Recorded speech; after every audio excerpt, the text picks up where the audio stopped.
Whoa! Whoa!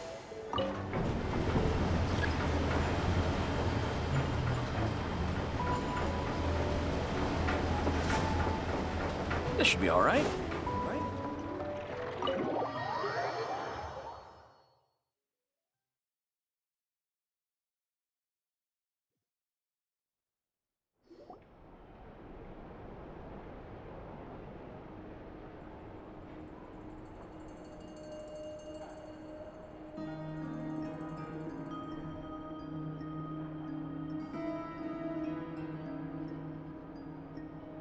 Looks like the gang's all here!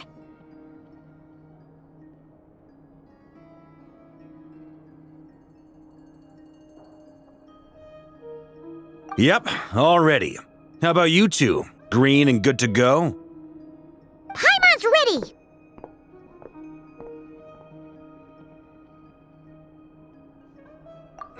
Haha, feeling nervous? Don't blame you. We're all a little out of our depth with this one. Okay, so, some time ago, Columbina was ambushed by the Doctor. It all happened pretty fast, and the last thing you saw was her vanishing into the moon's reflection. Yes, though at the time, all that the rest of us saw was the Doctor using some kind of power. The next moment, Columbina had disappeared, and you were falling into the sea. We have to get Columbina back. And whatever the Doctor's plan is in seizing the Three Moons Authority, we have to stop him before he succeeds. The Frost Moon Scions consider it our duty to rescue the Moon Goddess. I wasn't expecting so many others to come to our aid. So I want you to know that you have our utmost gratitude. Great. Well, first things first. Wait. Someone's here. We heard your footsteps, although... You've been here for a while now. I take it you followed the Traveler, but I don't sense any ill intent in you. Come on.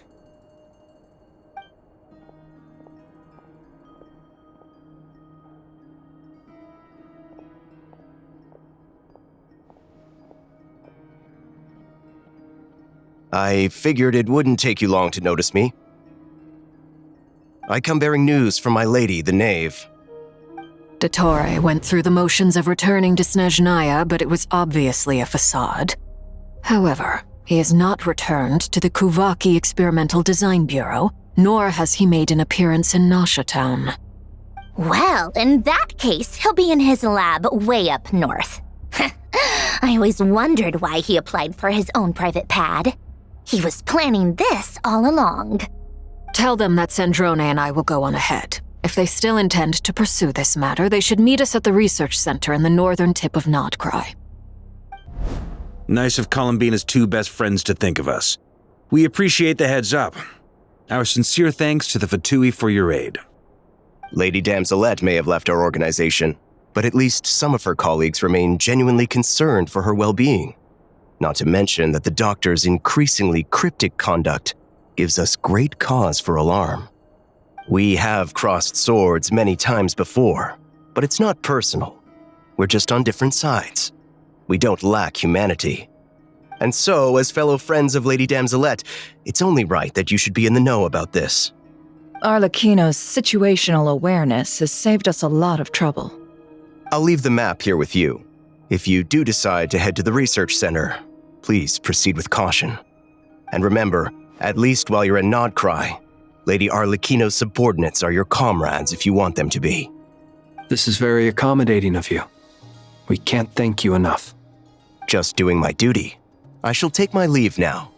If you need us, you'll find us at the Experimental Design Bureau.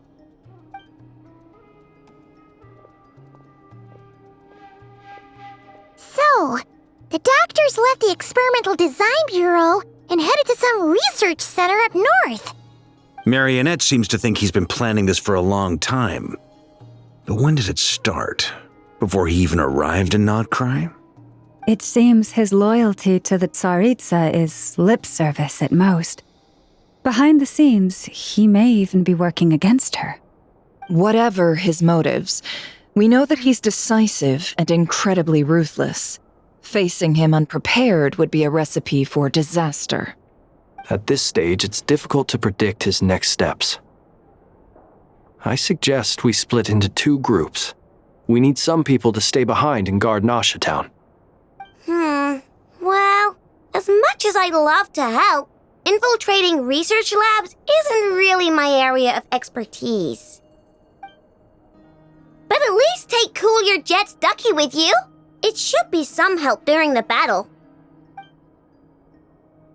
And as for Miss Inefa, I suppose you will stay to protect Miss Aino?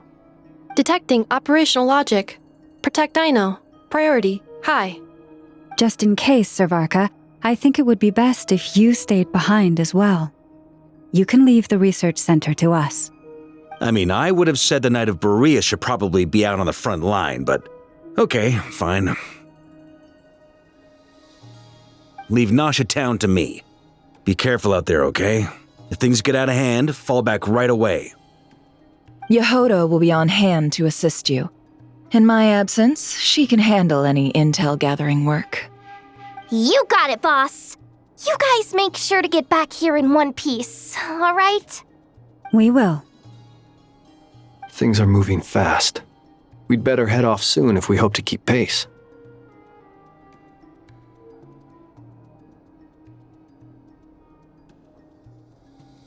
So, it's infiltrate a secret research facility, or... Yeah, alright. Paimon will help out here instead. Sounds like it's gonna be a pretty intense fight. We all have to bring our A game here. So, anything you need to wrap up before we leave?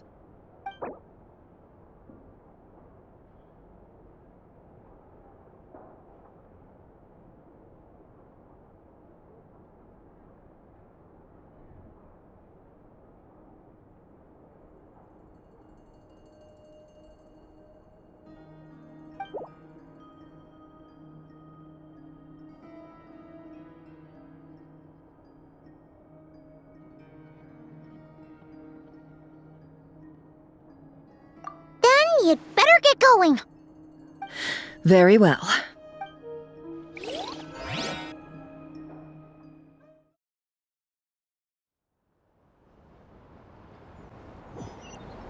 All these broken machines on the ground. Someone got here before us. Could it be Arlecchino and Sandrone?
That's quite a welcome party.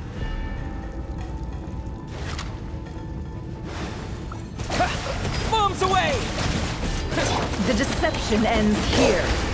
It all adds up. Can't hide the truth. Yeah.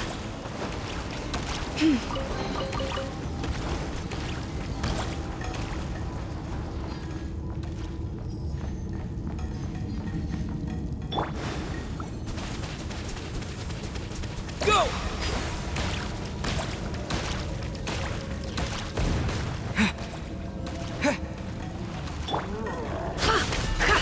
Leave this place. By the frost moon of old. Beware the creatures of the night. Water jet! Get back! I said get back! Do you hear me?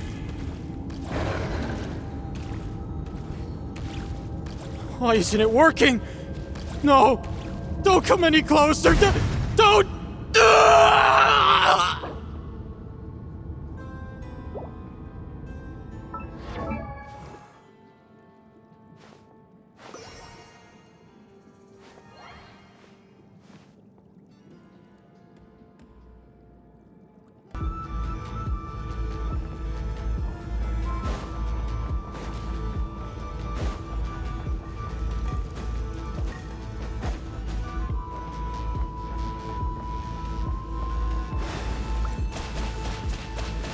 Water jet!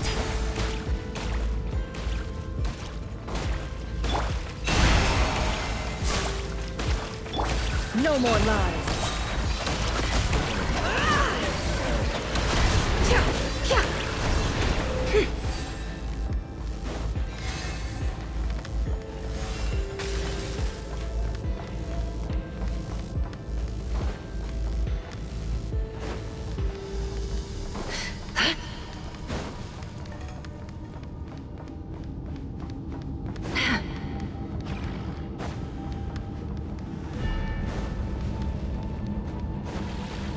The mystery unravels. Can't hide the truth. Close your eyes. For the everlasting forest, you poor... Yeah! It all adds up. You poor souls. May your spirits find peace. Grab that key on the ground. We'll probably need it at some point.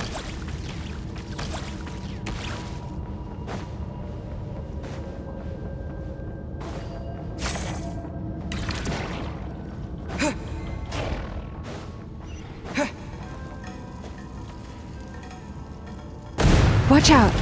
Ugh, there's no way through. Let's go around.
What the?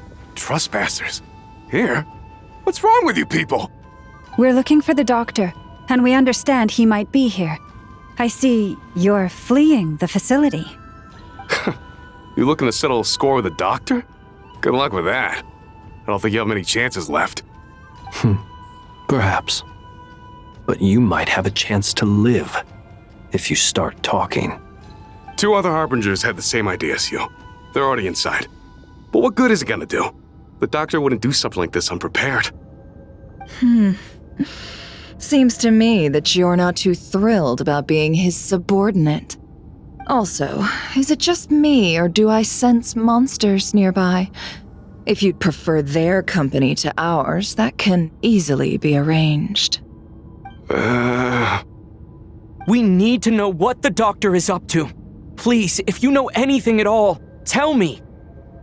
This is about more than us versus the doctor. His actions could have consequences for all of Nodcry, and perhaps even your homeland, Snezhnaya.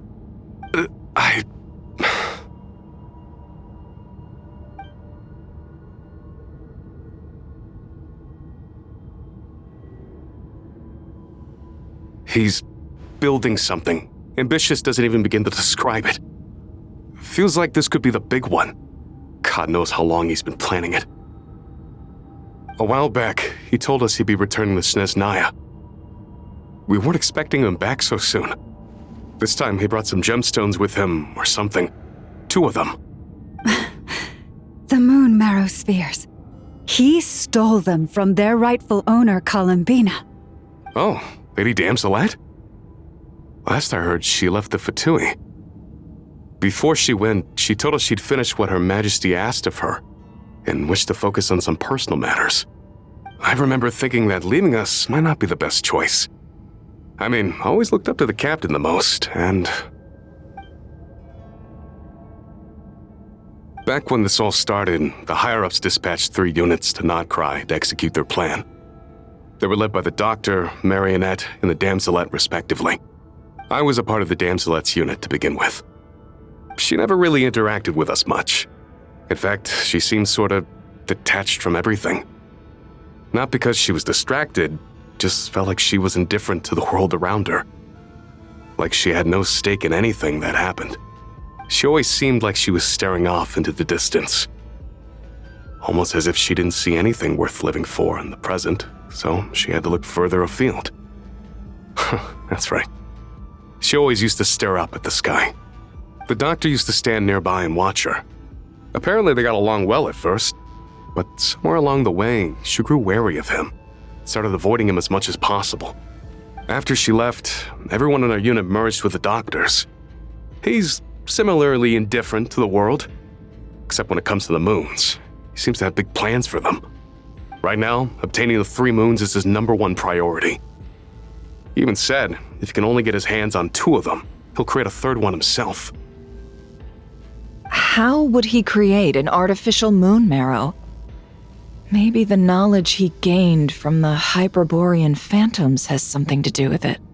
Thank you for cooperating. We appreciate the level of detail. I get the sense that you'd serve under Columbina again if you had the chance. Would that be fair? No, she's no longer a Harbinger.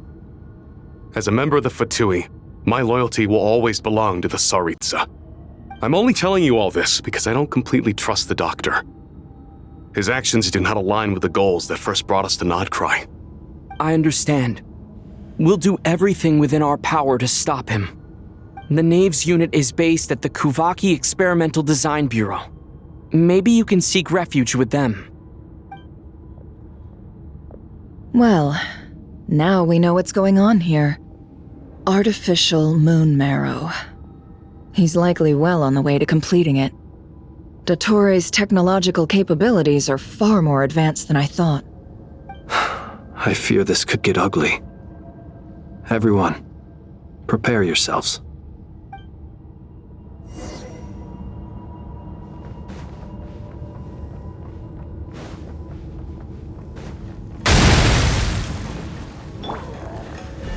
The deception ends here. No more lies. It all adds up. Do you fear the dark? By the frost moon of old. Forest? Go! No more lies. The mystery unravels.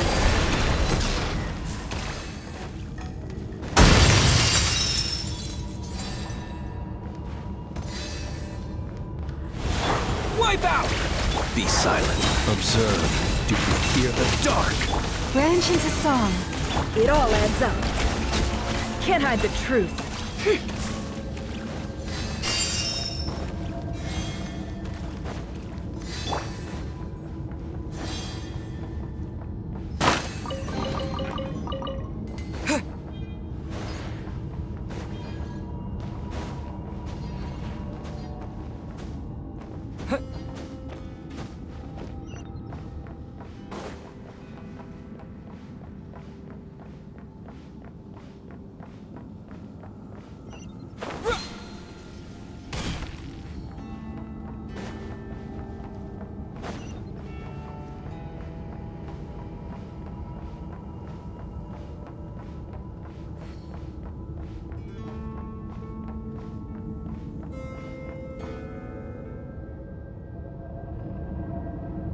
Welcome, one and all. I've been expecting you. I hope my humble research facility is to your liking. Yeah, We really appreciated fighting our way in through a horde of monsters. The gall! You expect us to believe you've just been patiently waiting for us? Of course I have. Should I be worried about something? Everything seems to be going quite smoothly so far, and you've shown up right on schedule. First Sandrone and Arlecchino, now you. Ah, quite a surfeit of guests I've had today.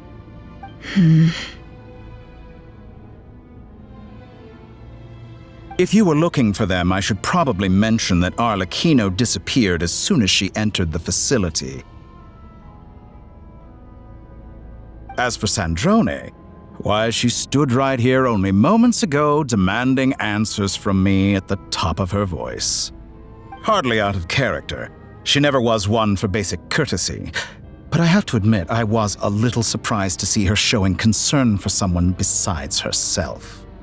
Does everyone you associate with undergo such a change in temperament? Speaking as a researcher, I have to say, it is not a change for the better. It threatens one's ability to remain objective.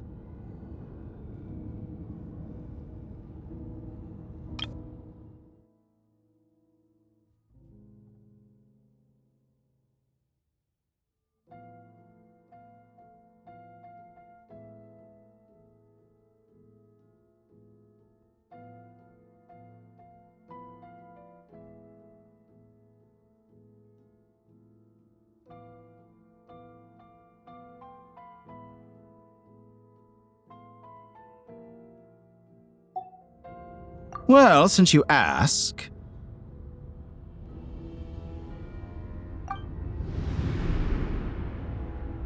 So you've got your hands on the moon marrow, and now you're claiming godhood. Don't you think that's a bit of a stretch, Dottore? I must protest what you are insinuating with that phrase, claiming godhood. I am not claiming anything. I am stating a fact. You're a researcher. I'm sure you appreciate the distinction between the two.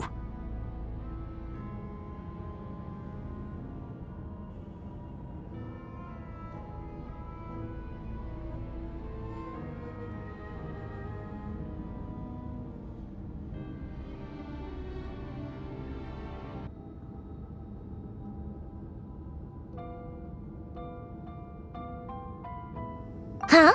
Wait. You really think you're all that? You'll excuse me if I'm not being a polite little lady for you. We're colleagues. We both know what kind of person you are. By the same token, I knew you'd respond along those lines. You and I both understand that facts speak louder than words. To that end, I've had my people send you a small gift.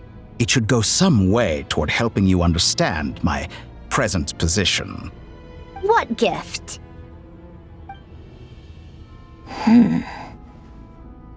Where have all your troops gone? Who knows? Perhaps they are already marching toward a new world, following in the footsteps of an unknown god. As vulgar and arrogant as you may be, dear Sandrone, I have no intention of taking out my displeasure on your subordinates. They will enjoy equal rights to my own. You sent your people to the Experimental Design Bureau? That's a Tsaritsa's property! Yes, and I am very mindful of Her Majesty's instructions. But you know full well that they do not conflict with my present goals. In which case, all I'm doing is conducting another one of my experiments. Is there a problem with that? Now then, you have a judgment call to make. Am I simply lying to stall you? Or is it possible that every word I am saying is the truth? In which case, your subordinates really are in danger. So now you've turned on fellow Fatui soldiers. You're completely insane. I have set a new rule for myself. Each person gets one chance. Naturally, that includes you, Sandrone. If you wish to leave, I won't stop you. We are colleagues, after all. Scumbag!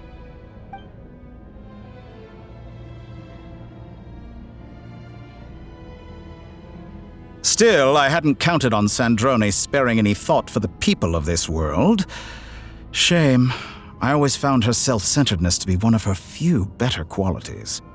How can she ever hope to achieve greatness when she's so obsessed with protecting her little design bureau? It's more than a little disingenuous to speak of achieving greatness while taking hostages. Or does honor no longer mean anything to you? Honor? I have the marrow of 2 moons in my possession and will soon complete the construction of a 3rd. I will be the god of a new world. And you speak to me of honor? How charmingly naive. Those are sacred relics. You do not deserve them. In my view, many in this world do not deserve to be alive. And yet I mercifully permit them to go on living, do I not? You'll come to regret your actions. Will I now? Let's see if you can make me.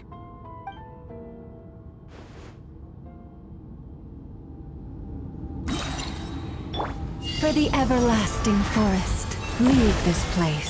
Seek within. It all adds up. No more lies. The long sleep beckons. Close your eyes. Yeah! Go!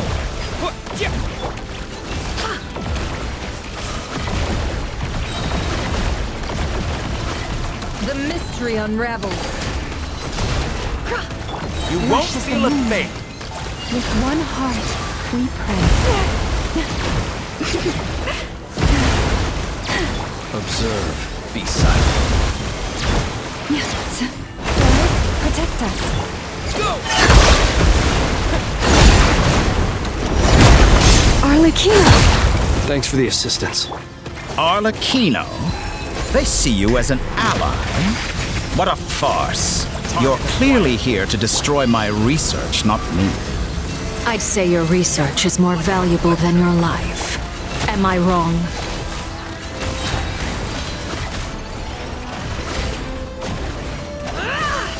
Observe. The deception ends here. Bombs away! It all adds up. Leave this place. All it takes to tire.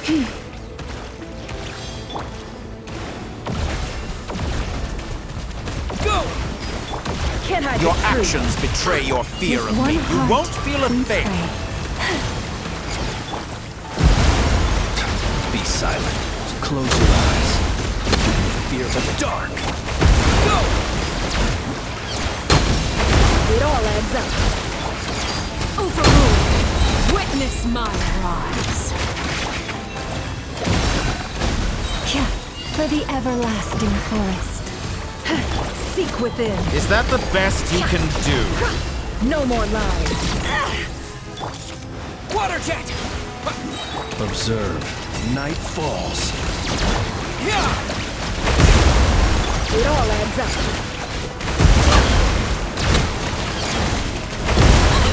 Transfixed!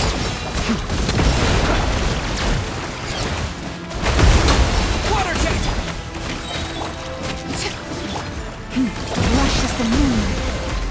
Dottore is too powerful with the artificial moon marrow in his arsenal. Fighting him is futile. Quickly!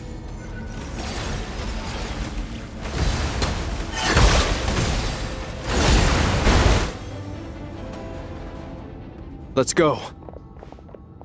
I've always thought it is wiser to flee than surrender.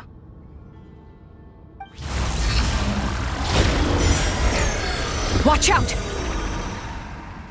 What the? Forget about me! You should... Where's the Traveler?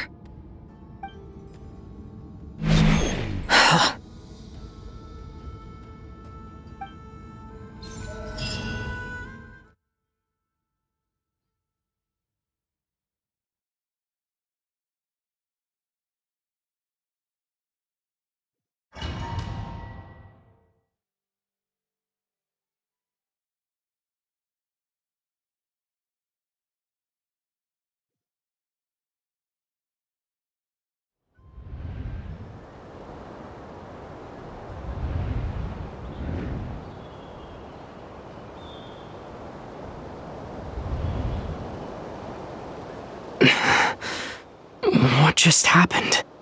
Nasha Town? How did I get here? Strange. I remember being trapped by Dottore during the battle. And now all of a sudden, I'm here. Something weird is going on. I guess I'll start by exploring the area. Huh? Traveler? What brings you here at this hour? Huh? What are you in the mood for today? A hot dog? Or something else? We've got some special discounts at the moment. Want to see the menu? Sorry, I'm not hungry right now. Ah. Well, feel free to take a seat for now. Let me know if you change your mind. Everyone seems to be acting normal. Am I just overthinking? Oh, darling, look who it is. One of our regular customers. Get the traveler something to eat, would you, dear? Wait, why is he talking like that? Well, I'd love to, but can't serve a customer unless they order something. Anyway, I take it your business is wrapped up? Yes, thankfully. It was a long trip, and it's left me feeling pretty exhausted. But the upshot is, I won't have to leave again for a good while. We can have some quality time to ourselves. Wait, these two are a couple? I see some kids around too. I didn't know they had a family. Hey there! I haven't seen you in ages! What's keeping you so busy? I've been looking forward to playing with you again. You forgot already? You're silly. Daddy brought you over to our house recently. We had some snacks together. What is she talking about? We've had a lot of customers over the last few days, so we've been real busy. And like my mom always says, some people are more than just customers. They're friends. Oh, another customer's arrived. I better go see what they want. This is all wrong. I never once heard the owner of this restaurant talk about their family. It certainly isn't a family-run business. And that child? I don't recognize her at all. Could this be a false memory? Very good. I knew you had it in you. Aren't you going to try the house special? When did he show up? No. None of this is real. You don't seem to like it here. That's fine. We can change venues.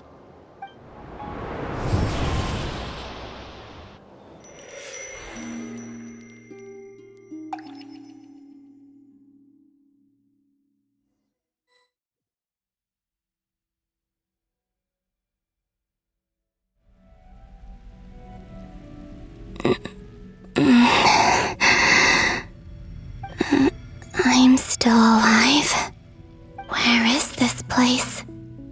It took all my strength to open the moon gate, and then I leapt into it. So this is the moon's reflection? The mysterious realm beyond the gate?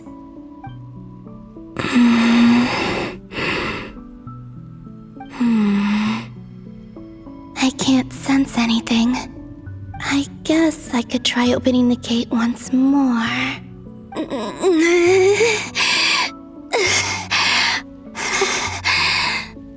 No response. Maybe this space can't be opened from inside. If this was the space that killed both Revier and his lover, then why am I unscathed? Or... no, I'm not unscathed. Even the air here feels frozen in place. There is nothing here with which I can restore my power. I should conserve my strength and proceed with caution.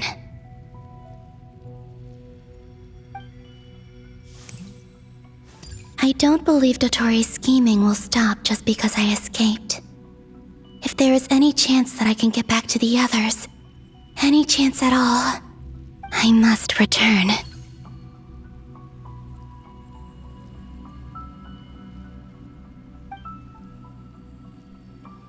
Emptiness, silence.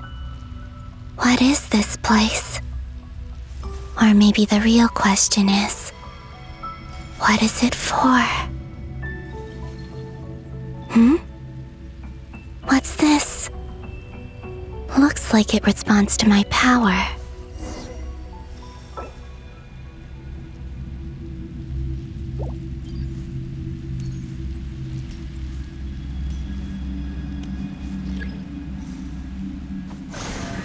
Golden. Like Kuvaki. Is it some sort of guide? And why does it feel so familiar? I might as well follow it.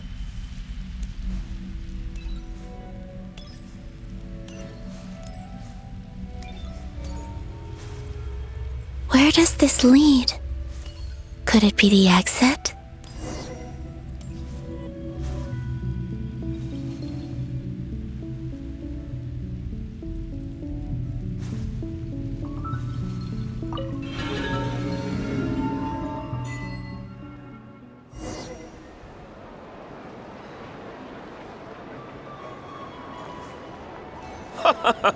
Welcome home, Moon Goddess!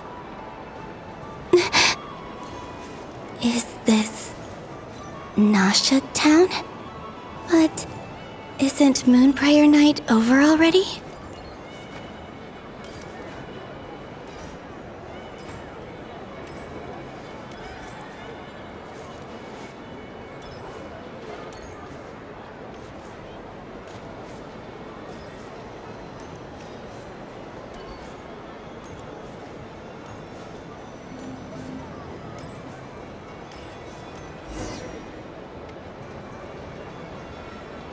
Goodbye for now, Columbina.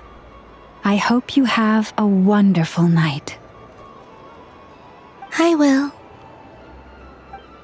Lama, everyone else, and me? Are these my memories?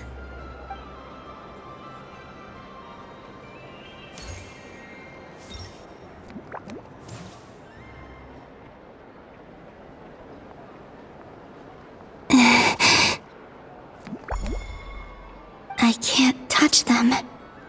It's as if we're separated by some impenetrable power.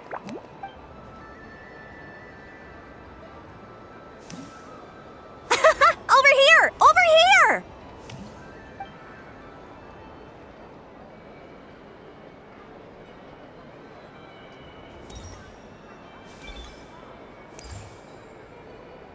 But the people in these memories pass right through me.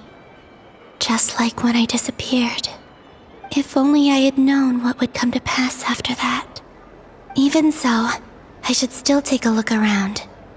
Just being back here. It gives me the strength to keep going.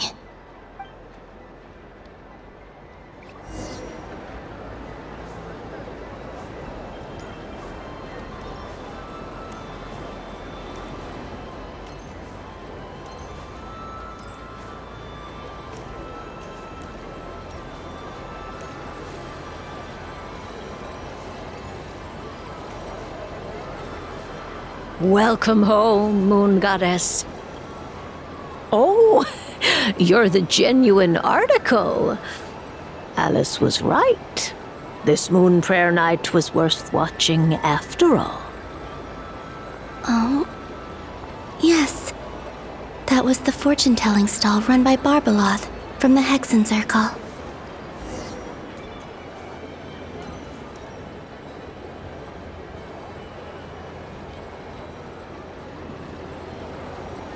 Please, draw the first lunar arcana. This represents destiny and is the foundation for the divination as a whole.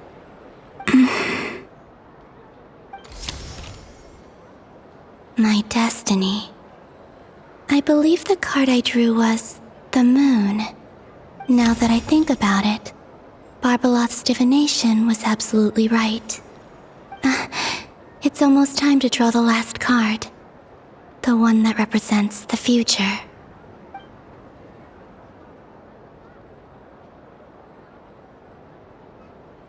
That That was the card that popped out on its own.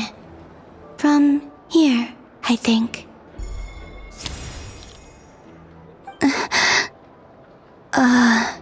Kuvaki Pulse? What? Fascinating.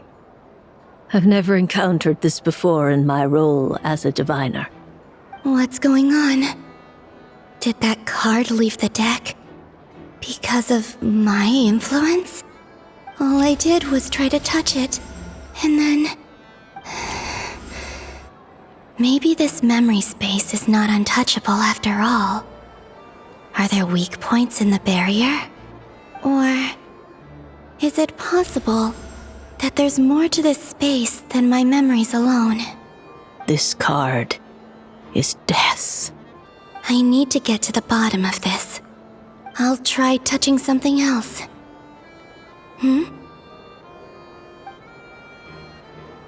Is this the wind? No, it's gravity. It's pulling me outwards. No, Traveler!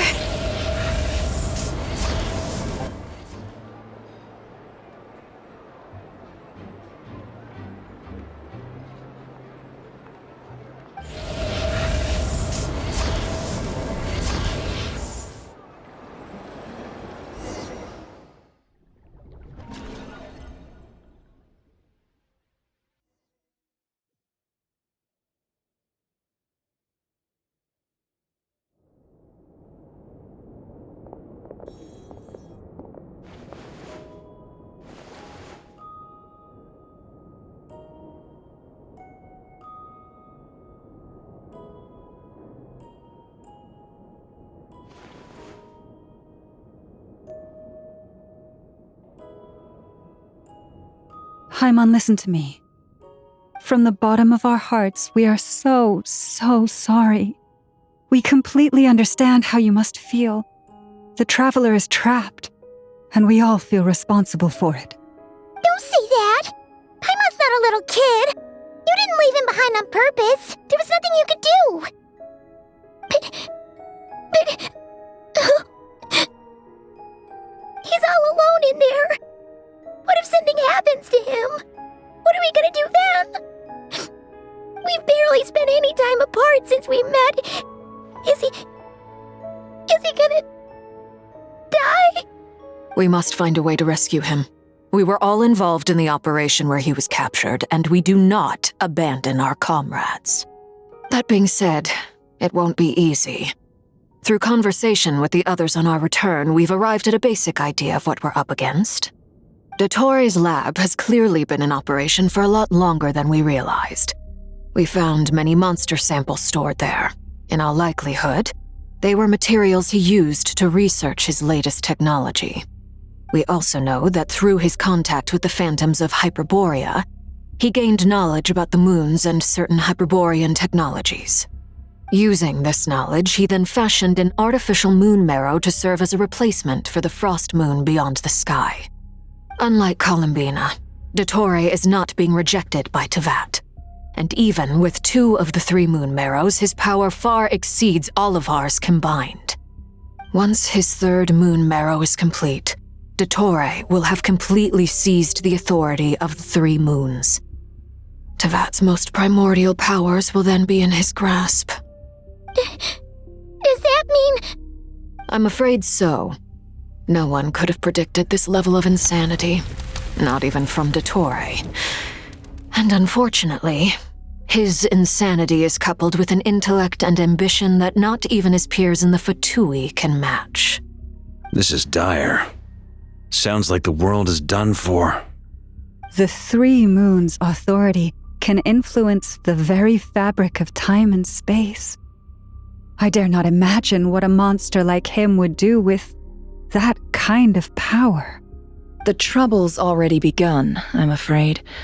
On our way back, we discovered that part of Nodcry is being enveloped by an unknown energy. We cannot ascertain what is happening inside. I'm convinced this is Dottore's doing. Not that there's any way to prove it. The issue is, we have no idea what his intentions are.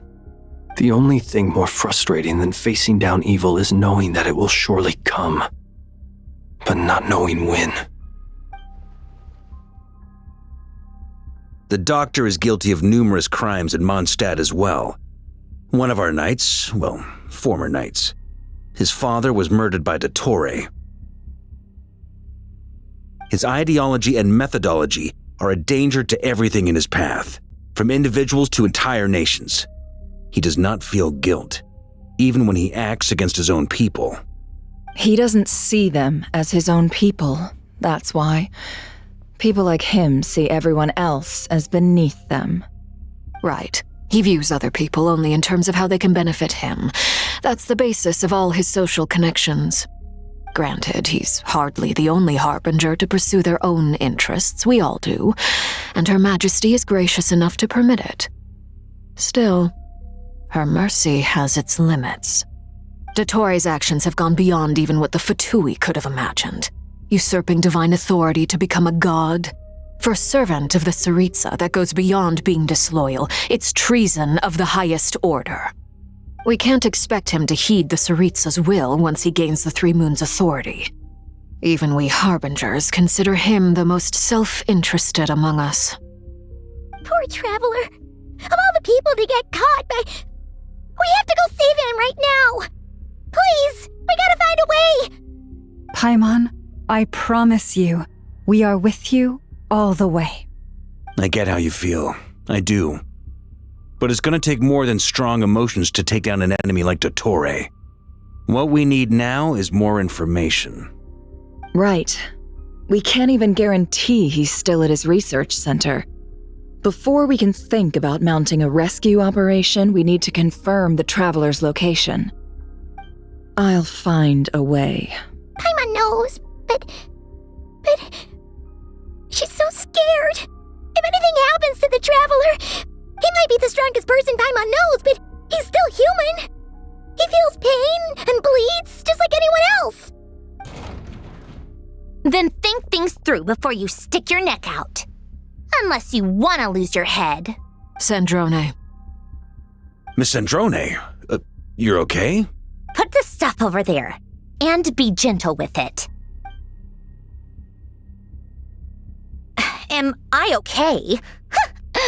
As you can see, I've had to move my whole livelihood out of the Experimental Design Bureau. It's been swallowed up by Dottore's energy field. If I'd left it any longer, I probably would have gotten stuck there.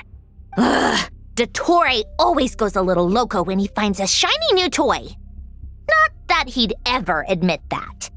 But this time, he's gone full psycho.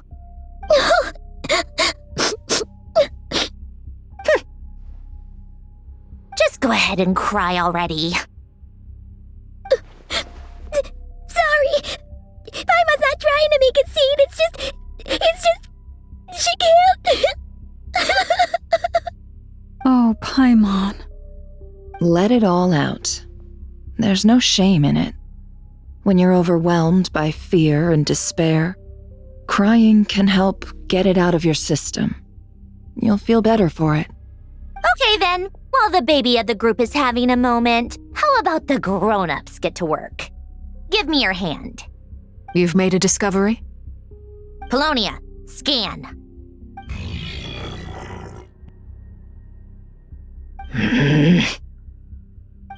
You, hand, now.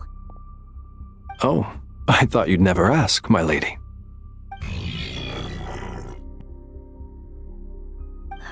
Curses! You're next, then you.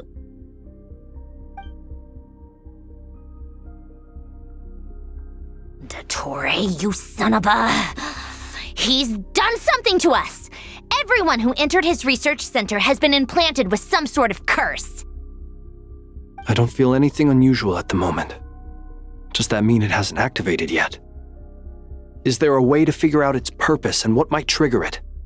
My best guess is Dottore created it using the Moon Goddess's powers. 1 second, analyzing. Ugh! That friggin' maniac! So, what twisted game is he playing this time?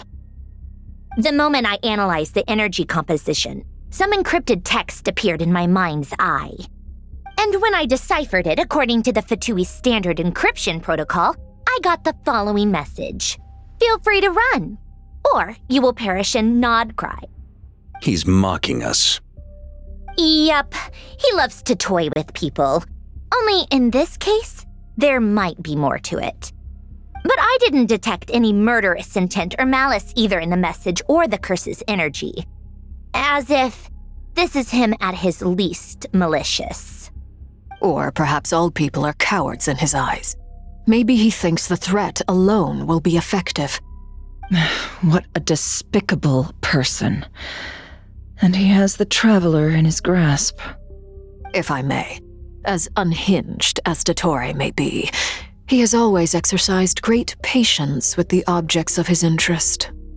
I remember a comment he made when we first arrived in Nodcry.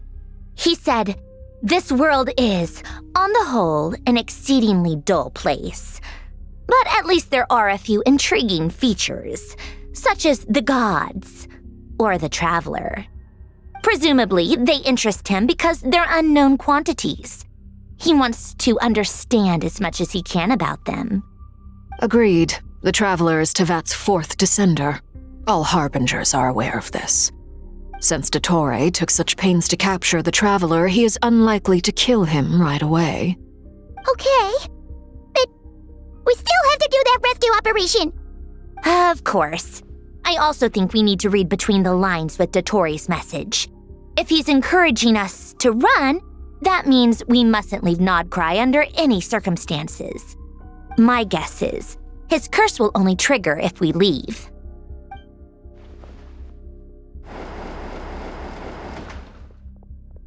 We've discovered multiple energy fields. Albedo is still attempting to analyze their structure. He told me to report back first.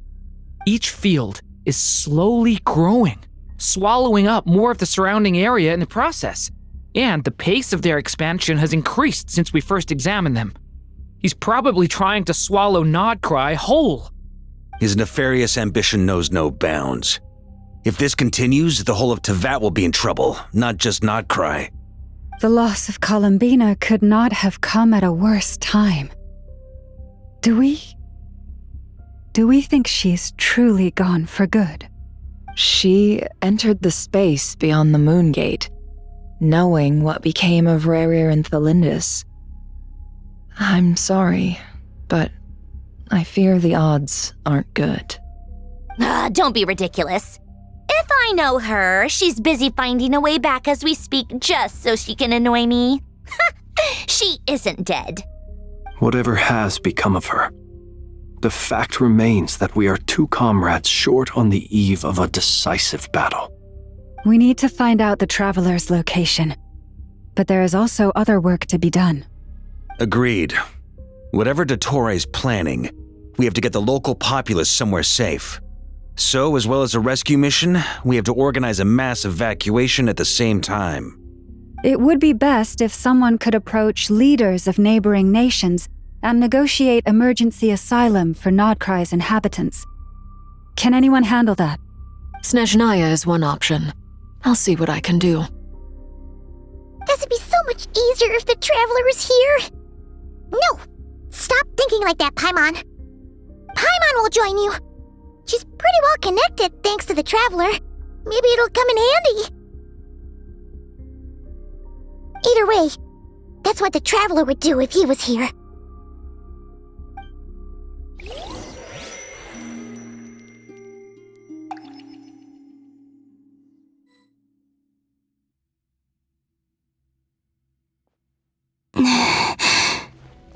Back here again.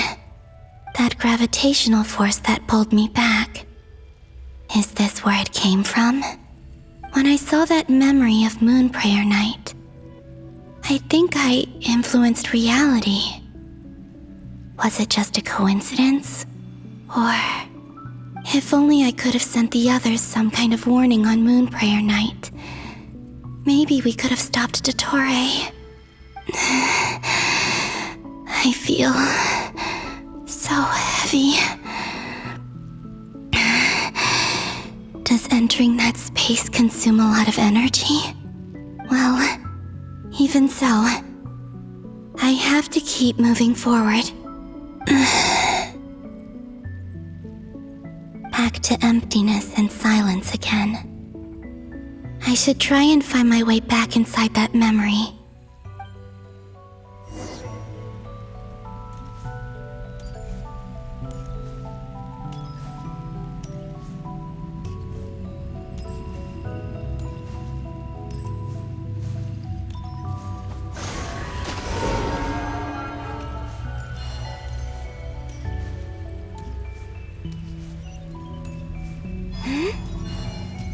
The entrance from last time isn't showing up.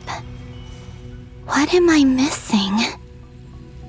Looks like I need to gather these scattered fragments.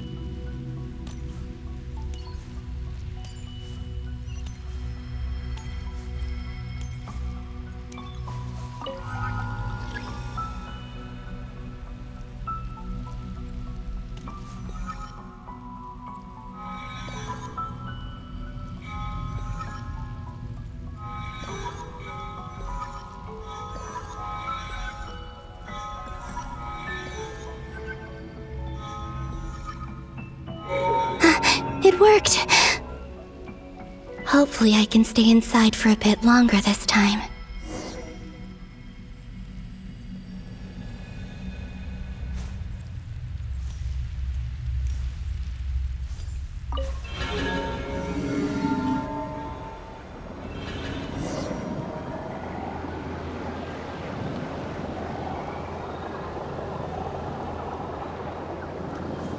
Ad Astra Abyssosk. Welcome to the Adventurers Guild.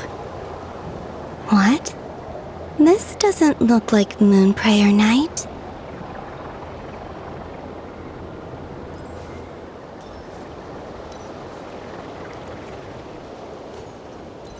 Extra, extra! Latest issue of the Nasha Express! I don't think I've ever been here. Maybe this space isn't comprised of my memories after all. There aren't any festive decorations around. Is this Nasha Town after Moonprayer Night ended? Did Dottoro's plan not affect the town? Or is no one aware of what happened because he used the Three Moons' authority? Let me see if I can influence anyone else.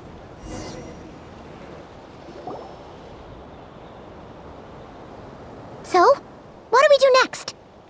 Wait, that voice. Paimon? The most important thing right now is to find that mage. Lauma the Traveler and Mr. Varga are here too.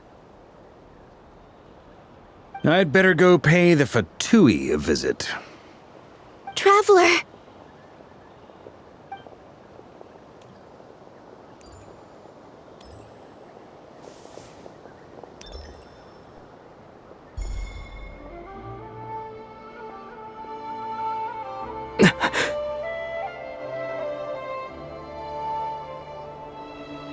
Columbina? I made contact. It's me, Columbina. Huh?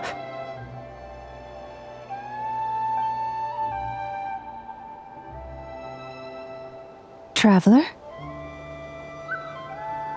Let's go! This is no time to be spacing out!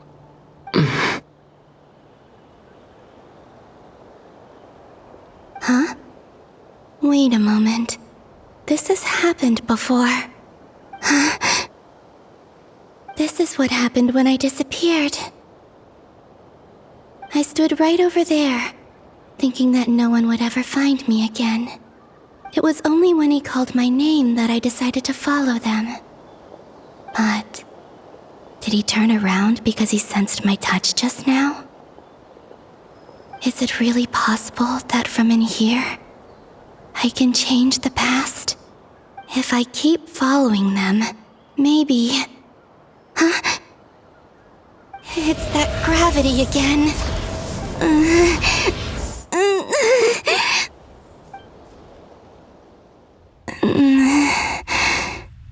Every time I influence reality within that space, This force intervenes and pulls me back. It's as if it's trying to stop me from leaving.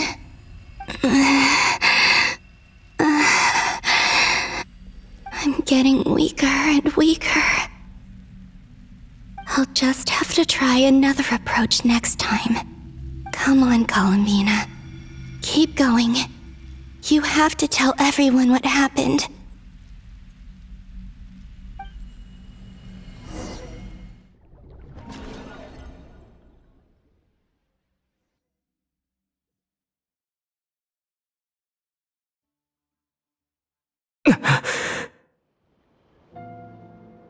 Suddenly, I've been plunged into darkness.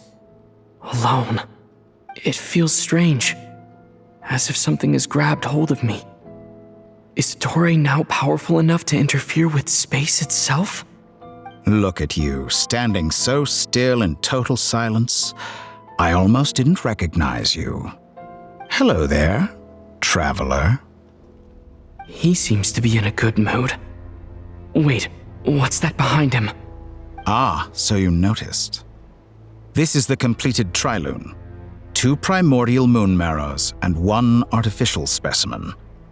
You are wary of it. Good. Maintain that reverence. You performed well in that recent battle. Brave and reckless as always. Courage is the sign of a true hero, and impulsiveness is the hallmark of those who strive to advance. I say this not to belittle you. Most creatures are far more timid by comparison.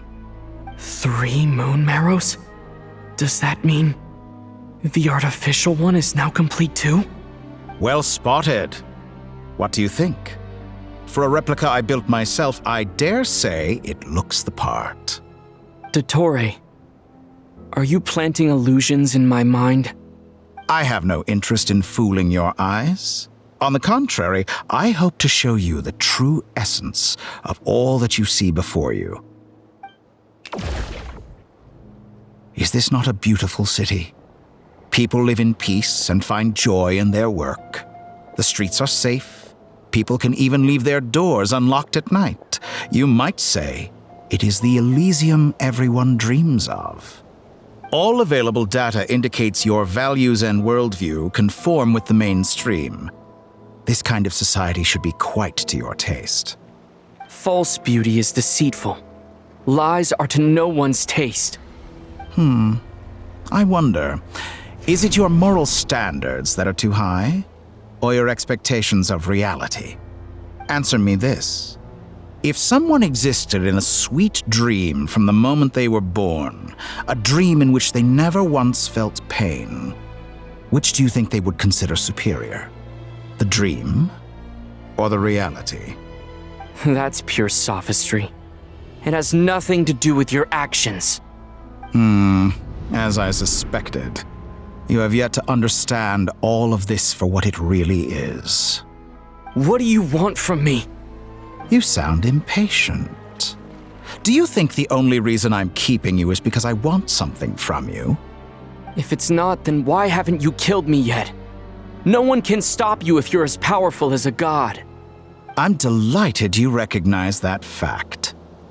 I believe we last squared off in Sumeru. Ah, the memories.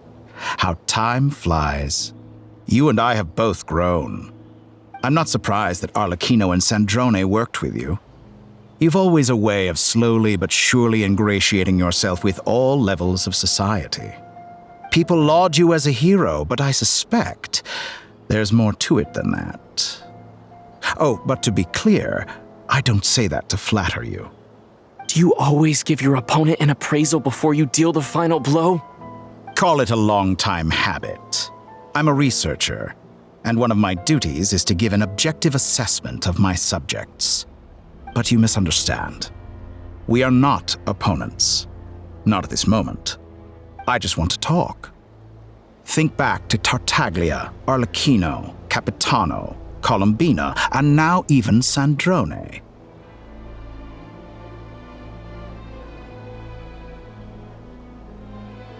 You've worked with each of them in the past. I believe you can work with me as well. What makes you so sure? Well, why not? Should the good associate only with the good and the bad befriend only the bad? I like to think we could have a more mature relationship than that. Surely you don't think all your relationships are grounded in friendship or shared ideals. People come together because it benefits them to do so. If you think of the people you admire, you must surely admit that they have provided some benefit to you. Morality, ambition, dreams. People have plenty of words to embellish the nature of their relationships. But once you break free from those ethical frameworks, you will see that the only thing connecting the two of you is mutual benefit. And that is what I'd like to talk to you about. We're finally getting into it. He's probably been planning to kidnap me for a long time now. But for what exactly?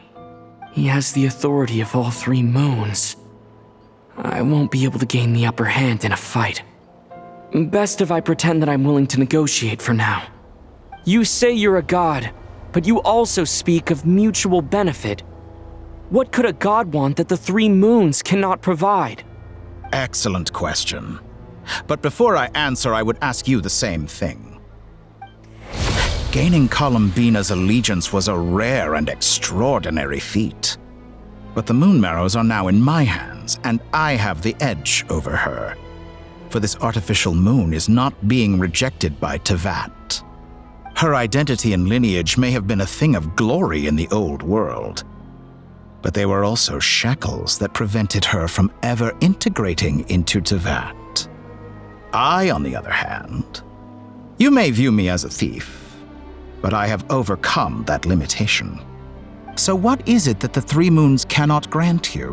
What stops you from negotiating with me to get what you want? I don't make deals with lying psychopaths. That's quite an accusation. Are you expecting me to get angry with you? Well, this is one aspect in which my personal growth has served me well. In the past, my less mature self might have been disappointed, perhaps even angry, over a small setback like this. Like when you and Lesser Lord Kusanali joined forces to oppose me, for example. But things are different now. Just as the rich do not quibble with the poor, I no longer find myself perturbed by these trivial affairs. Human relationships end with conflicts of emotions and interests. But relations between humans and gods are different. And ours is even more unique. I have ascended to the highest heights and laid claim to unprecedented horizons. And you were no ordinary person to begin with.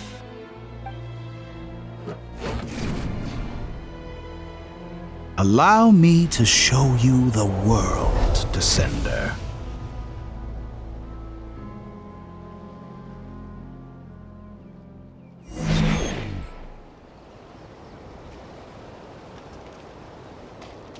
To stand, walk, jump, sit, and lie down. These are the most common of behaviors.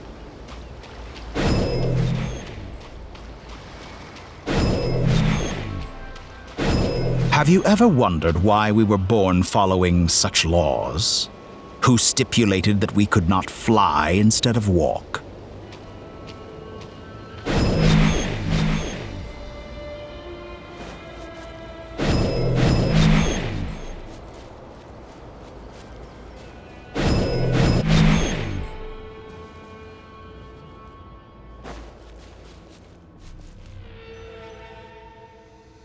Someone of your talent and experience must surely know of the 4 great rulers who serve the heavenly principles. They govern life, death, time, and space. One wounded by a blade will die from blood loss or infection, and one who falls into a lake will drown in agony. The elderly wallow in solitude, and the solitary age faster. Eventually, new life is born, only to embark on the same path of suffering. These 4 divisions anchor the world and shackle those who live in it. But they themselves transcend its boundaries, squandering the power bestowed by the heavens. All who live yearn for equality, but unless the gods prostrate themselves and profess that they are mere servants of the living, equality can never exist. Who makes the rules we must live by? Who has the right to restrict us? The limits of the body can be rejected. Windblade!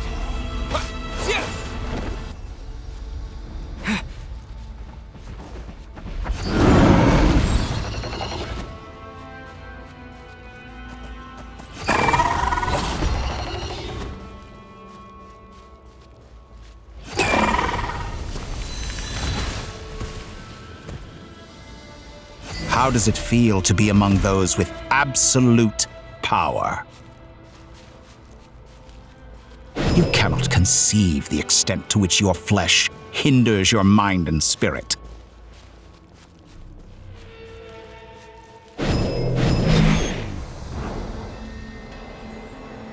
Only by discarding our useless, primitive eyes can we perceive a new world. How narrow-minded we all were in the past. Why should the final answer of the world not be the power that predates those of life, death, time, and space? The power of the Trilune. Through it, I have glimpsed new experimental possibilities. Nature suppressed, authority exiled, souls controlled.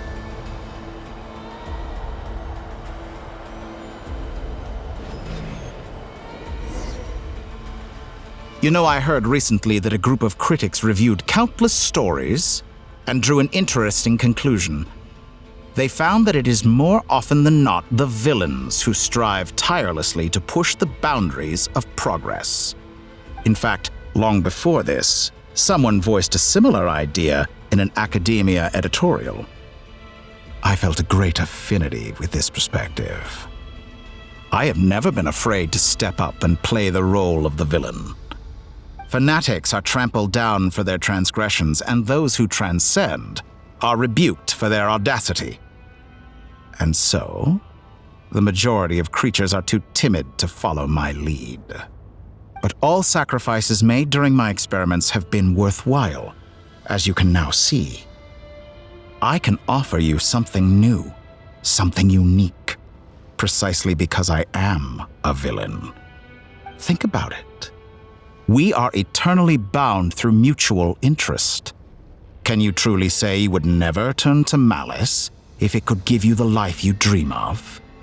After all, what value do perfection and purity really have?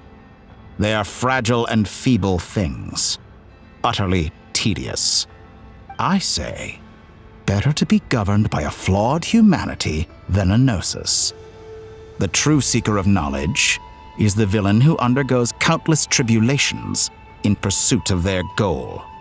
I'm sure many people have told you that you're different. Because I'm a descender? Exactly.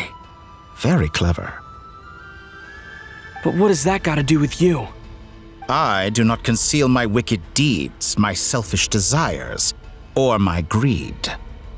A true researcher must act as I do if they are to understand and speak of the truth. And yet, a knowledge seeker like myself will inevitably grow tired of studying Tevat beyond a point. You have traveled to all corners of the world and met many people. Along the way, there have been moments when you were misunderstood or even became a wanted criminal. And all the while, you have spent your days doing some of the most mundane jobs in the world. You fight and toil, claim minuscule rewards from my friend Pantalone, then you fight some more, winning some battles and losing others as your search goes on. And this cycle continues, with no end in sight. Surely you must sometimes grow weary of being stuck in this same loop day after day. We're completely different. I embrace everything that life throws at me. I am engaged in every step of my journey.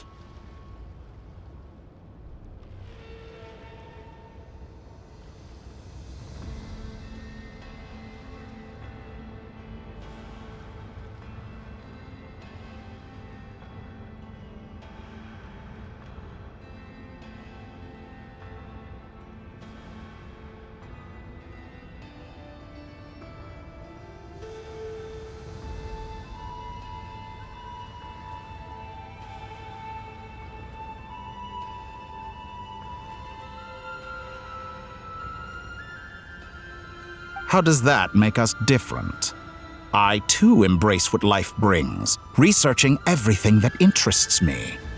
Think of all the novel things I've managed to create, like the artificial moon marrow. Don't you see? As unique a specimen as she was, even Columbina is not irreplaceable. Take that back!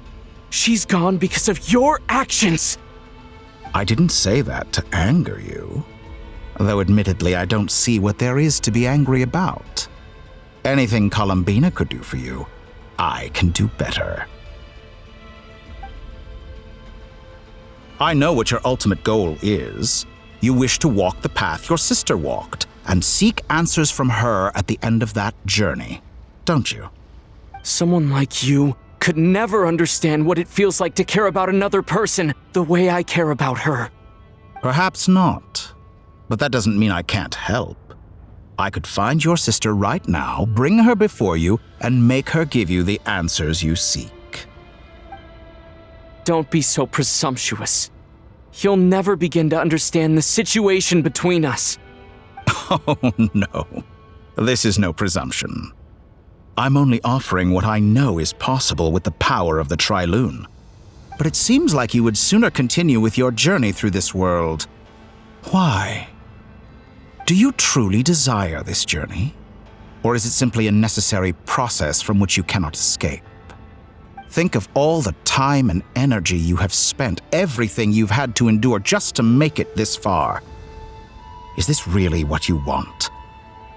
Or has your hand been forced by the promise of that final answer? Yes, you have made many friends. But do they ever spare a thought for the void in your heart and what it yearns for? What you want is not friends. It is family. But do they know this? I, on the other hand, am far more considerate. Join my experiment, and in return, I will bring your meaningless journey and all its struggles to an end. This is a malicious attempt to manipulate me. But at the same time, he's stating some very human truths. Of course he's right about my predicament. How can I deny it? I have faced ungrateful strangers, never-ending troubles, an endless quest for answers. I want to see her. After everything I've been through, words can't describe how much I miss her. How much I want to be reunited with her, wherever you are right now. Do you miss me too?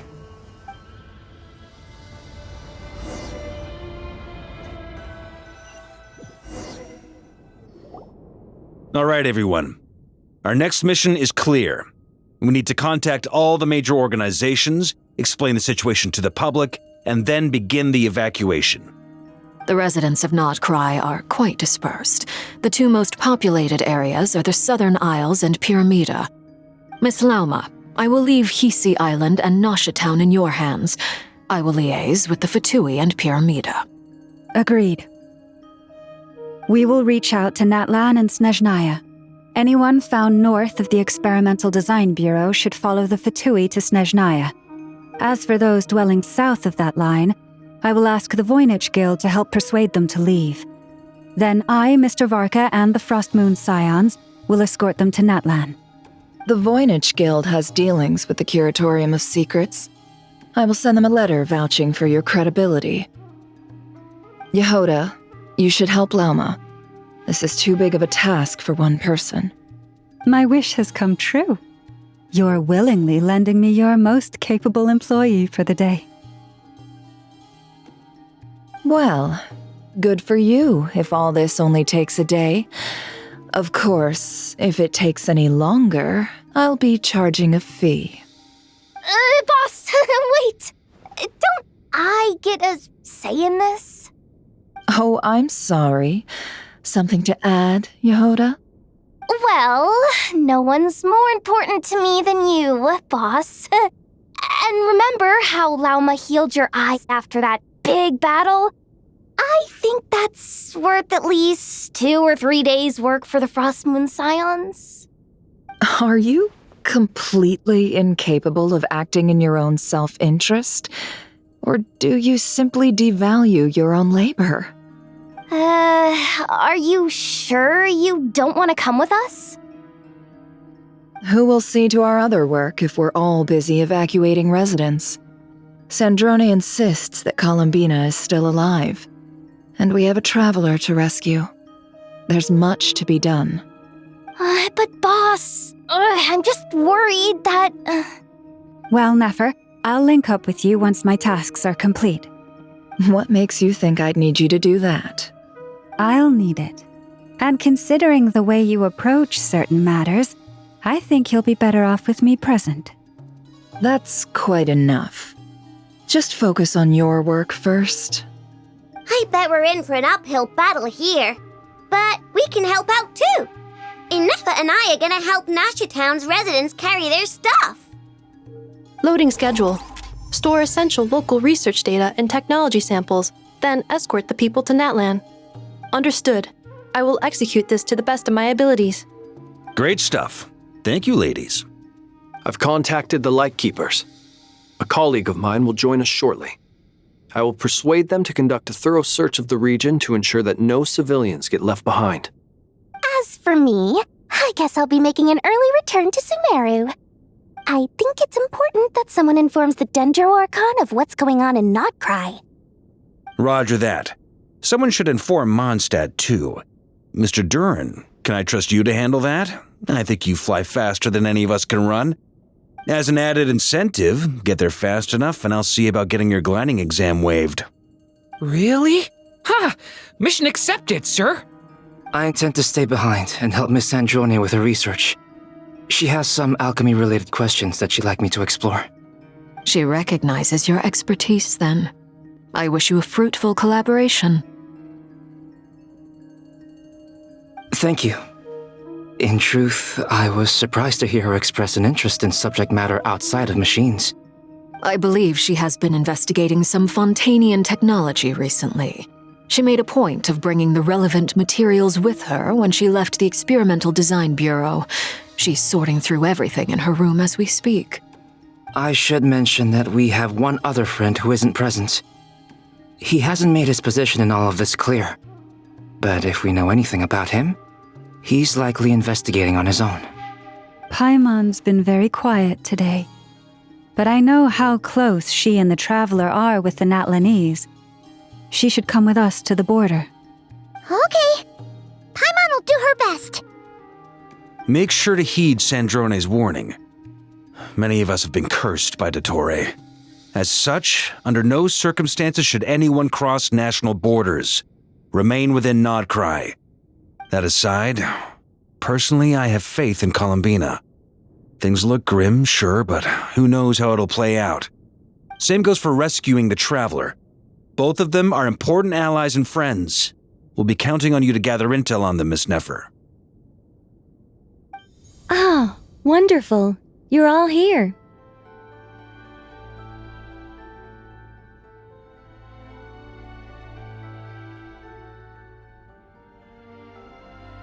That voice again! Nicole? Whoa, that was loud! And it came out of nowhere. So mysterious. Sorry, this is the only way I can speak to you all right now. Please accept my apology. Anyway, time is short. I'll cut to the chase.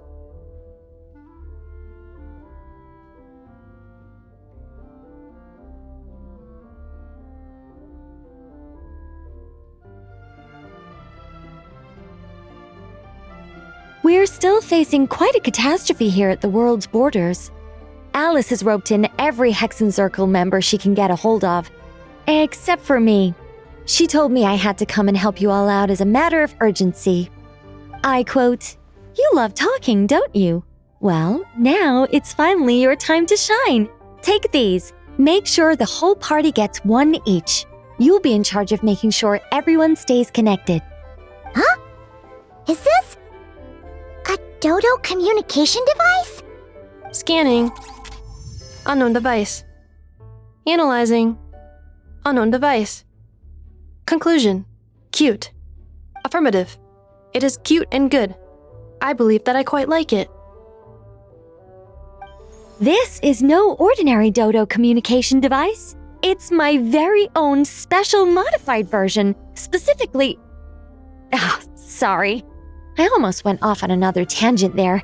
Anyway, help yourselves.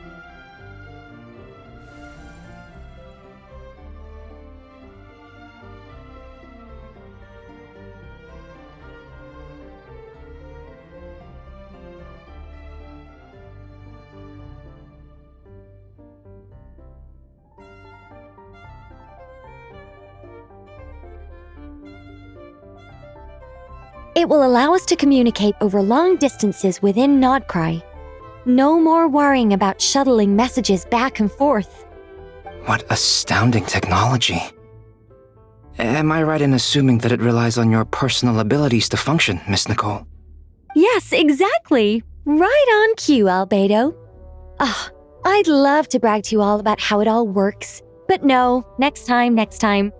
Anyway, I'll be right with you all, serving as a communication hub. That's all from me. Head off as soon as you're ready. I'll be staying here to keep watch, and I'll be sending you my blessings.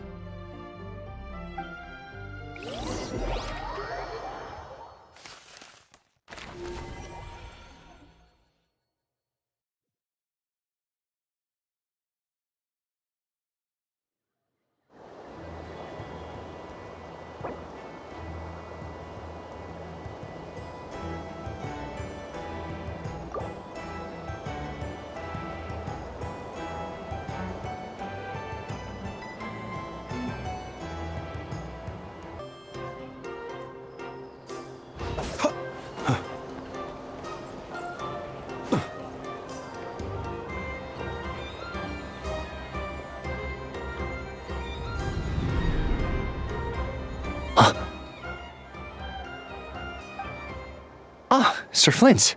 Perfect timing. I just arrived myself. You are most considerate, Master Ilua. But in fact, I know you have been sitting here for quite some time. If you saw me, why didn't you say something?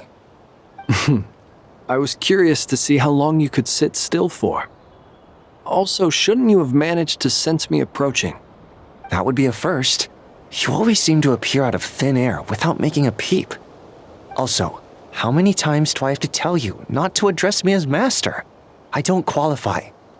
I beg to differ. Why should a young man so well versed in social graces as yourself not be worthy of that title? Please, Lord Flint's... Sir Flint's. I'm begging you, don't flatter me into complacency like you do with everyone else. You understand me better than most. My newest acquaintances tell me I love complimenting others. What do you think? I think they don't understand why you do it. You just love puffing people up till they're a big, happy ball of hot air that floats away into the sky. In all sincerity, I can only hope that they bring good tidings when they come back down to Earth. Is the situation that bad? We just held a strategy meeting. Let me fill you in.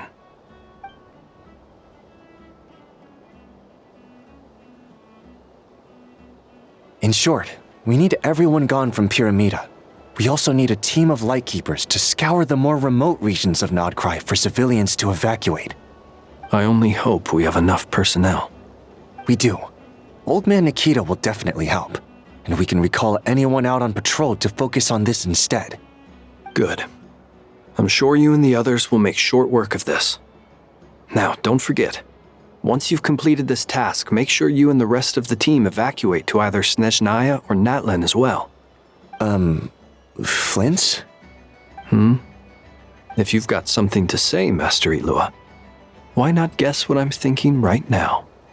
You mentioned that you have something else to deal with later. How difficult is it going to be? I doubt it will be easy. I know you're a Lightkeeper, and it's your duty to protect others in times of crisis. But I have a feeling that you'll be walking into grave danger. However bad things have gotten in the past, Nodcry has never faced a mass evacuation before. But from the sounds of it, you don't intend to come with us. I don't mean to pry, and it's probably none of my business. But whatever it is you're intending, you don't have to go through with it, you know. I've been afflicted with some sort of curse, and I'm told it may well trigger if I set foot outside of Notcry. As such, I cannot leave. I have to act, if for no other reason than to fight this curse. What? No. Why? Why would anyone want to curse you? There are plenty of people out there willing to trample over others in pursuit of their own goals. Frankly, Sir Flint, I am furious.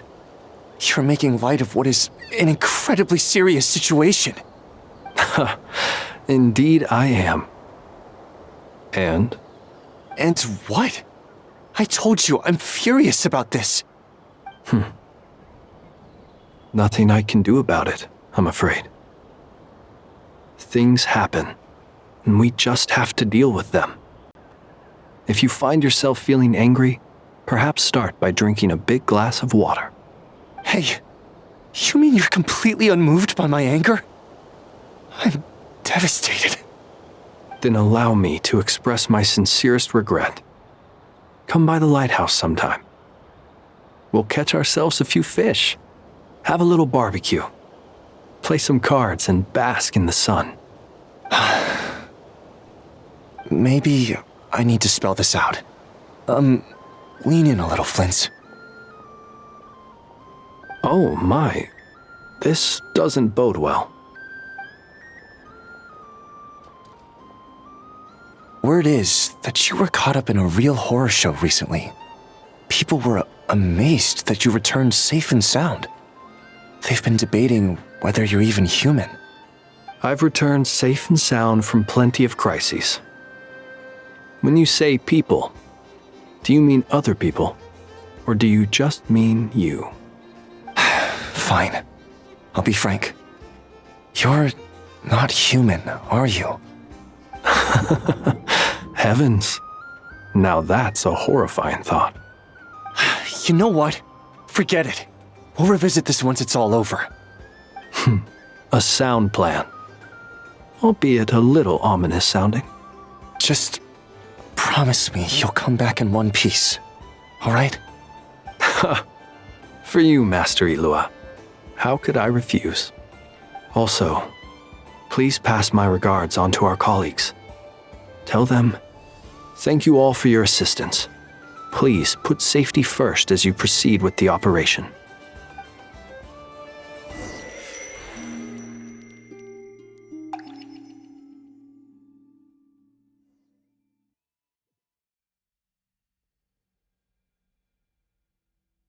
I have to keep searching for a path toward reality.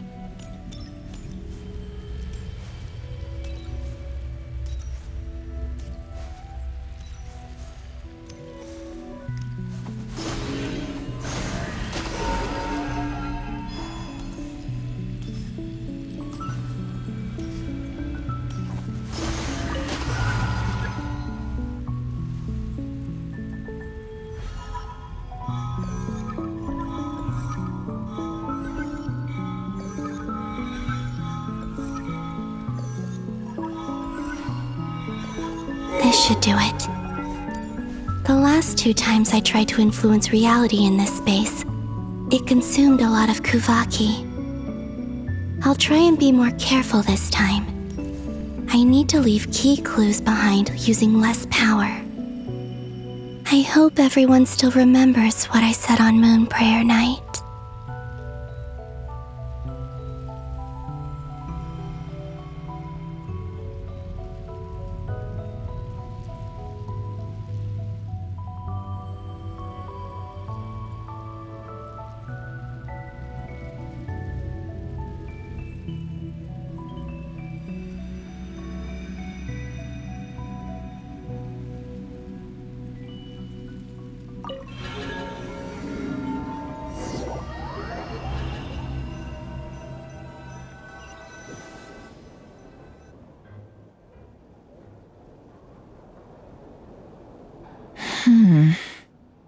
Nothing here either.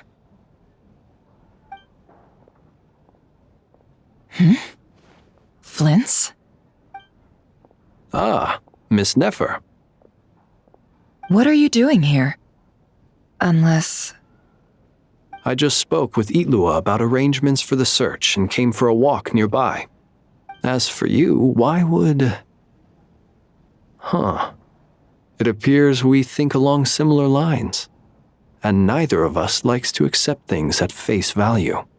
As well as figuring out how to gather intel on the Traveler, I wanted to confirm some of my own suspicions. Also, we'll need to bring a lot of force to bear against Dottore, even if we're only looking to rescue the Traveler. We can't leave anything to chance. You don't think Columbina perished either, do you? I'm merely considering the possibility that she survived, just as you are. How much can we really know about a deity like her anyway? Do you remember what she said on Moon Prayer Night? About using moonlight to send messages to us? Of course. I think that's why we're both here.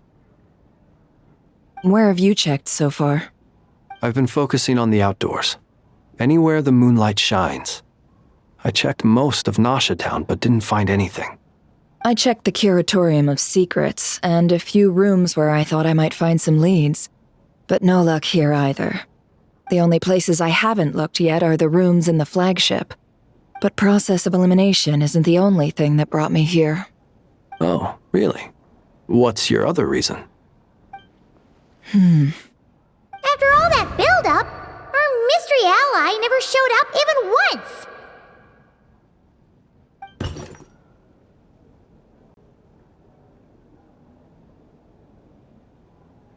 Huh?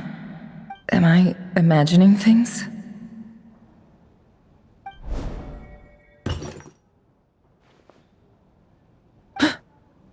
Come on, let's see what's going on. Oh no. I knocked over a vase as soon as I came in. It must have been caused by a Kuvaki fluctuation when I entered the space.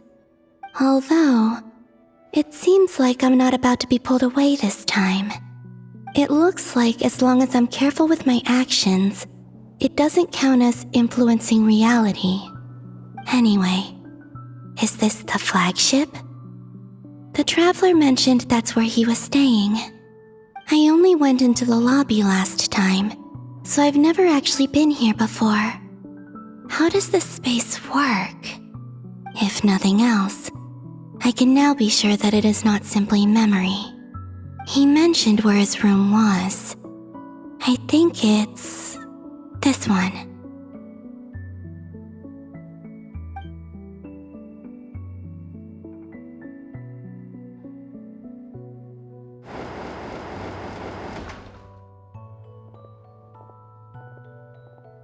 The door is closed. But if this is anything like when I disappeared, then maybe...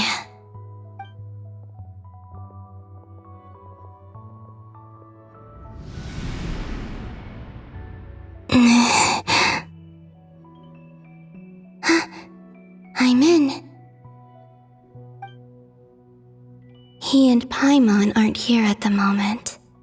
I hope he's okay.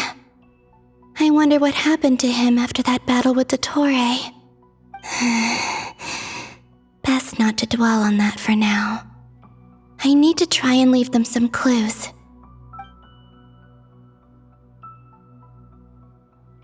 Please, Traveler. I really hope you find this.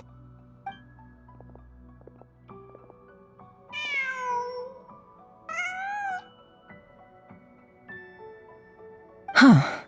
Just a cat. Nothing else here strikes me as noteworthy. Didn't you stay here for a couple of nights once? Before Rarir showed himself, yes.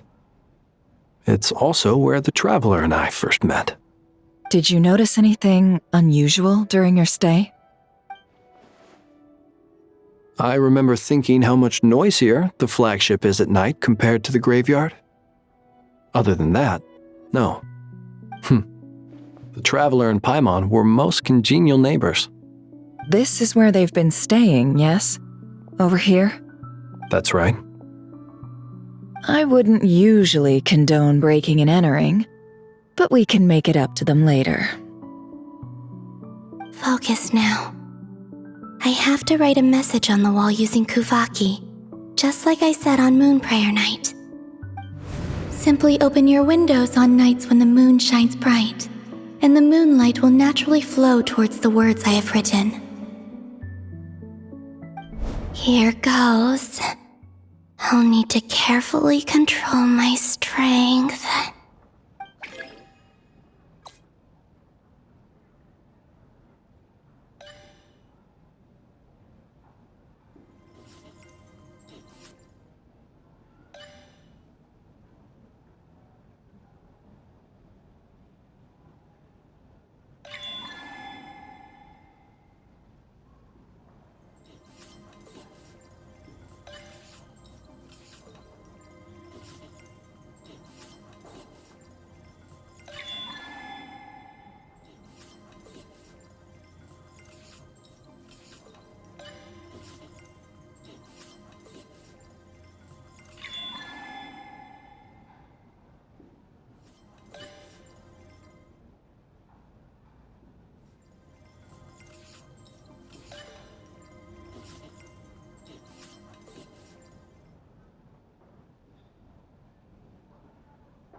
There's a noise outside the door. Is he back?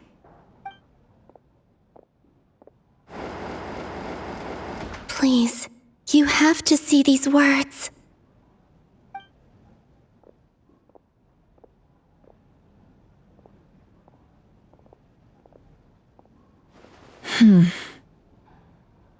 Well, do you sense anything? Unfortunately, no. And this place was our last chance. Not necessarily. We've only looked in Nasha Town so far. Miss Columbina said she would leave messages at her friends' dwellings. It's still worth checking where Miss Lauma lives and where I live. Let's try and make some time to look into those then. Wait. What are you waiting for? Oh, Paimon might have overeaten slightly. What's that look for? This is a victory feast. It's normal to eat a little more than usual. The Traveler in Paimon. It's really you. But why are they talking about a victory feast? Huh. You worried Paimon sick while you were out there fighting Rerir. So this is your chance to make it up to her, alright? Wait. So this is the night after the battle against Rerir. How did I end up here? That's quite a long time ago now. Wait. Time. That's it. Every time I've entered reality within this space, it's been at an earlier point in time. Every one of those points has been before I fell into the moon's reflection. And everything I've done to affect reality really did happen in the past. Does this mean that, within the moon's reflection, time flows backwards? Starting from the moment I fell in? Not long till Moon Prayer Night now. It's gonna be even livelier than tonight. Although, it's gonna be sad saying goodbye to the damselette. She seems like a really nice person. Paimon. No, I can't.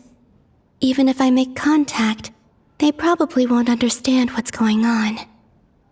And in any case, I'll likely get pulled away again if I do. Instead, I have to find a way to get them to notice what I've written using the moonlight. Wait, even I hadn't thought of doing that before Moon Prayer Night. They'd never conceive of that possibility. Is there truly no other way?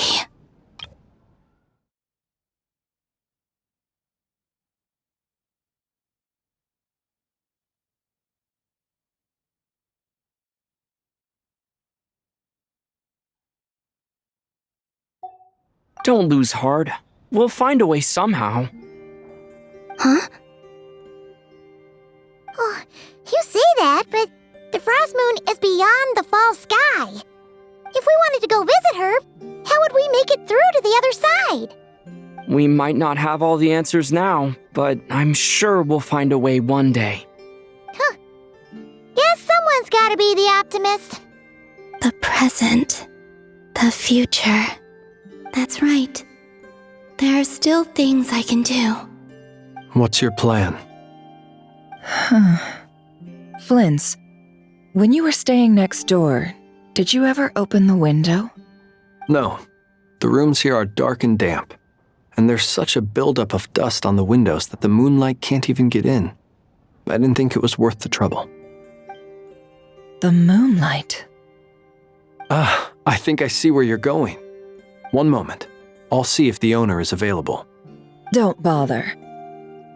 Time is of the essence.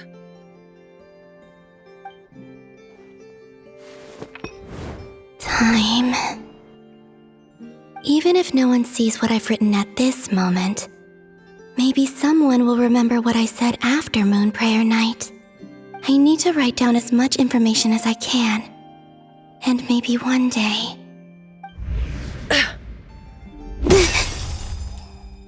Huh? What's up with you? You can't even hold your cup steady. Are you getting tired? A little. Well, you should probably hit the hay then. You've had a really tough couple of days for you.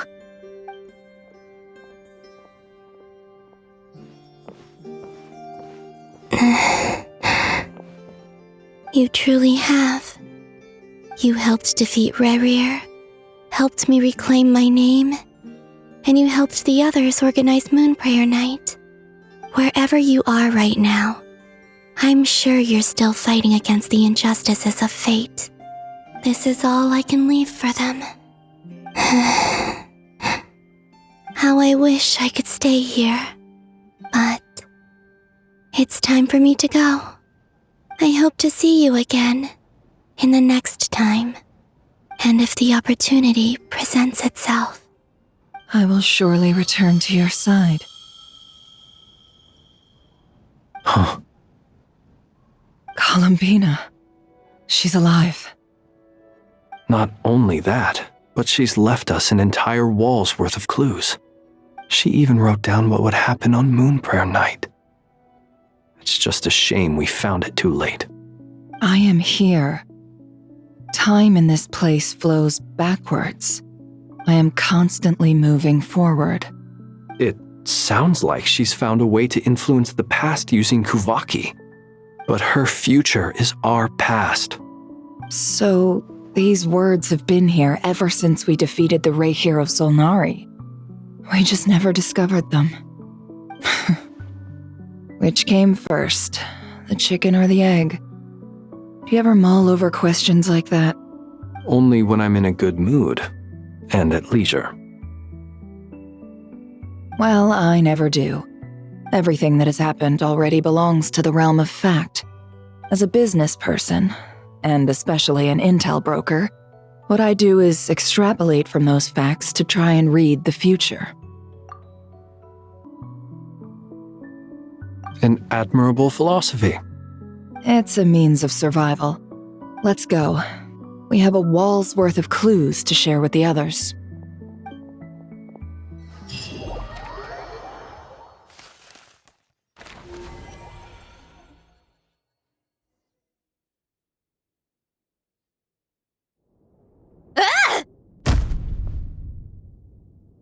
It appears that the doctor's energy signature has changed to something similar to Kuvaki, but not like the Kuvaki we're used to. Nodcry's Kuvaki devices will only have a limited effect on it. I can see why you've chosen to place your hopes in alchemy instead. Also, I must say these books are rather profound. My subordinates just shipped them in from Fontaine. Some of them are from the Narcissenkreuz Ordo. Some are incident reports from Petrichor, and then there's a few test reports for these junk machines. Additionally, after some further scanning, I've discovered something extremely annoying. What's that? Tevat's skies contain multiple moons. A long time ago, when I did my first scan, I detected 3, just as the legends say.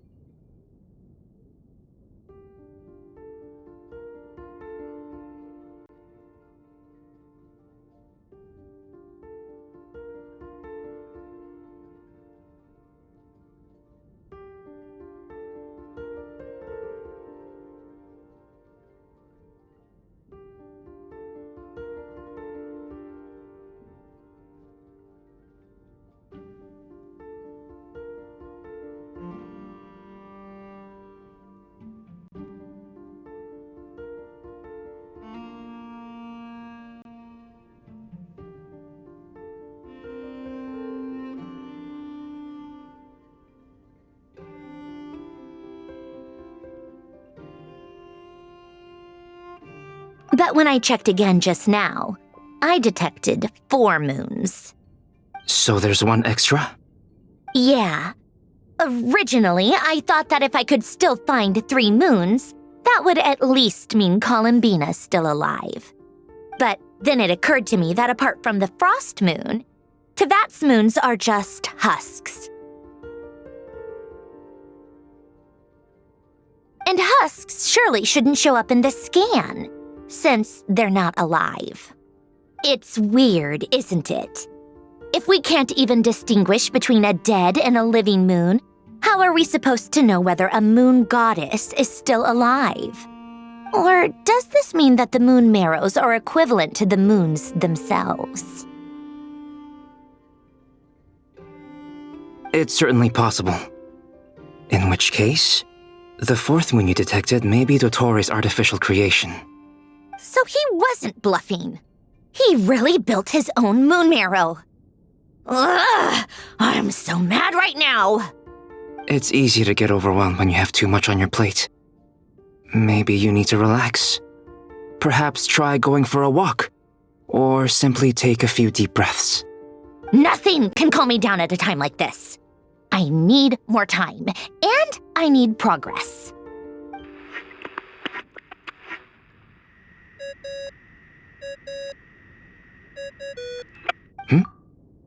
It's Mr. Flynn's.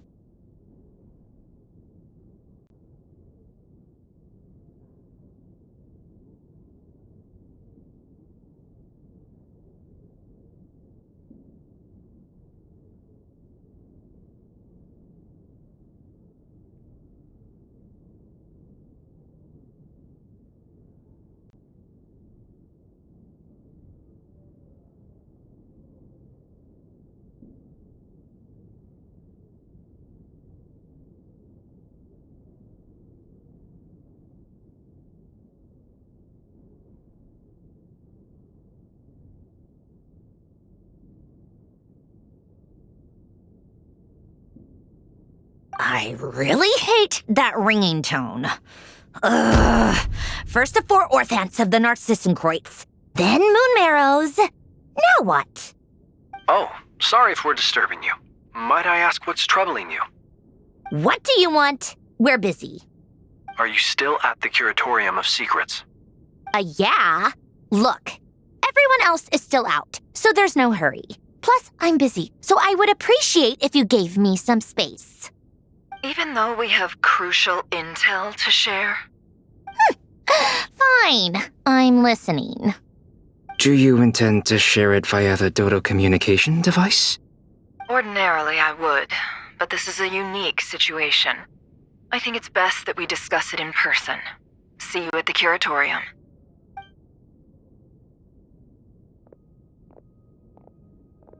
All right then. So, what's the situation? The rest of the team is still out working on their missions and evacuations, but we've decided to fill you in on the most crucial information first. Sandrone, you were right. Columbina is most likely still alive.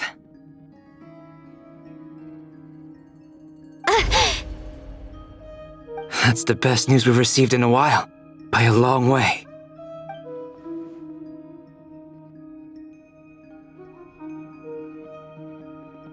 Random locations. Appearing in reverse order? Are you serious? So not dying isn't enough for the moon goddess, huh? She has to show off too. Anyway, does this mean we can deduce her condition from the moon marrows? Miss Androne, there's nothing wrong with simply admitting that you're happy to hear the good news. I'm not.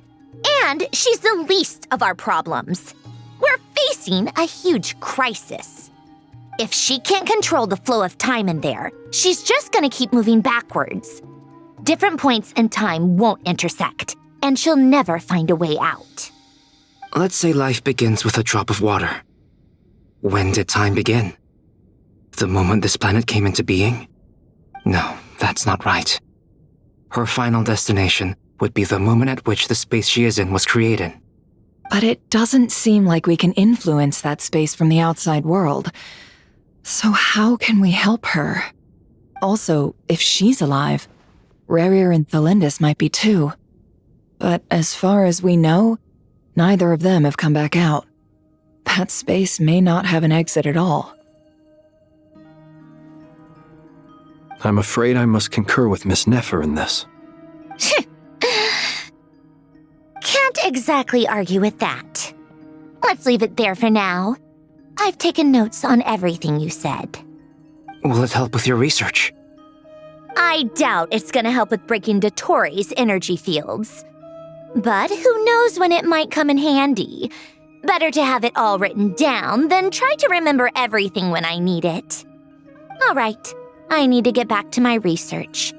Mr. Albedo has made a lot of suggestions that will require my undivided attention.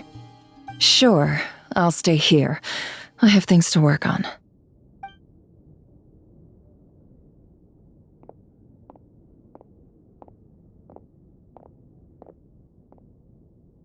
Paimon, are you there? Oh, right.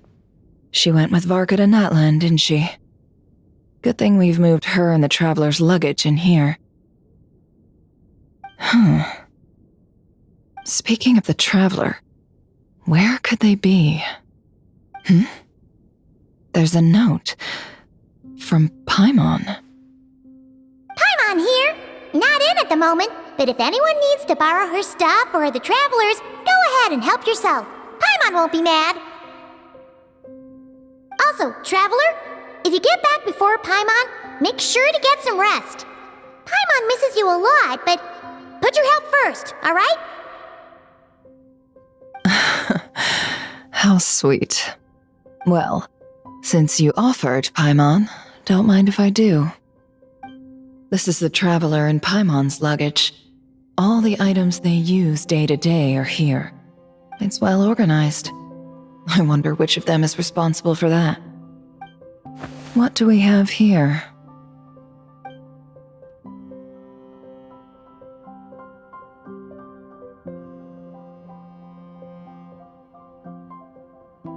The camera captured a special moment that can only occur between people who are close to one another. You can really sense how the photographer feels about their subject. I wonder why this picture was placed outside. Is it because Paimon recently looked at it?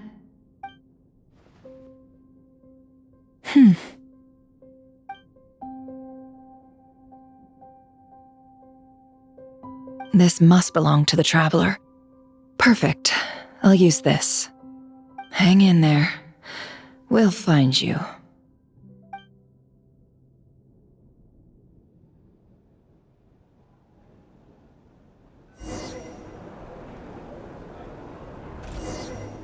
Polonia. Search keyword world formula and bring me all relevant books.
Let's see. This one is Ontonki Sermon Dictation concerning the apocalypse. I believe that the correct term for this is Fortuna. This was an ancient Romorian technology, a wisdom unparalleled. I never imagined that Romorian ideas would be so similar to the diagram I have named, the World Formula. This is strong evidence that human civilization should gradually shed possibilities as it continues to explore and evolve.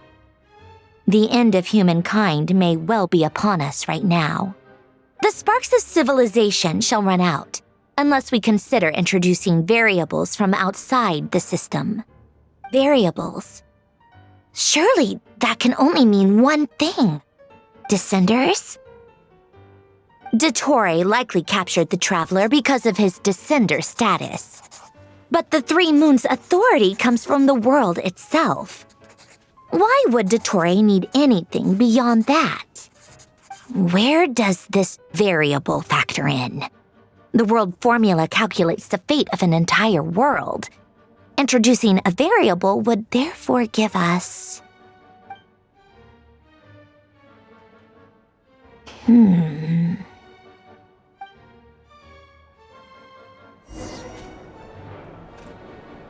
Polonia, search keyword pathway and bring me all relevant books.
Otonki Sermon Dictation. Explications on the Chemical Marriage. These titles are pretty esoteric.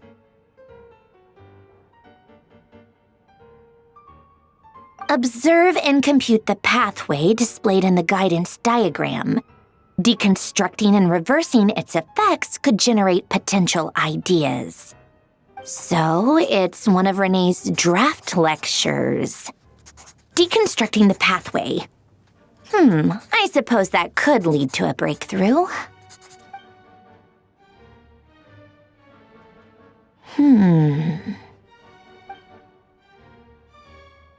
This is so long. This guy sure loves showing off his knowledge.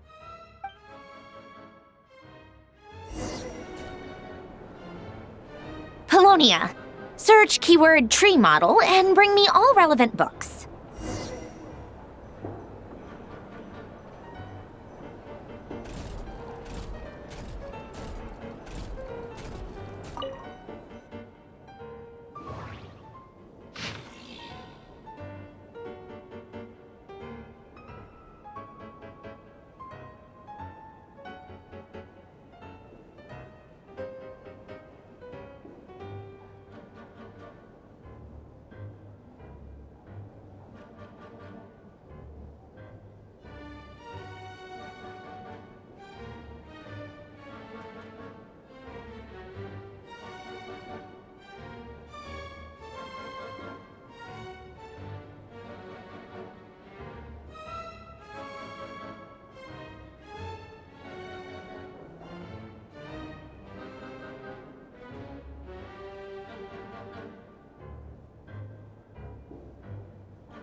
Most of the experimental devices proposed by the Lilia Crucis Ordo are built based on the simple and basic logical structure of a tree model.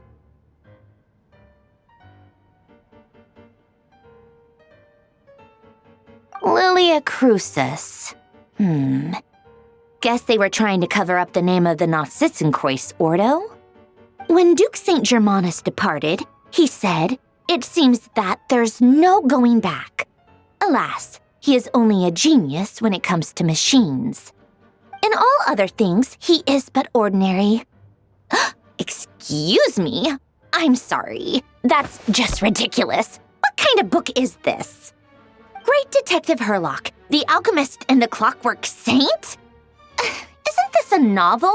Come on. Still, the author swears that they knew Renee well. Whatever. I guess it's not beyond the realms of possibility that Renee would say nonsense like that on occasion. Memory, wishes, souls, and persona. Frankly, this sounds more like occultism, but if Albedo vouches for it, I suppose there must be some alchemical basis to these techniques. The way Alain Guillotin saw it, the world was comprised of machines. The universe needed machines, and thus his technologies were created. That's why I was born. Renee, his full name was Renee de Petrichor, if I recall correctly. Sounds like he and the town must be intricately connected. That place was also the source of most of our information regarding Remurian civilization. Seems like some of his projects were based on their technology.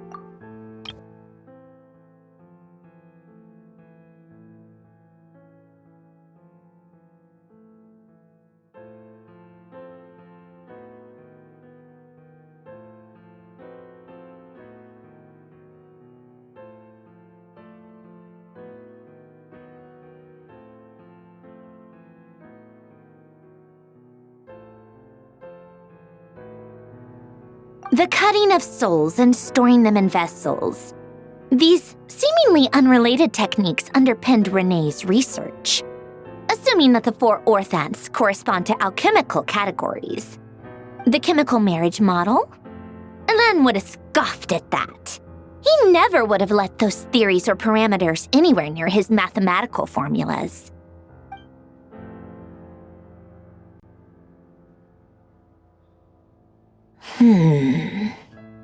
What was Alain's view on Renee? I know he mentioned the name, albeit very rarely. Oh, now I remember.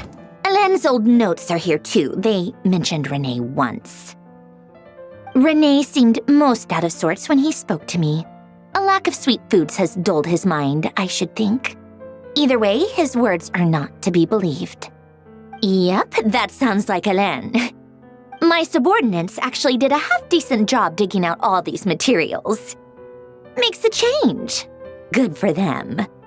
Some of Alain's old files are completely consistent with these records. He must have gotten them from the Tower of Gestalt. I never knew he got his hands on Renee's records that early.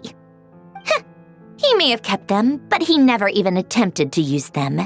Didn't believe a word they said. Come to think of it, Renee's world formula was filled with calculations of constants. That shows he believed that the fate of the world to be predetermined. As for Alain, it's been too long.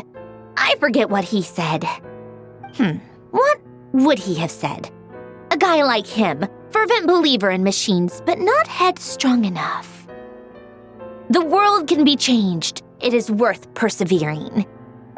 Yes. That's how he used to think, at least. He created that procedure to save this world. Yet the scale of the world's fate proved too enormous. The result was beyond his ability to calculate. He died having never seen the outcome. And there I was, left behind in the ashes of his dreams. Did you really never take a close look at Renee's research? Or did you read it but deem his philosophy incompatible with your model? The very thought of trying to incorporate his ideas probably made you feel sick to the stomach. Well, don't worry, because there's a whole new category of lunatic in town. Next to Dottore, every other madman looks sane. You once asked me what I wished for. Should have asked him instead. He's the one pining for things you'd sooner die than witness.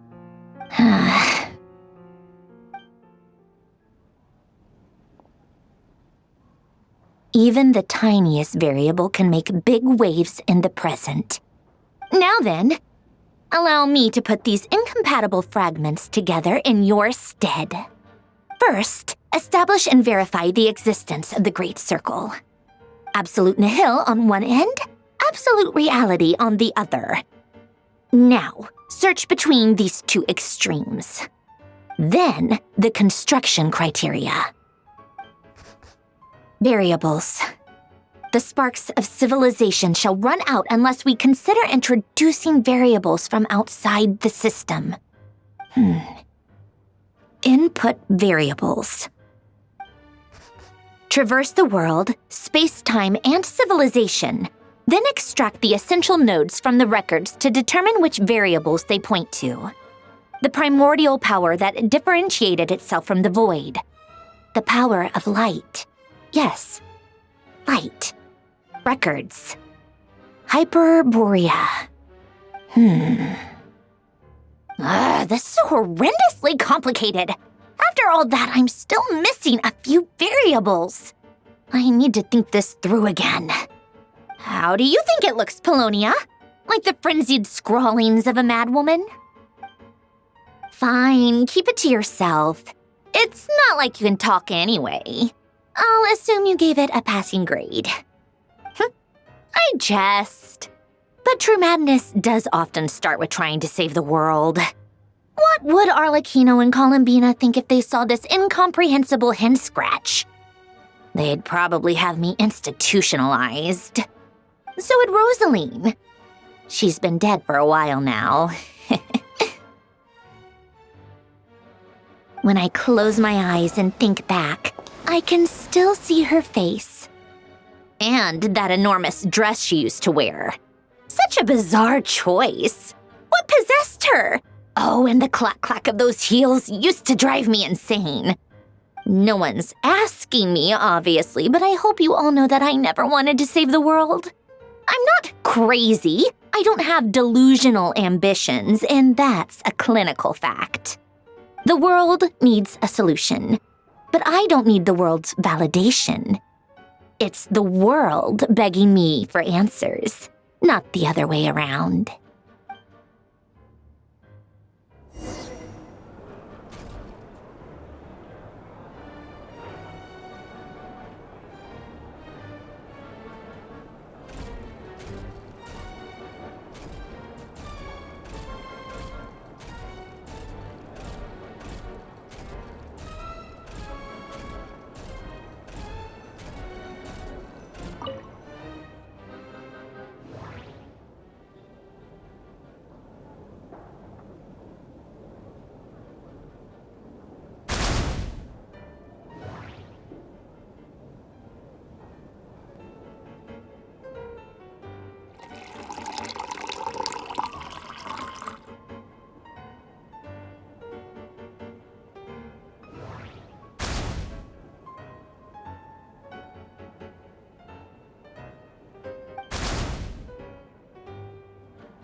Oh, cookies to go with the tea.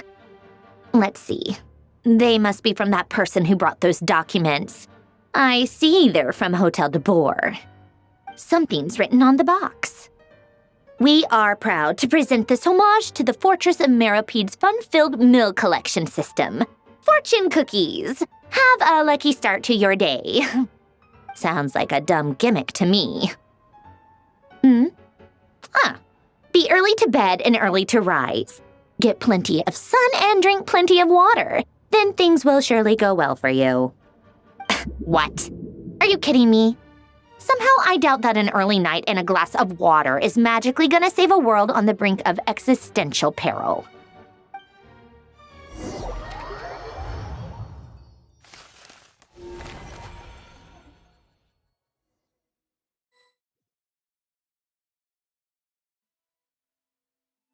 Lady Arlecchino, word has reached us that Lady Marionette's troops are all in position. They are ready to act as soon as the order is given. Excellent. The only thing is, they are fewer in number than we expected. It looks like many of them must have lost their lives at the hand of the monsters released by the Doctor. Can't be helped. Allow them to join our ranks and keep in contact. As you wish.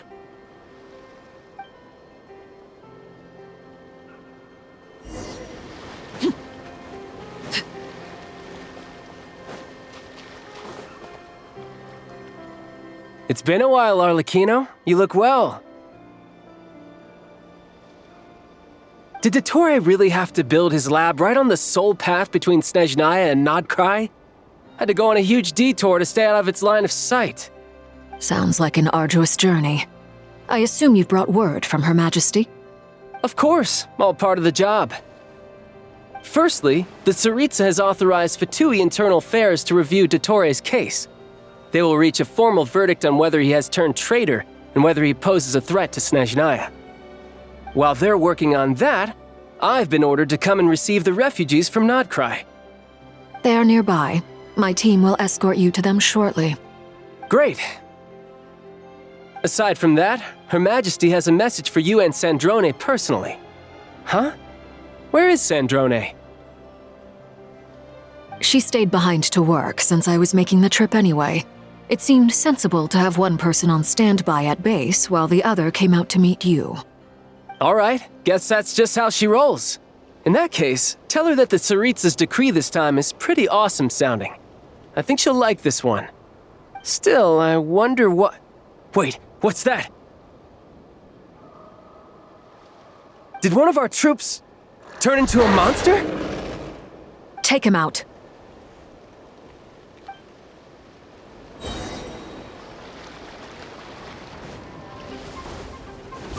This is where you fall. Laid bare. You can run, but you can't hide. Yeah, amateur mistake.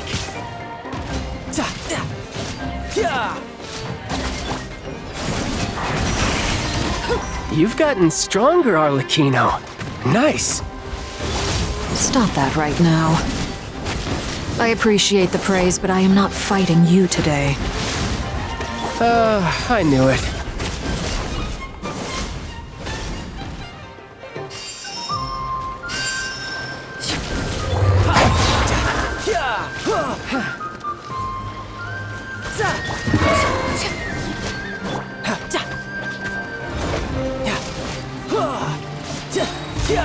Couldn't let your guard down. I can't believe it. He was a living, breathing human one moment, and the next... Another fine piece of work by our dear colleague, I'm afraid. What in the world has been going on in Nodcry? A lot. But long story short, Dottore stole 2 moon marrows that should have belonged to Columbina, then built a 3rd moon marrow of his own to concentrate the Trilunar Authority in his hands. What?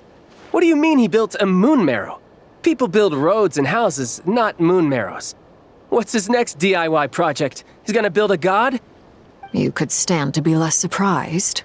We are harbingers. The work we are engaged in makes the creation of gods seem mundane by comparison. I tell everyone who asks that you once crossed swords with Rex Lapis while serving as a key supporter for Rosaline's plan. But right now, you're acting like a common adventurer. Thanks for speaking up for me. Those 2 really took me for a ride back then. Then again, surely no common adventurer would manage to get tangled up with them the way I did. That's gotta count in my favor, right? It almost sounds like you wish to repeat the experience. I might have to lower my opinion of you. No. I'll stop talking. Please, go on. Dottore is currently still experimenting with his newfound power in ways that continue to corrode the outside world. As for the human mutation, I believe this is simply a consequence of his experiments, and not a strategic move. That radiant beast was once a subordinate of Sandrone's. I suspect he was only allowed to live so that he could become an experimental subject. Also, those of us who fought Dottore have been afflicted with a curse. As such, I cannot leave Nodcry. This is so much worse than I thought. No wonder Her Majesty's decree is so extreme. While these exceptional circumstances persist, the Harbingers are hereby authorized to use unilateral executive powers. Should Dottore pose a threat, Arlecchino and Sandrone are permitted to eliminate him.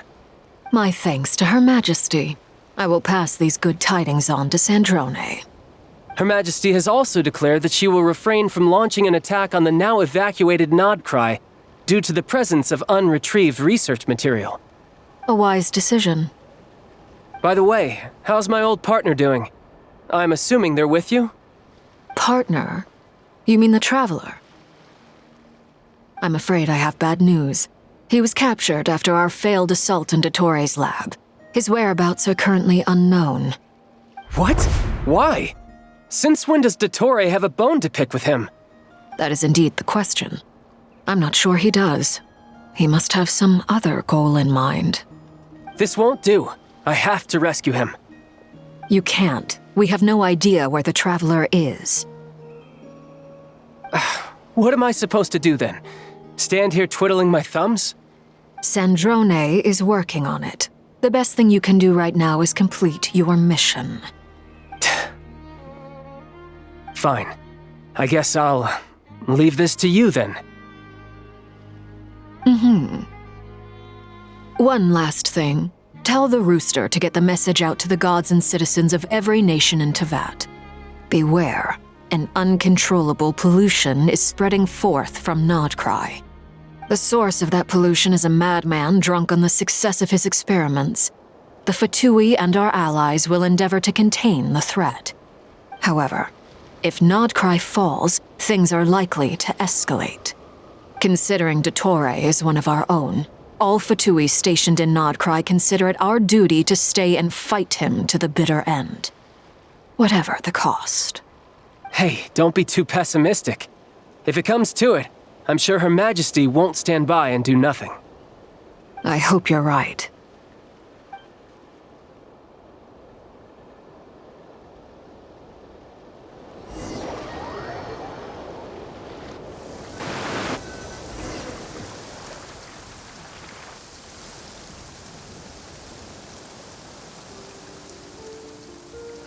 You're right on time. Thanks. Hey, do you think I'll get that gliding exam exemption? I made sure I was on my best behavior in Mondstadt. I landed well outside the city and walked in through the gates. I'll help you apply, don't worry. For now, let's see what we have here. What are the doctor's energy fields even made from?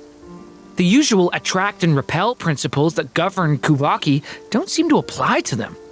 They are very mysterious, but ultimately, they appear to be comprised of energies from the three realms. Thanks to research by Master in the Hexen Circle, we know that Teyvat's 7 elements are derived from the more primordial power of the Light Realm, which is antagonistic with the power of the Void Realm. Since you have the power of the Dragon Durin within you, I'm sure you can already tell that this energy field contains no abyssal energy. That's true. It's not abyssal energy. It's something pure, wild, and untamed. I've been thinking about something. Do you still remember the device that Dory supplied from the Academia when you and Miss Columbina fought Rarier? That was one of the most marvelous feats of ingenuity I've ever seen. The design, the craftsmanship, the material selection. I couldn't fault any of it. Not to mention the operating principles. Surely the most ingenious feature of all. Dory didn't go into detail on how it functions, but I have a working theory.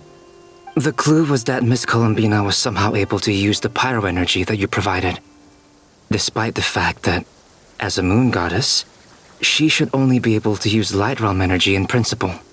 Now, all elemental energy is, of course, derived from light realm energy to begin with. Hence, I suspect that the device works by restoring elemental energy to its original state. This presumes a theoretical model of the 7 elements akin to that of light refracted through a prism. Perhaps it is no mere analogy. Maybe there is indeed a prism in this model. I almost wonder if the idea for the device was conceived based on direct observations of said prism. It would explain how such an ironclad design concept was achieved. It is at once a masterwork of engineering and a groundbreaking application of the Academia's latest elemental theories. I suspect only Lesser Lord Kusanali herself could have devised such an ambitious technology. But back to the energy field before us. If this is pure light realm energy, its relation to elemental energy is one of integration versus division. Or you could say that the former contains the latter. Could this mean that elemental energy can dilute the power of the light realm? Should we give it a try? We should.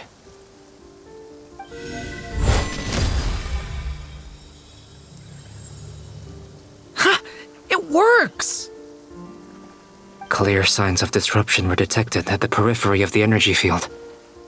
This indicates that elemental energy can disturb or even negate the field. Now you try. Alright, here goes.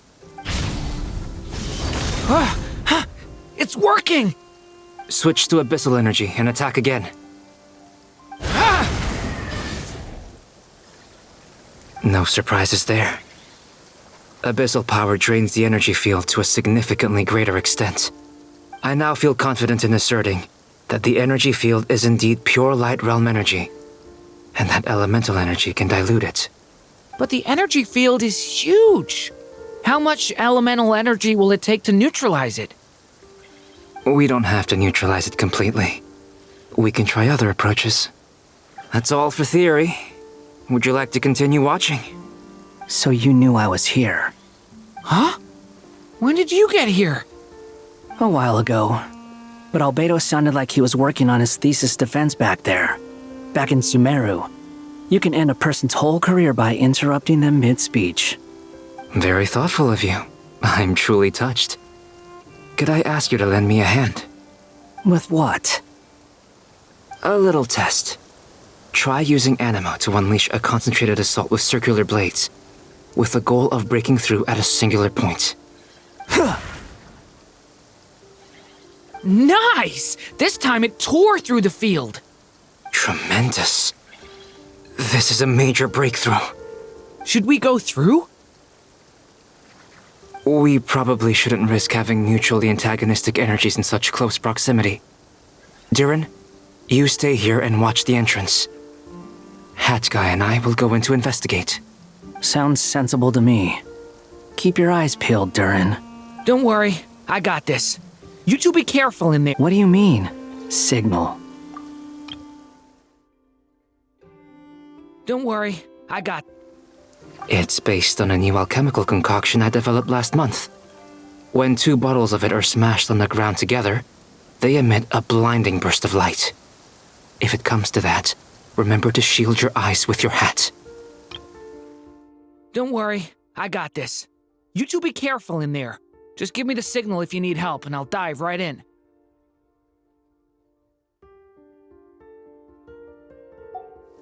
Glad I asked. Thanks for the heads up.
Like I thought. Beyond a certain distance, we can't see the opening where we came in. Maybe that's to prevent people from escaping. Sounds like Dottore's style to me.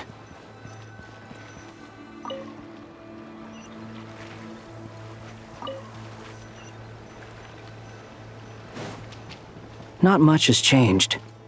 Things are basically the same here as they were before the energy field appeared.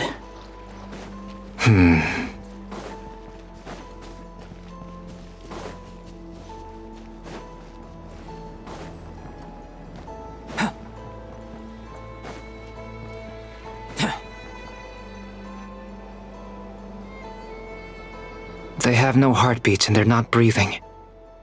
We can only assume they're dead. But there are no visible wounds. Also, there's an animal squatting next to each body. It's watching us. That's not an animal's gaze. What are you trying to tell us? Doesn't seem eager to talk. I guess maybe it's just an animal after all. Let's keep looking around.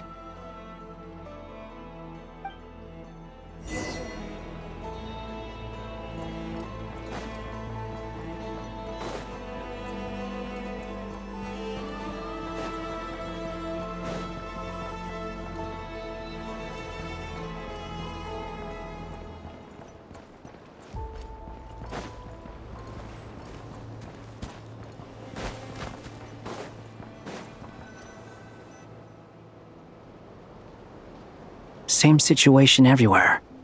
Not a living soul in sight. Just countless bodies with animals standing watch over them. Well, I think we can safely rule out the possibility that they're all pets. Is skirting around the topic your way of showing consideration for other people's feelings? Just being cautious. I don't doubt that you can handle the truth.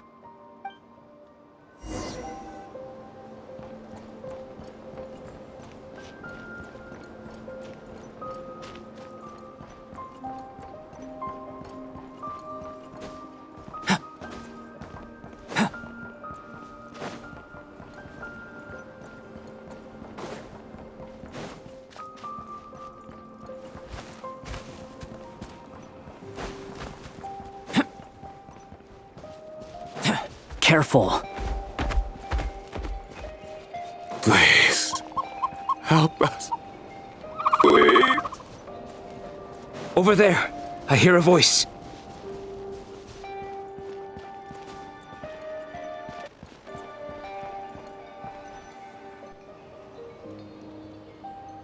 Please, help us. Please. What happened here? I don't know. Suddenly, everyone collapsed. Then my line of sight got lower. I still have some of my senses left. I gotta get out of here.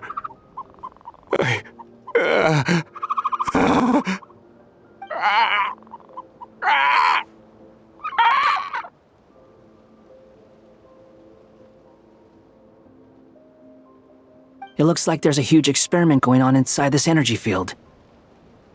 Maybe each energy field is its own giant experiment. Vile. He's swapping human minds with those of animals. Even without the other circumstances, this would be an extremely radical experiment. Those people may have lost their sense of selves, but they are not fully animals either. If they were, they would have left. But instead, Their instincts are driving them to remain by their dead bodies. We should go. No sense in sticking around here longer than we need to. Agreed.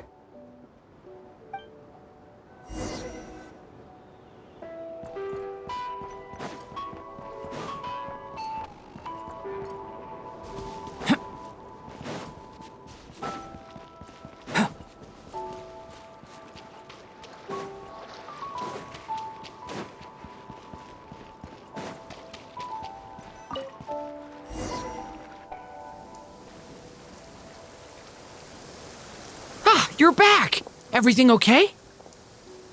We saw some things that take a strong stomach. Otherwise, we're fine. We should share our findings with the others.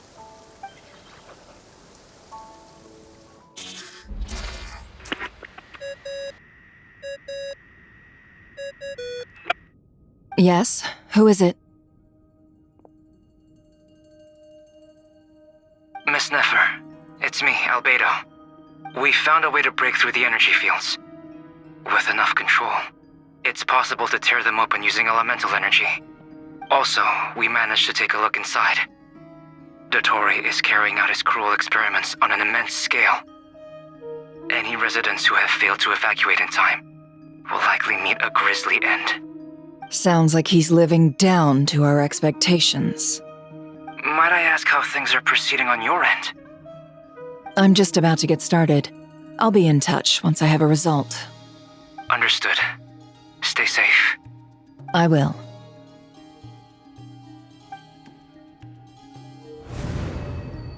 Well, Nefer, I'll link up with you once my tasks are complete. What makes you think I'd need you to do that? I'll need it. And considering the way you approach certain matters, I think you'll be better off with me present.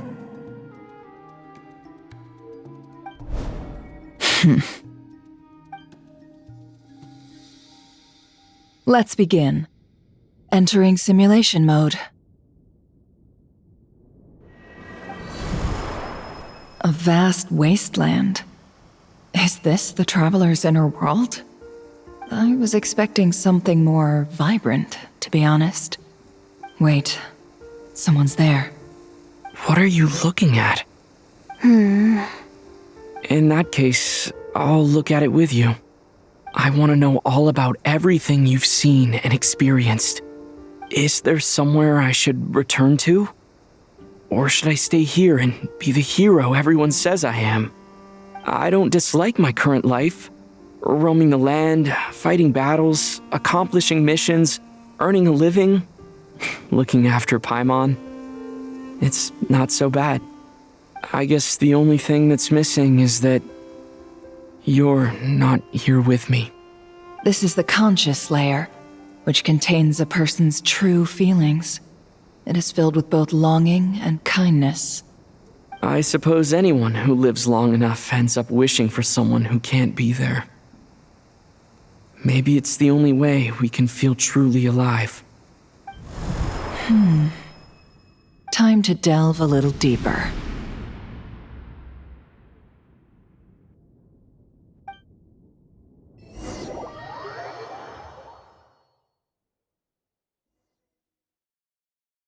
Nasha Town is hardly the optimal choice for a place to live, but it has character and a reasonable population density. What are you trying to say? Oh, don't be nervous. I was just thinking where might make a good starting point for your journey. Perhaps I should send you further afield. Conria, perhaps. Conria ceased to exist long ago. Once again, you fail to understand the possibilities that the Tri-Lune creates. Anything that has existed in the past, I can now recreate. You simply do not wish to see that happen. That might be because you miss your sibling and fear getting answers that you are not ready to learn. But this is not for me to judge. If we are to collaborate, we need to maintain an amicable relationship. In a moment, you will be able to... Oh no. What are you...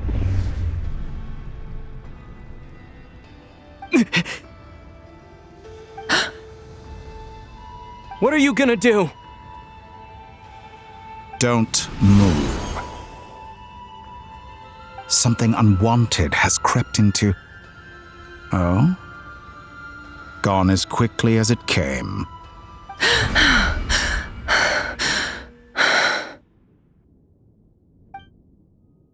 Did you save me? If I hadn't cut the connection, Dottore might have caught you from the other side and destroyed you. This was a good idea, but once is plenty. You were exceptionally brave. Excellent work. Thanks, but now's not the time for that.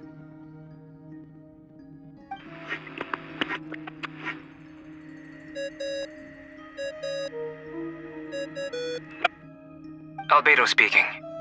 I think I know where he is. What is this endless darkness? I can't see anything, even though my eyes are wide open. But why? What happened?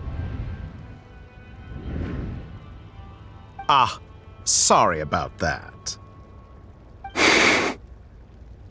I take it you didn't notice. Just now, a friend of yours took a little peek into your mind. Could it be Nefer? How did she do it? Did she use something as a medium to connect to me?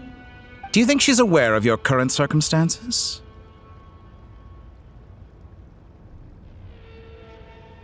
Oh dear. Have I stunned you into silence? I only wanted to slow down your time a little so I could stop your intruder in her tracks. It would have been nice to capture the spy. I must say, I'm finding the ability to adjust the flow of time rather intriguing. The moment you closed your eyes, time seemed to grow impossibly viscous, didn't it? A whole month passed before you opened your eyes again, but only for you. No one else was affected. I dare say this is something only a god can achieve. Point taken. You've proven once again that you have god-tier powers. Oh, you misunderstand.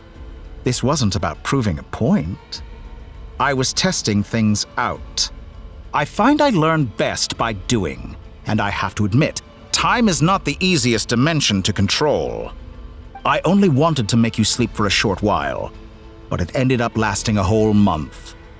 Clearly some finesse is required to wield the authority over time as I wish.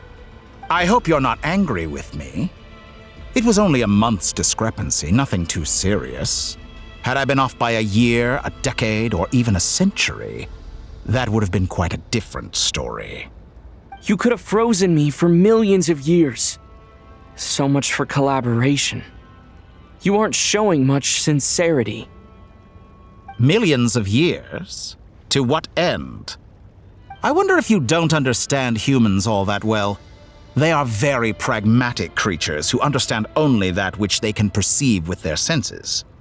If I had you sit here for a week, I imagine people might sympathize. But if I left you here for 100, 1,000, or 10,000 years, the sheer size of that number would cause it to lose all meaning to them. They would not have the capacity to comprehend your suffering, and thus they could not empathize. Unfortunately, while gods do exist in Tevat, it is ordinary humans that account for most of the population. Their lifespans are so limited, their bodies so fragile. Did you ever really hope that they could begin to understand someone like you? Your long life and unique origins make you fundamentally different from them. How long will it be before they start to treat you like the alien you are? Before you are ostracized, outcast? Alien? Even I feel bad for you sometimes. This world has made you into a slave. So many times you have served its will, and not once have the powers that be ever thought to grant you the one simple thing you wish for. You have been treated most unfairly. I can change that. I will grant you special privileges and give you back the status you rightly deserve as a descender.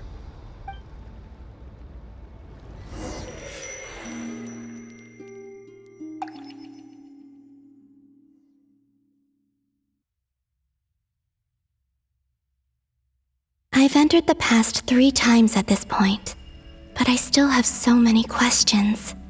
For instance, beyond each point being further back in time than the last, what determines the specific locations at which I can make entry? So far, the common thread linking all 3 scenarios is that the traveler has been present. But it's more than that. I know I sensed something familiar around him. What was it? I'll keep this question in mind as I carry on.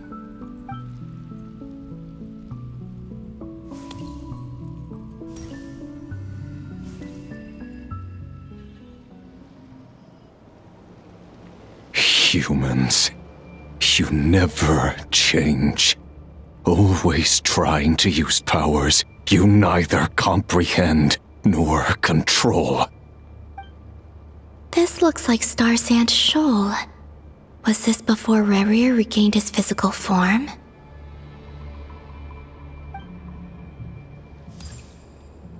You've messed with the cannon again, huh? Sorry, but this round's not gonna go your way. The cannon.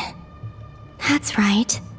I was at Silver Moon Hall and I sensed an abnormal Kuvaki fluctuation coming from Nasha Town.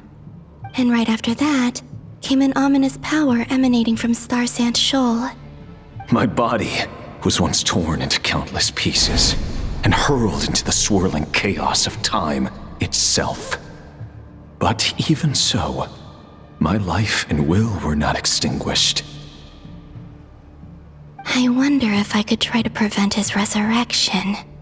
But how would I do it? What can I do, here and now? Traveler! Behind you! Look at that light!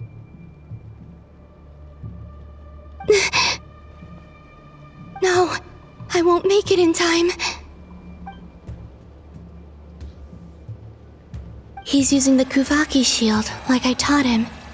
Is he going to use it to block the cannon's beam? He's strong. I'm sure he can manage. But the force released when the beam impacts the shield might lead to collateral damage. Easy Island. The Frost Moon Scions will be exposed to lethal levels of Kuvaki. A question, if I may, kind Miss Columbina. When the cannon's Kuvaki beam was deflected earlier, I saw several bolts of energy streak toward Hisi Island, only to be blocked. Did you also have a hand in that? Maybe that really was me after all. Well, future me. But I don't know if I have enough power left. Sigi sato pasa sax, niti ipotuftos. There's no time. Osestikos paratin tiranto risuiku, to pirto aithion feraton.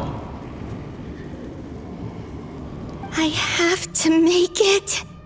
Oh, Frost Moon. Oh, great land. Oh, slumbering moonlight of Notcry. If you can hear me, if you can sense my call, then please, heed me once more!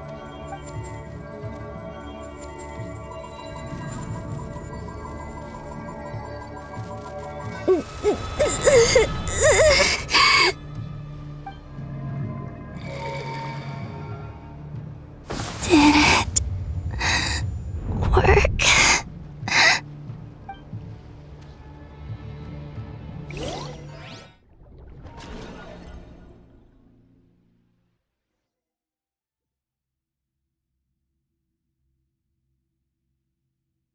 Hey, wake up. Hey, did you hear me? Columbina, I said wake up now! Oh, good morning, Sandrone. It's 3 in the afternoon, actually. And could you kindly not use my quarters as your personal nap room next time? But I feel so safe here. And your coffee, right? It's so bitter, but it smells lovely. like you were raised by wolves in a forest or something. What did you drink growing up? Grass tea? The Frost Moon Scions certainly led a more frugal existence than the Fatui. Then I'll bet you've never eaten one of these before. It smells delicious. That's because it's a Fontanian recipe. I had a little free time today, so I made a batch. Rosaline will be here shortly, but if you really can't wait, I guess you can go ahead and... Hey, at least let me finish before you start eating! Did the Frost Moon Scions not teach you basic table manners? Or did the rules not apply to you because you're the high and mighty moon goddess? These are so tasty. Of course they are. I made them. I was worried they might contain traces of machine oil. What?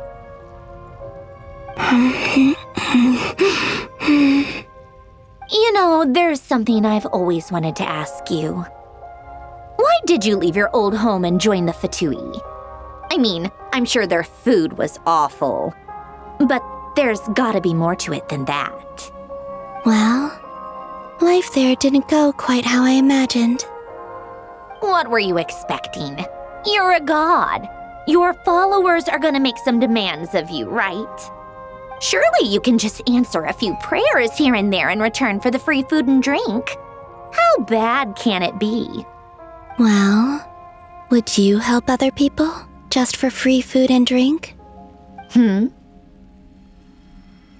The doctor told me that you were created by a great mechanic, Lord something Fisher. The Lord Artificer. Ugh, some people can't keep their mouths shut. Oh, Lord Artificer. And didn't he have something to do with the, narcissist? Narcissenkreuz Ordo. Yes, that was it. Narcissenkreuz Ordo. So, would you try to fulfill their wishes? You must be joking. I wouldn't go even if they paid me. I don't even know them. Exactly. Well, I felt the same way. I did not know the people who made demands of me. What do you know? We're on the same page for once. In his later years, Elen did ask me if there was anything I wanted to do. If I had any wishes of my own. Well, I don't. And I'm not in any mood to fulfill someone else's either. Who's Alain? He was the... You know what? Never mind. You're not gonna remember. Anyway, the point I'm trying to make is, neither of us is the self-sacrificing type. Let me ask you this. What sort of place would you like to live in, if you could choose? A place where people don't ask me for things I cannot give them. Where they don't worship me, or fear me, but just want to chat with me like a normal person. I'd also like the freedom to come and go as I please. And ideally, it would be somewhere with the smell of coffee and snacks. Not to burst your bubble, but no such place exists in the world. Now, take your snacks and scram.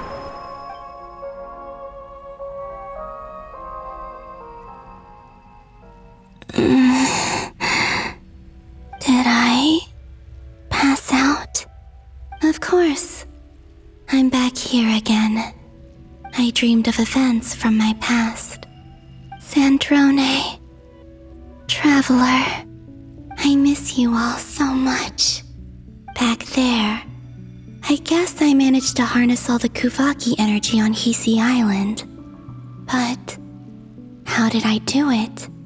Time is flowing backwards here, and I can use that familiar power to enter the world of the past. That mystery ally everyone talked about. It was me all along. I can sense that there isn't much more power remaining up ahead. What lies at the end of all of this? Will time keep flowing into the past? And will I ever find my way back?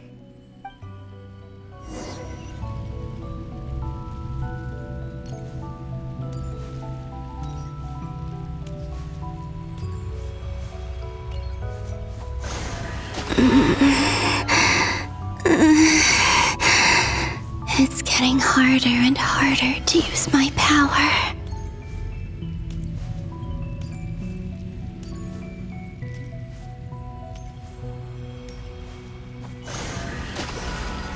I'm no match for the Abyss in this state. I need to avoid the contaminated fragments.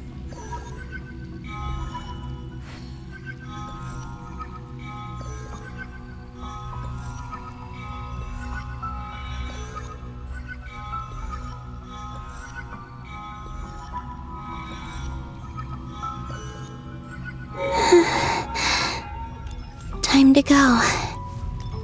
I wonder where I'll find myself this time.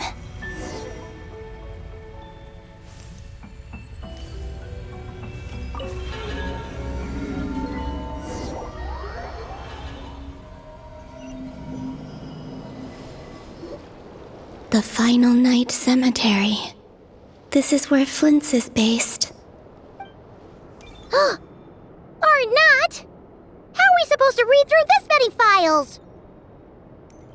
Difficult, yes, but it is also our most efficient option. Seems like they're searching for information. Oh, I remember. Flint's and Varga talked about some files on the Wild Hunt. Was this my doing too? To expose the true intentions of this Rarir, we need to dive into Notcry's history. Are my actions changing the past? Or are they simply completing a process? Is all of this inevitable? Or am I the one making these decisions?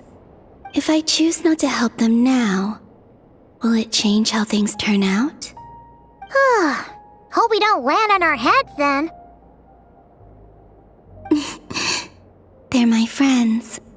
I can't not help them.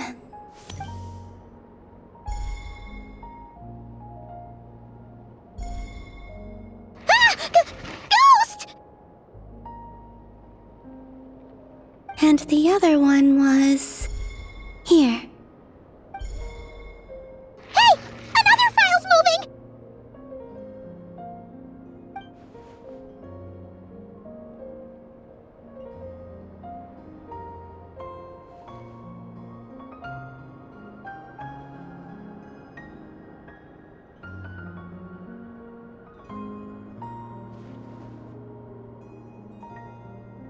That should do it.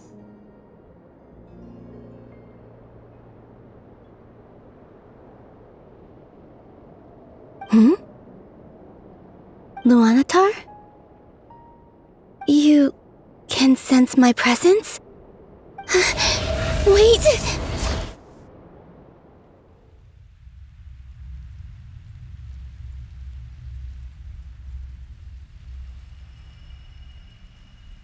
Luanatar. So she's that familiar presence I've been sensing all along. She's always been by the Traveler's side. That explains why the Traveler has been there each time I've entered the past. But why Luanatar?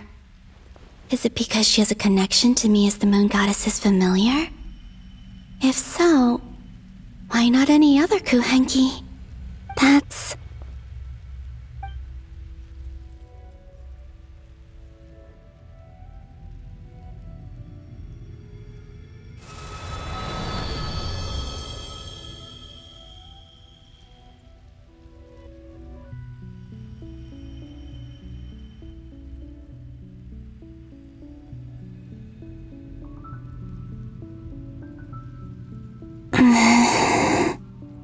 I cannot sense any power up ahead.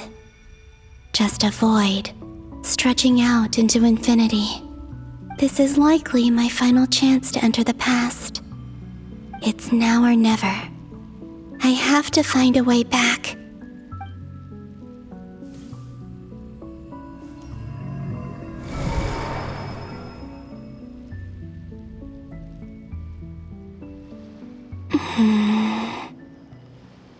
Easy Island?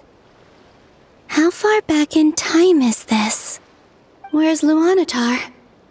I can't sense her presence this time.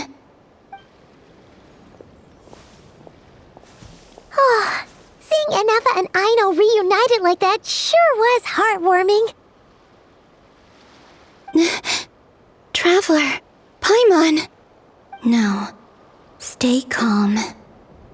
I don't have much power left to change things. I don't even have that much time left here. Think, Columbina. How do I find a way back? A way back? To where? Do I go back to Moon Prayer Night? Or to the future that followed? And if I return in my current state, what will become of me then? Dottoro's actions that day proved that he'd been planning that for a long time. He had already seized the power of 2 moon marrows before capturing me. Even if I managed to get back, how can I fight against him when he wields the Tri-Lune Authority? I can't. If I go back like this, I'll be playing right into his hands. I have to find some way of rivaling the power he has usurped. Wait. Time flowing backwards. The Tri-Lune Authority. Does that mean? I think I know what the final destination of this lunar reflection might be. I know what I must do. Speaking of homes, we must already be close to where the Frost Moon Scions live. The vibe here feels different, just like the scenery. But how do I communicate my plan to my friends? Should I write it down here? No, someone else will see it. I need something with a close connection to me. Something I can use as a medium to tell them what's happened to me in here. Now it makes sense.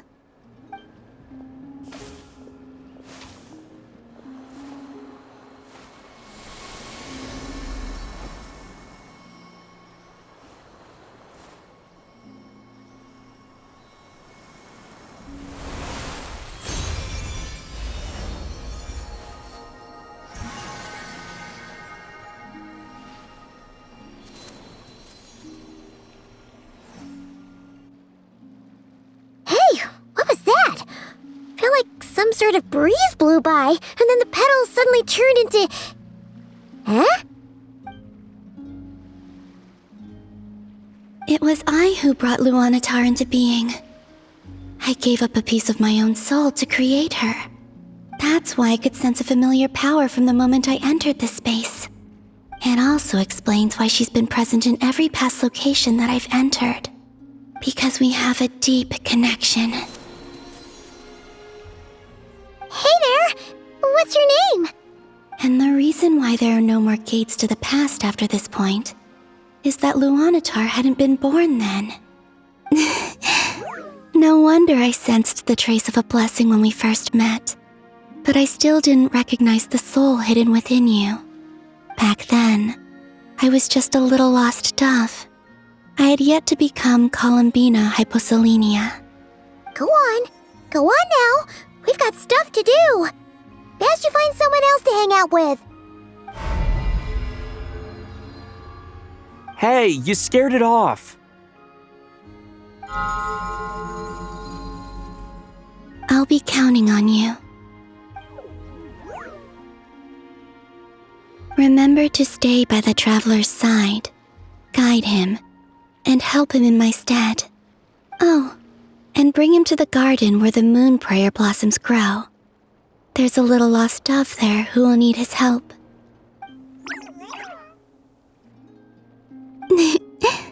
Go on.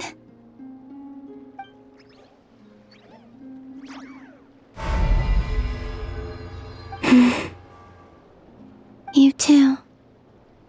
Go and live your story. As for mine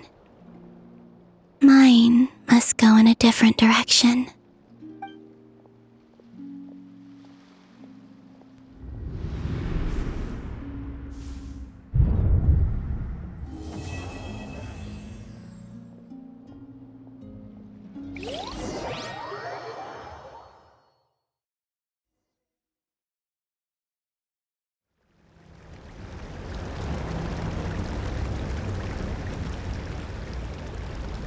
How would you like to experience the thrill of never being held accountable for your actions?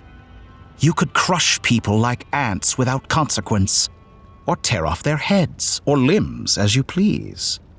Believe me, such a life is but one small step away. What point is he trying to make? Freedom? But the freedom to kill? To do evil and get away with it? Why would you offer me that? The creation of a world is the ultimate scientific experiment. I have taken my research to the highest level, where I shall be not just a god, but also a servant to many sacred spirits. I shall heed the truth and perform holy deeds. A god's laboratory is the perfect playground, but it needs the right occupant to explore its full potential. Mortals are found everywhere one looks. Not so with Descenders. I'd prefer my first guest to be a distinguished individual such as yourself. And I know you could make the most of the opportunities it offers. So the condition for entering the new world is to take innocent lives. The same dilemma that Rerir once faced. Could I really bring myself to kill others for my own benefit? Rerir did. And look where it got him. Have you made up your mind? I can't do it. Your playground is no place for me. You're putting your hopes in the wrong person. But we both know I'm not quite the hero you say I am either. I have my own reasons for the journey I'm on. And they aren't all selfless. You've grown a lot since we last met. But there are still things you are unwilling to compromise on. This will only hinder you. Why don't I lower my requirements a little as a gesture of goodwill? I'll give you a little time to learn to be a less noble soul. That'll make things much easier for you. I really doubt I could live that sort of life. And yet you already sound less defiant than a moment ago. The benefits appeal to you because you can read the signs of the times. Why don't we return to my research facility? Your last visit was so rushed. There is much that I have yet to show you.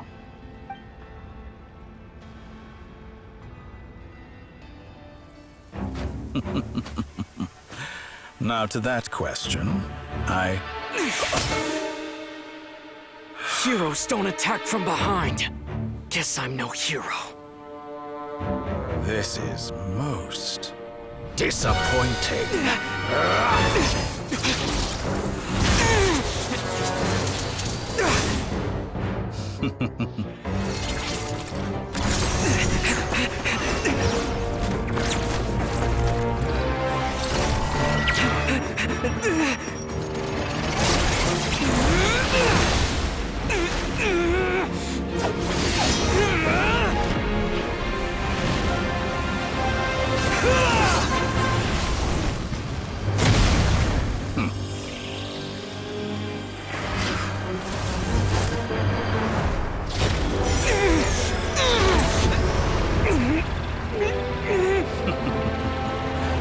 Now then.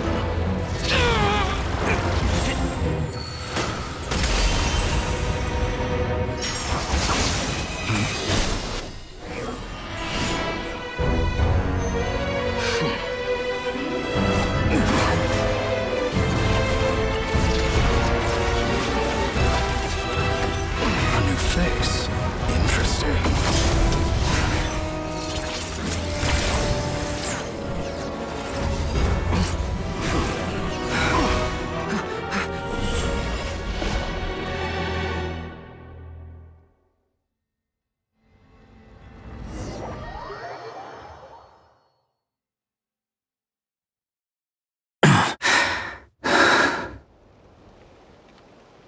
You're still gonna call me Hack Guy after that, huh?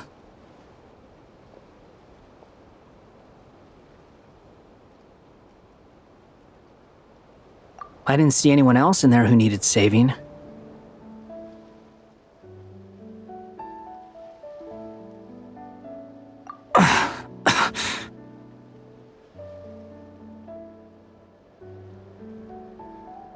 It's nothing. I'll be fine.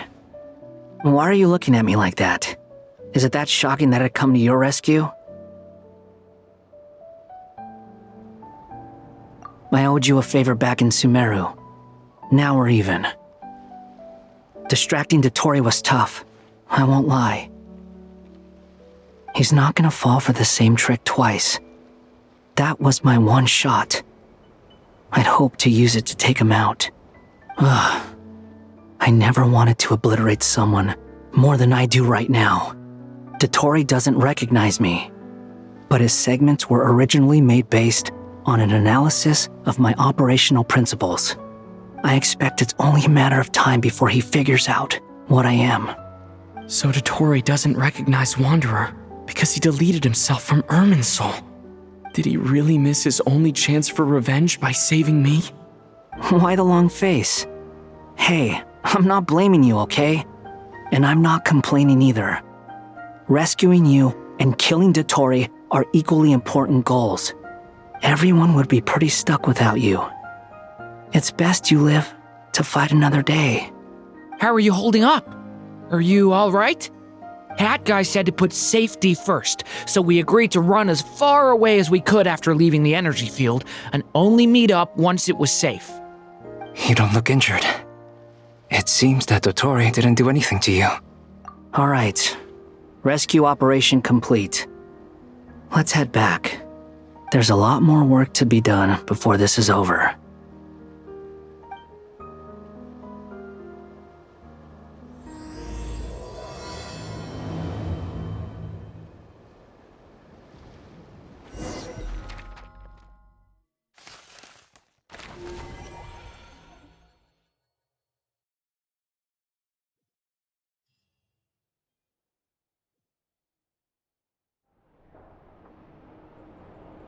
Understood. I will bear the Tsaritsa's decree in mind. I don't see what's so awesome about it, though. Does he really think everyone else is as immature as him? I'm not stooping to Tartaglia's level. I thought you might say that. How's your progress? Quite promising, actually. That alchemist Albedo gave me a few ideas. Remember how I asked you to look up some files for me? That stuff on the Nazi-Kreuz Institute. René de Petrichor and Jakob Ingold. Alain Guillotin despised René's theories and methods, but he never managed to come up with better alternatives either. So I adopted some of René's ideas. I thought Alain was like a father to you. He and René were mortal enemies, were they not? And what would you say if Lenny and his friends one day learned something useful from someone you utterly detested? I would applaud them for it. That would mean that they have surpassed me. For all we know, Alain Guillotin might have thought the same thing. Not that it matters, though.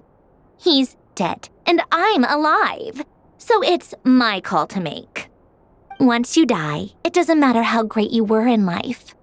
Only the living get to decide what happens next. Hey, come on out. They're back. Huh?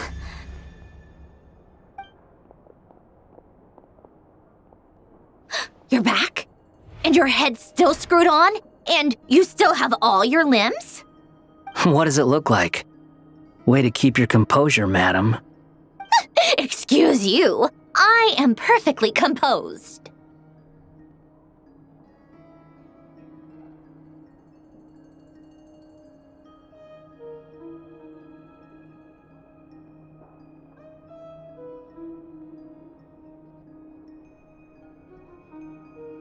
Glad you're okay. Yes, it's a huge relief.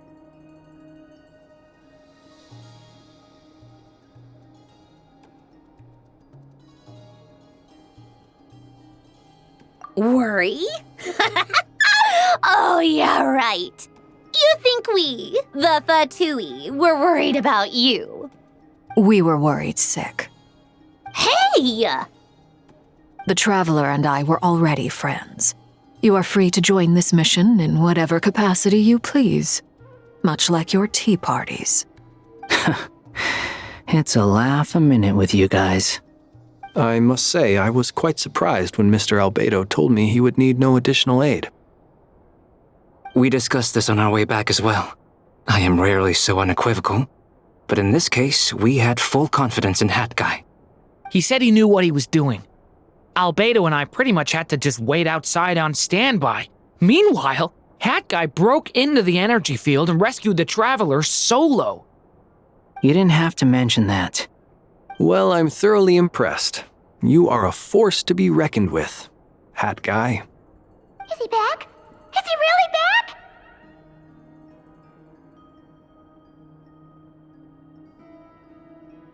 Traveler! It's really you!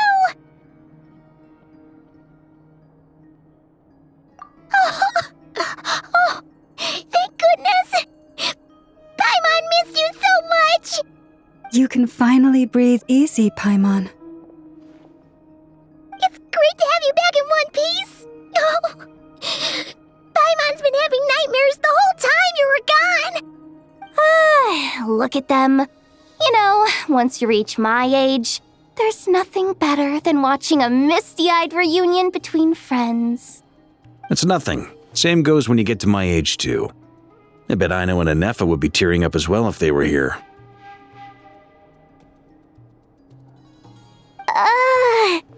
Varka, I'm not sure Anefa can cry. Oh, yeah, good point. Hey, your eyes are looking a little red and puffy. Come here, let's hug it out. What? Ew, no! No, thank you. You're not my dad, okay? Knock it off! Everyone, I'm sorry for all the trouble I caused you. But the silver lining is, I didn't come away from this ordeal empty-handed. While I was being held captive, I learned a lot about Dottoro's current capabilities, and what he plans to do with them. Allow me to explain.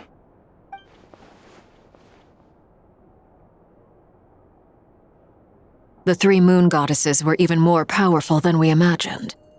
No wonder Dottore believes himself to be equal to the gods, maybe even superior. Utter blasphemy. While everyone was gone, Nefer and I made an interesting discovery, and I believe Miss Sandrone has something to share too. Ma'am, perhaps you could do the honors?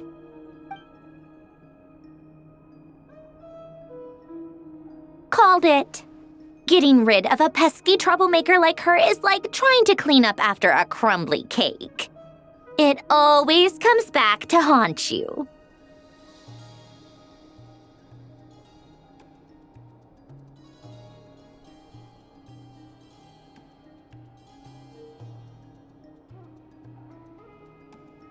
Our next step is to find a way to bring her back.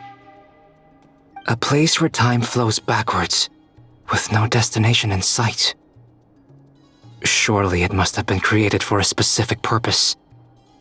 But I fear the answers are buried deep into Vat's history, held by great powers beyond our reach. It sounds like she's on a specific path through time, just traveling in the opposite direction to us. The question is, where does that path lead? Or will it keep going to infinity? We considered that question as well. Strictly speaking, time is not infinite. Indeed not. Every road has an end. Nicole! You sure loved quietly sneaking in mid-conversation. I do, in fact. It's something I've always done at our mages' tea parties. Quiet, mysterious, and persuasive. You wonder what lies at the end of her road. Well, just as the world has a beginning and an end, so too does time. And so, the end of the road is the moment that Tevat was born. But where Miss Columbina will end up along this road, that depends on where this particular river of reverse time began. What about the original moons and the moon goddesses? Do they have a beginning too? All things do. In the beginning, no moons adorned the sky. It was the Dragon King Nibelung who raised the 3 moons into the heavens, and thus were the moon goddesses born. They were shadows of the planet, born to wield Nibelung's authority and oversee the world on his behalf. They were extensions of his will, manifestations of his majesty. But then one day, they disappeared just as suddenly as they had once been brought into being. Nobody knew where they had gone.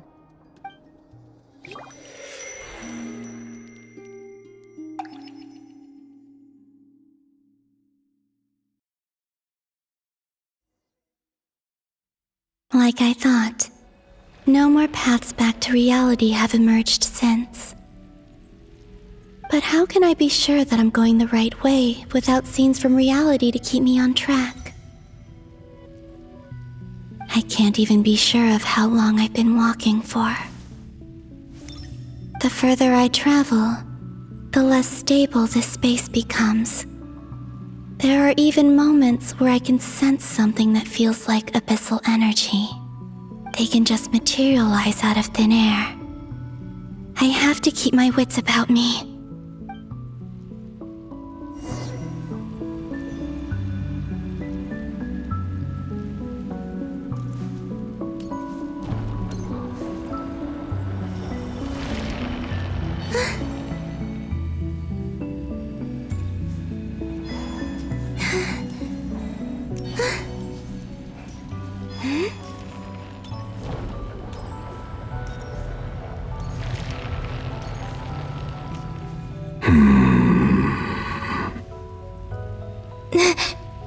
Is that the ray here of Solnari? I can't.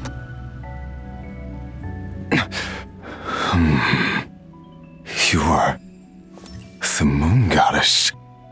But how? Please, there's no need. I'm not interested in fighting anymore. I find that a little difficult to believe. Yeah. Honestly, so do I. The way you used my own power against me was a brilliant strategy. And then, in the final moment before I was thrown into this space, I got to see an old friend. Mr. Dainsleif. Right. It was so long ago now. But we were friends once. When I first got here, I was filled with hatred, remorse, and rage. How I cursed and devoured. I tore everything here apart. I was consumed by the desire to leave this place and have my vengeance. But to no avail.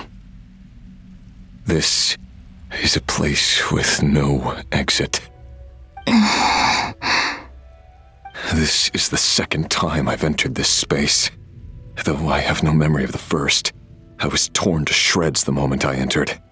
But this time I survived. It must be partly because of this new body, and partly because of all the Kuvaki I absorbed in Nodcry. Are you the source of the abyssal power in here? Not all of it. Some is from when I first arrived here and tried to destroy everything. But there was already a degree of abyssal power here before I entered. And like a venomous snake baking in the merciless sun, it tried to slither into my shadow. Tried to? So, you rejected it? Yes. Because after that, the world suddenly became silent for a moment. What do you mean? The voices in my head, they were gone. And then I saw her. Her? Thelindis. My former lover. Never mentioned that she saw a memory of Thelindis leaping into the moon's reflection. More precisely, I saw her afterimage. I'm sure the real her is long gone. She was just an ordinary Conrian. She couldn't have survived here for very long. Anyway, Why have you come here? Didn't you know it was a dead end? If I hadn't escaped through the moon gate, my friends would have been in far greater danger. Oh, I see. Because of your power. The power of a moon goddess. What? You'd like to know how I know, wouldn't you? The one who resurrected me said so. I could hear a deep lust for power in his voice. Do you mean... Dottore? Dottore. So that's what he's called. He'd been collecting fragments of my body for a long time, all so that he could resurrect me at the moment of his choosing. I had no interest in his research. But being as corroded by the abyss as I was, we were aligned as far as hunting the moons and recovering my strength were concerned. So that's why the Wild Hunt suddenly became so active in Nodcry. When I left the Fatui in my weakened state, Dottore must have felt that his time had come. Moon Goddess, could I ask a favor of you? What? I know this is a lot to ask, especially from someone who tried to kill you. If you refuse, I won't fight it. But this is the only thing I desire now. Nothing else matters. What do you want? I'd like you to take a message to Thelindis for me. Thelindis? But... Yes, she's dead. But like I said, I saw her afterimage. I can sense that some part of her soul remains here. Far, far ahead. Why don't you go and speak to her yourself?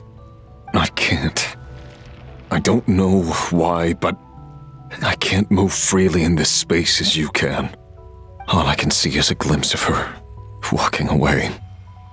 Just like the moment when I last saw her in life. In return, I will clear these abyssal obstacles for you. No, not in return. I'll clear them for you, whether you want to help me or not.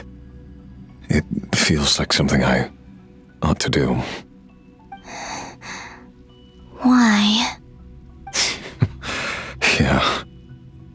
Why, indeed. I've been asking myself that question a lot recently.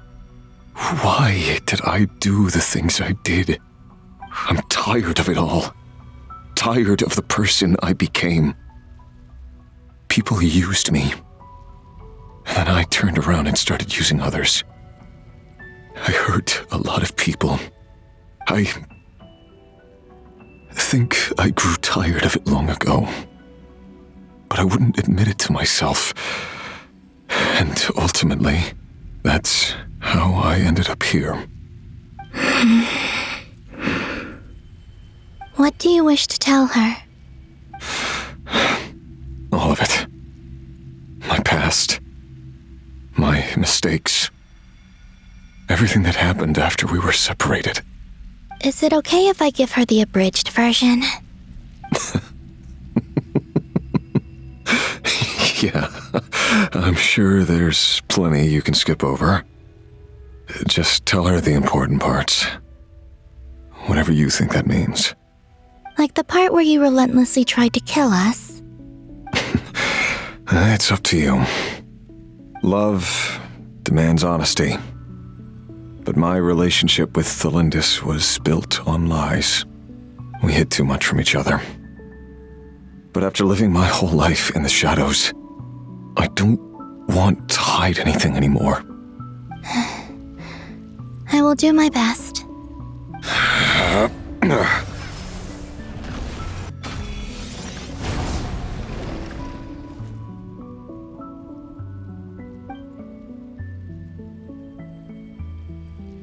There. The abyss will no longer stand in your way. Even though Mr. Dainsliff felt he had to fight you, I think he still regarded you as a friend. Dane? He said that you betrayed him. But he also felt great remorse at never having understood what you were truly going through. Why tell me this?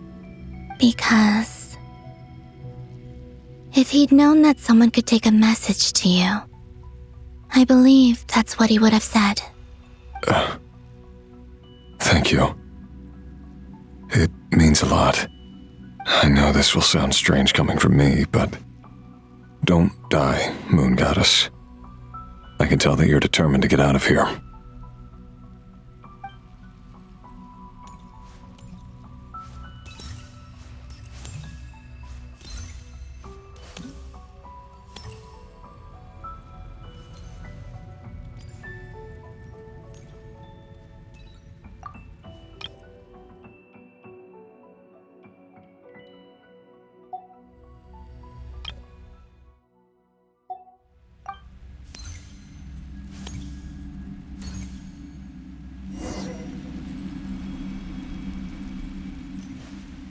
He kept his word. The abyss is no longer obstructing my path.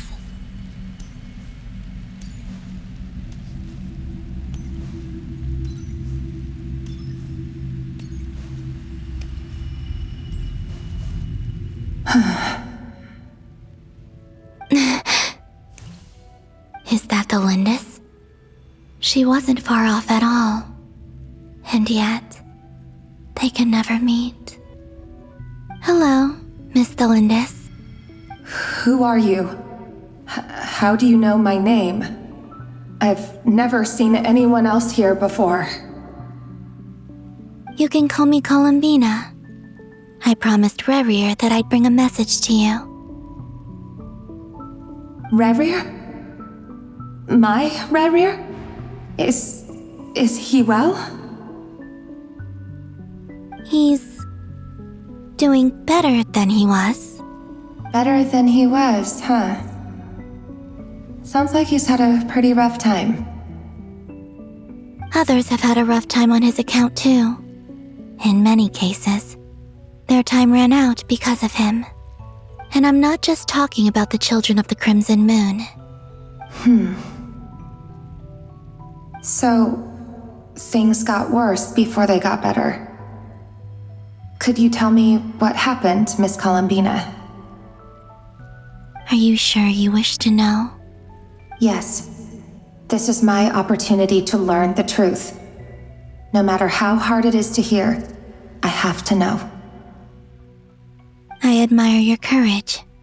However, time is short. I cannot stay here for long.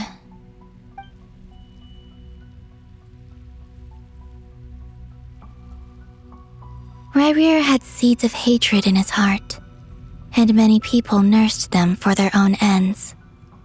On some level, everything he did was to try and find a way to see you again. But in the end, he came to regret his mistakes. He wanted to apologize for hiding his past from you. Beyond that, he did not say specifically what it was he wished to convey to you, but I'm sure that you've always been on his mind. You are what has kept him going over all these years.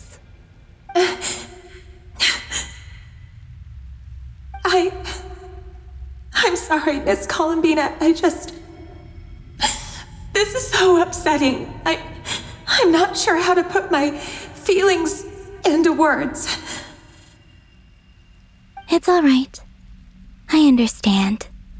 Well, that's everything from me. So, I guess I'll be... Wait. One moment.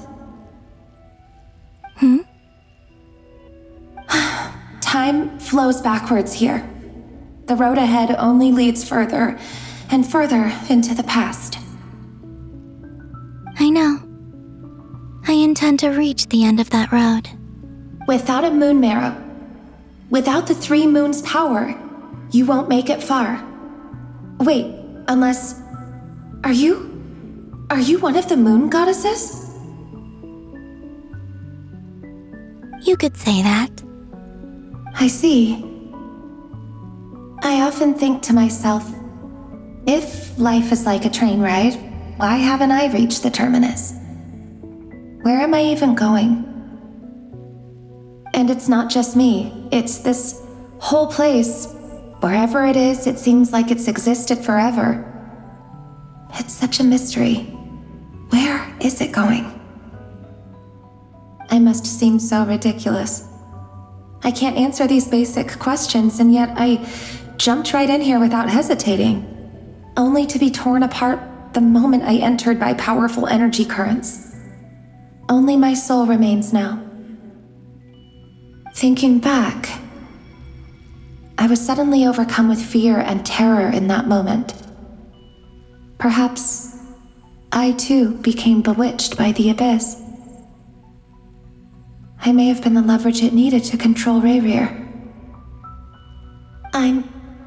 I used to be a researcher at the Universitas Magistrorum in Conria, researching the iridescent moon's marrow. Eventually, I came to the conclusion that time in here flows in reverse. Rayrir was one of the Vinster King's retainers. With me, he was in an impossible position. It plagued him constantly. I wanted to help him escape his lot in life. I wanted him to be happy, so I thought I'd use this place to return to the past. At the time, I thought I could just go back to the day that the Vinster King first found the princess. It was only after meeting the princess that the Vinster King started going too far with his research into the abyss. That was the day all of our woes began. I thought I could stop the king from ever meeting her and solve everything.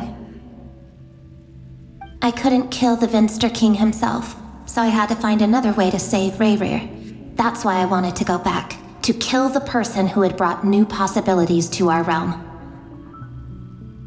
I'm sure it was a futile endeavor, but the abyss probably enhances the basest human desires. So I naively hoped I could change everything.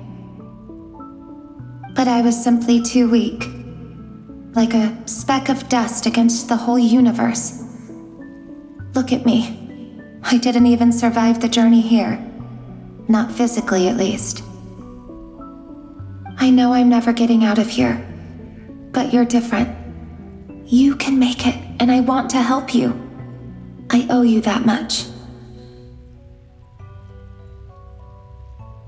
How do you plan to help me? Have you noticed the golden energy that exists here?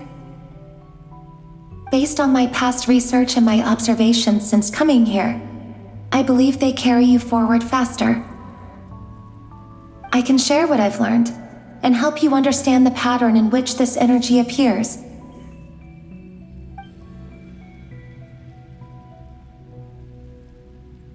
I think you just might... Now, I know you will be able to change the past. Also, I've been speculating about where this space ends. The documentation was scanned, but from what I know of the legends about the moons, the oldest ones seem to begin with Nibelung, king of dragonkind. I have no way of verifying any of it by this point, but if it's true, you might be able to reach that era if you keep walking. Understood. Thank you, Miss Thelindis. I'm the one who should be thanking you. If you hadn't entered this realm of everlasting death, what use would my deductions be? Thanks to you, they have some meaning. About Rayrir, I'm so sorry. For everything. It wasn't your fault. That's not true. Because we both feared bringing trouble upon each other, neither of us ever told the truth. And that dishonesty sealed our fates. But enough about that. I wish you a safe journey, Miss Columbina.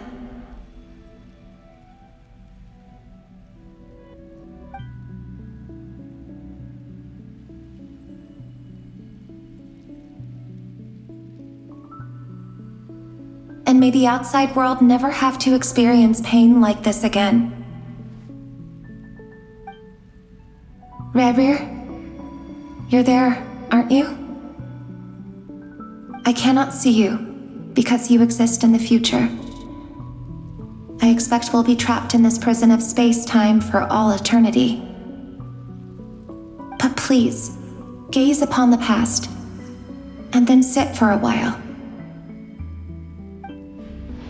Let's find a place to sit down together, just like we did when we first met.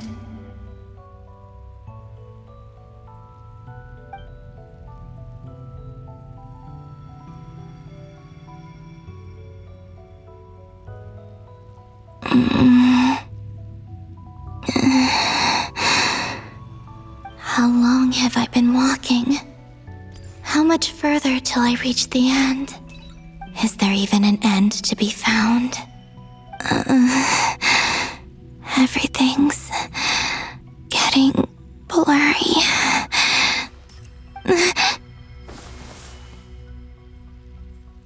Huh?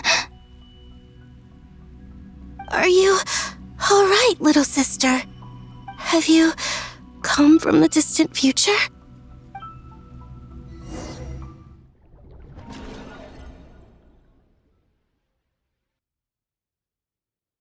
So, how exactly did the moons just disappear? Shouldn't it be a little harder to get rid of major creations like moons? The world is a vast and ancient place. On a certain scale, all life lasts for but a fleeting moment. Miss Nicole explained that the moon goddesses likely perished in the War of Funerary Flame.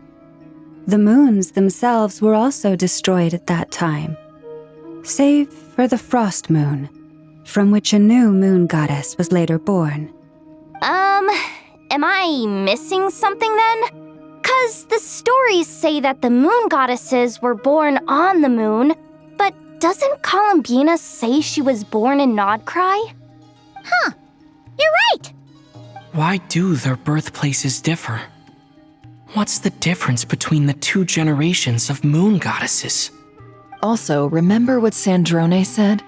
Her scans detected 4 moons. In other words, 4 moon marrows.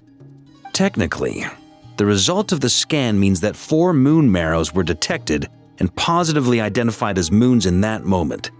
In other words, this piece of information alone isn't enough for us to know how Miss Columbina is doing right now.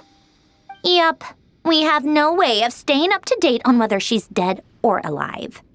She's on her own for now. But at least she's trying her best to get back to us. Yeah. She's a tough cookie. And a sore loser, too. We have to trust that she'll find a way.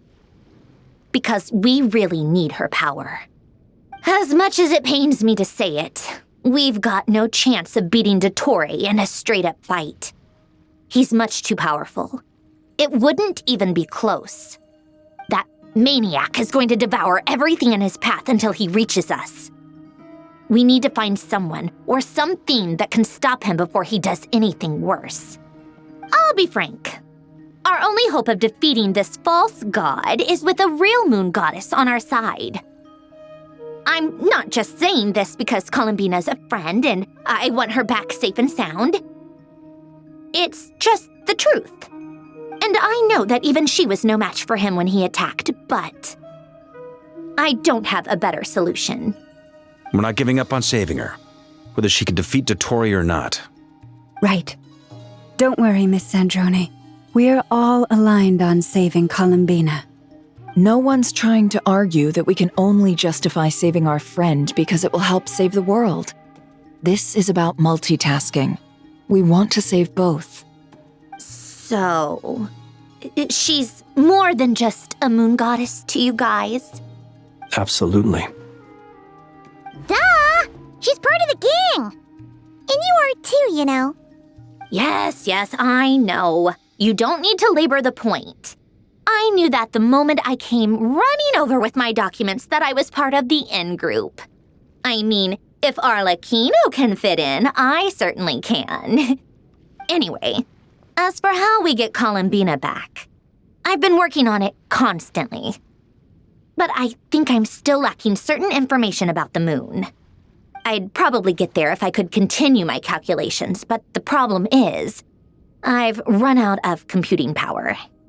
Computing power? You mean you need more energy? No, the issue isn't energy, it's processing power. There's so much data to get through that the whole process has just ground to a halt. That's a tricky problem. René de Petrichor of the Nazissenkreuz Ordo once foretold the fate of the world. But I don't know how he did it. My guess is that he used the primordial cease power. However, that won't work for me. His methodology was vastly different from my own. What's worse, they're incompatible. And to top it all off, we can't even leave Nodcry. Ugh, this is so annoying. If I'd known we'd run into a bottleneck like this. Well, no, the design bureau's a bust as well. Curse that Dottore! Couldn't have made this harder for me if he tried. Oh, what do we do then? How about we grab a bite to eat and take a break? Maybe something will come to mind after you've cleared your head. You don't get it, do you? I'm trying to calculate the fate of an entire world here. And I need accurate results, not vague prophecies. Where the heck am I gonna find the computing power for that? Anyway, time to shelve the discussion on technical difficulties. Being a killjoy isn't very ladylike, after all. Either way, we've done what we can. Rest well, everyone. Remember to let us know if anything new comes up. Hat guy? Is he hinting that we should talk outside? Let's go somewhere a little more private.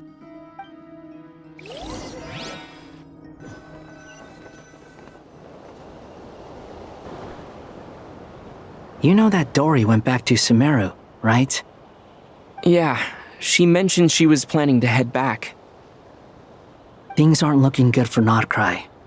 She's gone to spread the word so that Sumeru has a chance to prepare for the worst. From what I know of Dottore, there are two possible reasons why he hasn't made a move yet. One is that he's still working through some kinks in his new powers. The other is, he wants to see how we're going to react. He'll easily devour everything eventually, so I guess he's in no rush to make it happen. The first false god he made was me. Now it's his turn. Even though my records were erased from Irminsul, Dottore's ideas haven't changed one bit. He once told me that becoming a god was like turning yourself into a hungry wolf or giant serpent to devour the moon. Clearly, he began studying the moon goddess's powers long before he even tried making a god. He's always wanted to get his greedy hands on divine authority one way or another. And in the end, he devoured the moon where I failed. In the desert of Sumeru, there is a chessboard built by King Deshret, also known as Al-Ahmar. I don't know if it was a real game, or if he was just trying to challenge his servants and citizens in some way. But creating games and setting rules, gods do that as a matter of course. That's the kind of power Dottore craves. Now he has the Trilunar Authority. His power is leagues beyond the common people. I don't think there's any point in other nations rushing to the front line. They're better off focusing on defense and hoping they can fend off any threats that spill out from Nodcry. Either way, Dory will inform Lesser Lord Kusanali, and she will contact the other gods in turn. The Seven will have some recourse available. If nothing else, their protection should keep the rest of the world from descending into chaos as quickly as Nodcry has. So on the bright side, even if Nodcry is doomed, your friends in other nations won't be in any immediate peril. That's good to know. But I'm not ready to give up on Nodcry yet. There's a word for people who refuse to let anything go. It's called being greedy. Maybe it sounds greedy to you, and probably naive too. But whatever you call it, that's what gives me the determination to keep fighting. Battles are fleeting, but the will to fight is a long-term commitment. Give up for even a moment, and your resolve will shatter.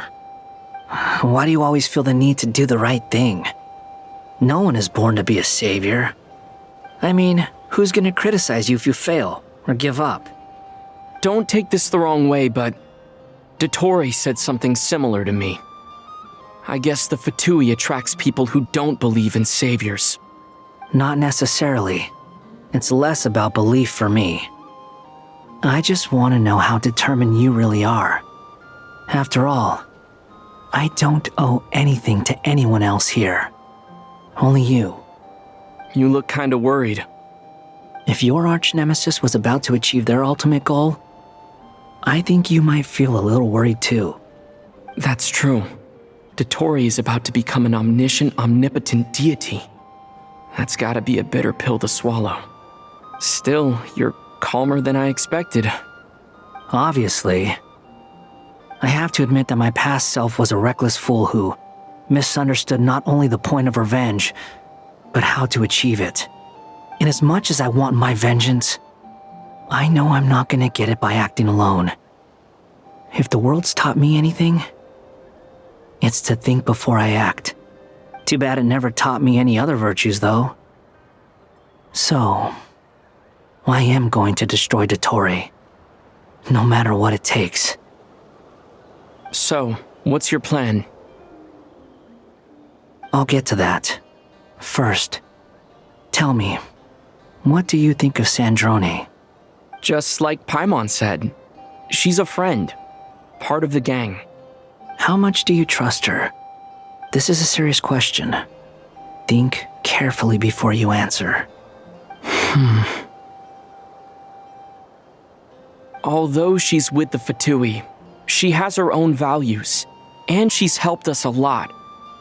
If nothing else, she's clearly going the extra mile for Columbina. I see no reason not to trust her. If you say so. In that case, the three of us need to talk.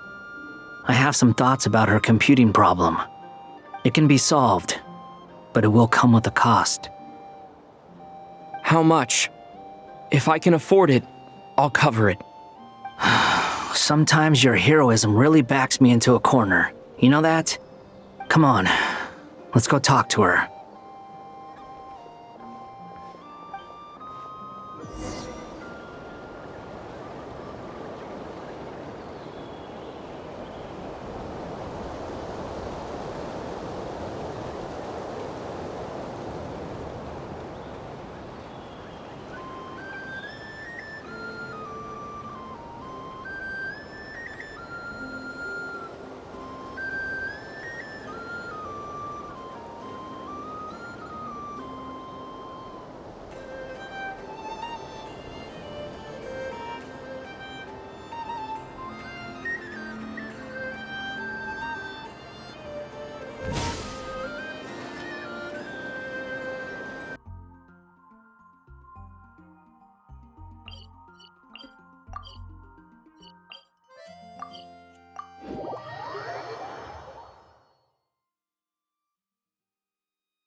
Lucky you.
No.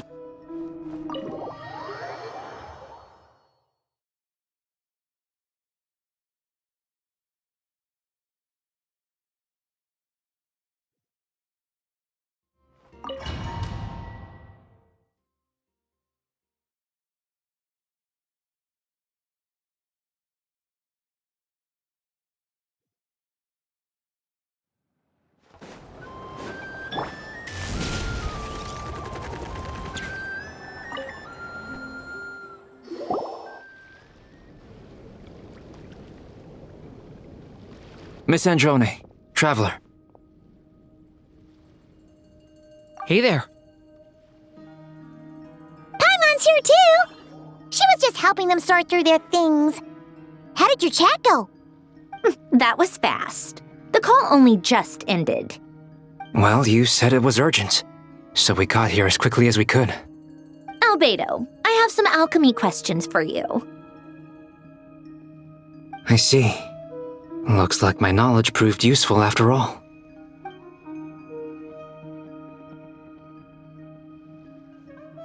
If I might ask, what is the end goal for the modified formula you'll be using?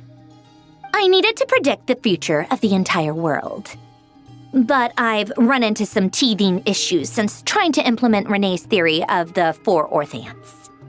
I see. I'll have a look at it. Still, computing power is the real issue here. How do you plan to solve it? About that, it's been sorted. Oh, with the Traveler's help?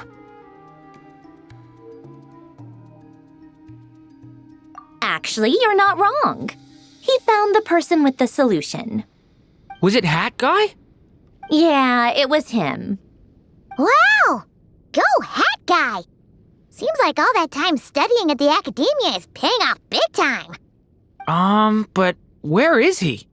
Wasn't he the one who asked Albedo and I to come here? Come with me.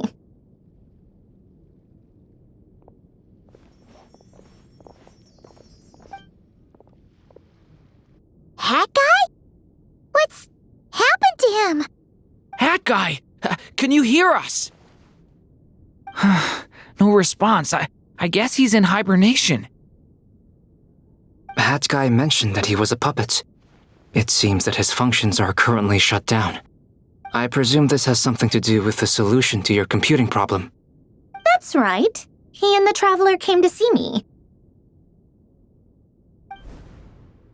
Wait, what? You have a solution? Would you calm down? Why do you always react so hysterically to everything? Excuse me? How would you know? You shouldn't be so quick to judge complete strangers. It's very bad manners. Oh, please. It doesn't take that long to figure out that you have a temper. Where does a mere student get that kind of confidence? I've actually published more papers than you. Not that status counts for much. Even Paimon's applied for academia admission. Huh? Are you serious? See? This is why I can't be bothered to explain myself. She recognizes no one's skills but her own. Okay, fine. I'll hear you out. So, tell me, how do you propose to solve my computing power problem? This world itself is constantly processing all kinds of information. If it's the world's future you're trying to calculate, you need a processing device that's designed to cope with that volume. Easier said than done. Only Irminsul can handle that kind of... Wait, is that what you're suggesting? But surely we can't just plug my formula directly into the ley lines. You should be able to tell that I'm not human, right? Yeah, I noticed. The technology, though, seems pretty ancient. Very different from Fontaine's. It's a completely different system. Conrian, to be precise. I'm what they would have called a puppet. Puppets need an energy source and processing power. The artisans who built them sought out the materials most suited for that purpose. You? Do you mean... The Traveler and I have talked it over. He's willing to vouch for you. So, I'll allow you to borrow my core for your calculations. It was built using wood from a silver white tree, which makes it a small part of Irminsul. Conrian technology and Irminsul wood. Who in the world could have built you? Are you sure about this? A puppet without its core will cease functioning completely. And if it's left in that state for too long, it might not recover. You could die if you do this. You do realize that, don't you? I can put 2 and 2 together, yes. No need to rub it in. I won't lie to you. This has never been done before. I cannot guarantee your safety. Doesn't matter. I'm prepared for the worst. Did you two actually talk this through? Is he... Are we really considering this? Yes, we discussed it.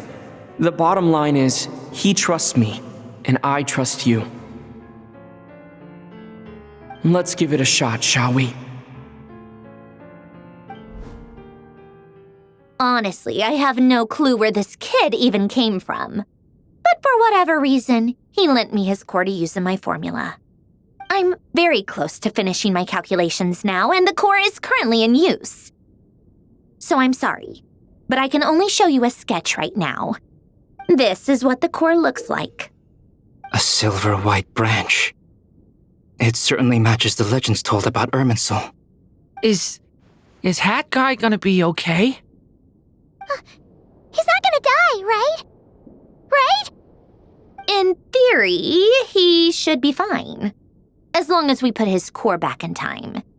Beyond that, all I can say is that I'll try my best to avoid risk and make sure the core doesn't sustain any damage.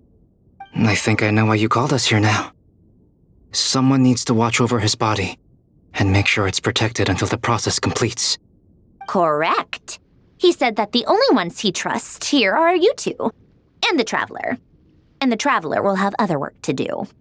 He will have our undivided attention. Aww, Hat Guy.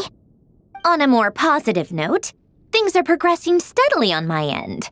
I'll call everyone in for a meeting once the results are out.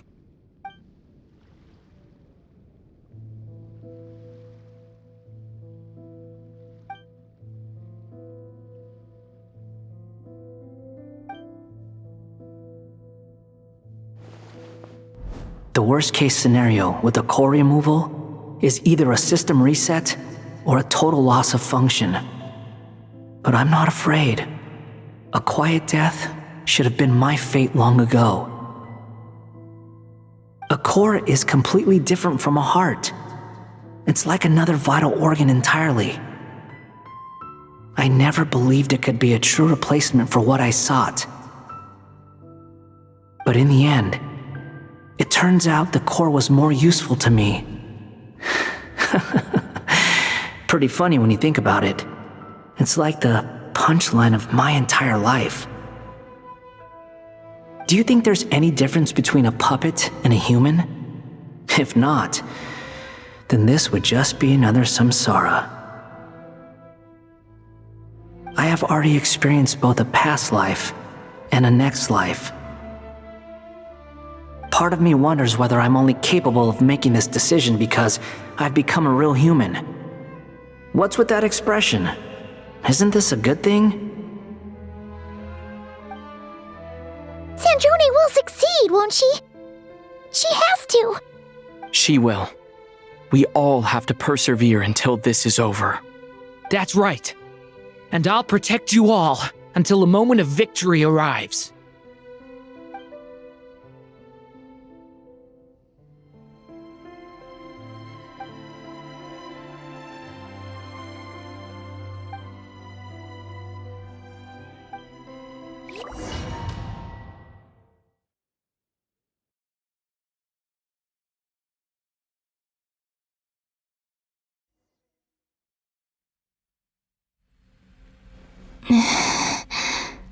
Who are you? Call me Sonnet. You have the same power as Canon.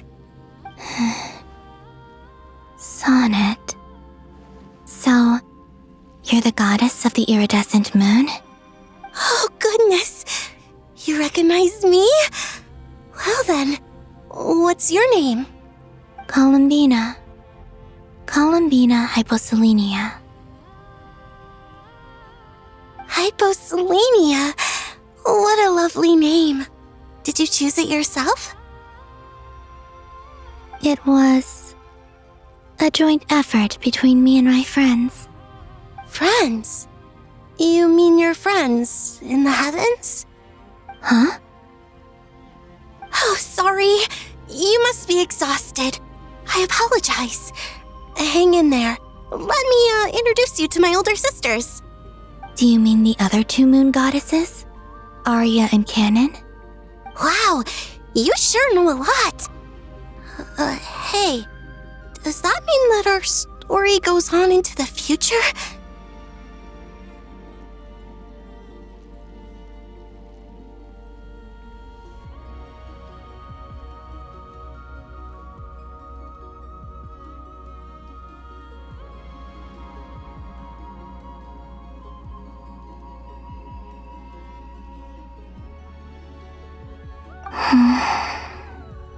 Oh, I guess that wasn't the best question to ask. It's all right. We were prepared for that possibility. You could say we were too prepared. I can't even remember how long my sisters and I have been here by this point. When did you get here? How long has it been? I can't say for sure, but it feels like it's been forever. I see. Are you feeling all right? You look a little unwell. I can hold out a while longer.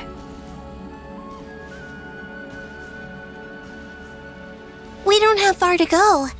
The place where my sisters and I are based is just up ahead. Don't worry, they're both really nice. I'll introduce you.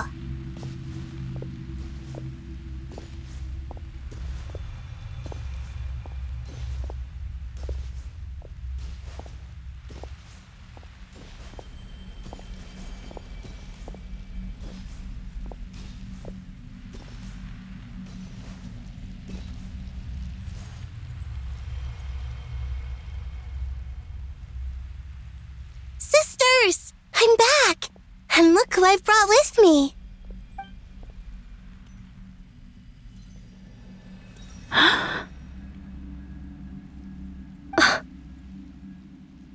It's our lovely little sister, born in the far future. The pleasure is all mine.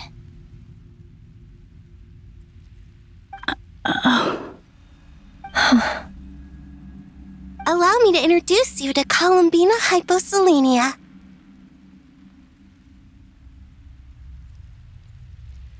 This is Arya, the goddess of the eternal moon. And this is Canon, goddess of the frost moon. Canon, don't you think Hyposelenia's power is similar to yours? Hello, Columbina. I apologize for our startled reaction just now. And please, forgive our little sister if she's been annoying you. She tends to talk a lot. It's fine. You seem shy. Don't worry, Columbina Hyposelenia. No one can hurt you here. Could you tell me where here is? Please. I must know.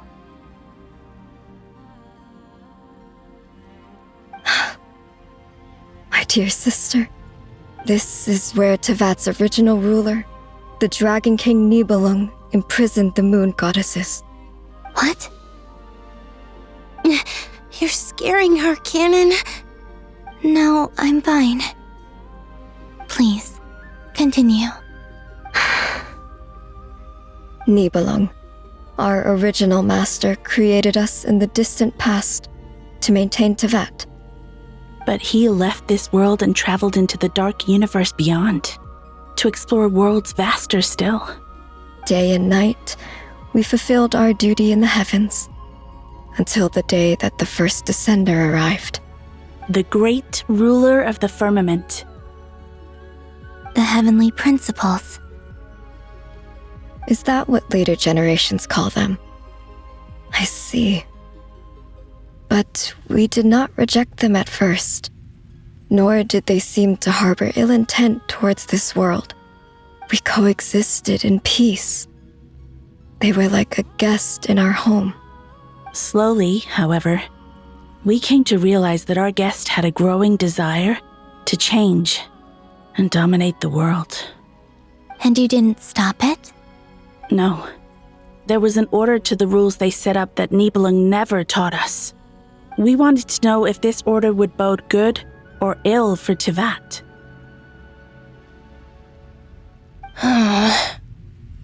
All right. Canon and I wanted to know. Sonnet was against it from the outset. Later, we discovered that this great ruler of the firmament bore an almost paranoid hostility toward the desire of certain life forms to seek power. Or perhaps they feared them. They would even cast down celestial nails as manifestations of their power, to punish the civilizations of the world below. Only this was far beyond mere punishment. Right. Their rules brought order, but the price people paid for merely testing the limits of those rules was far too great. I did everything in my power to help the punished escape catastrophe, but still, too many lives were lost.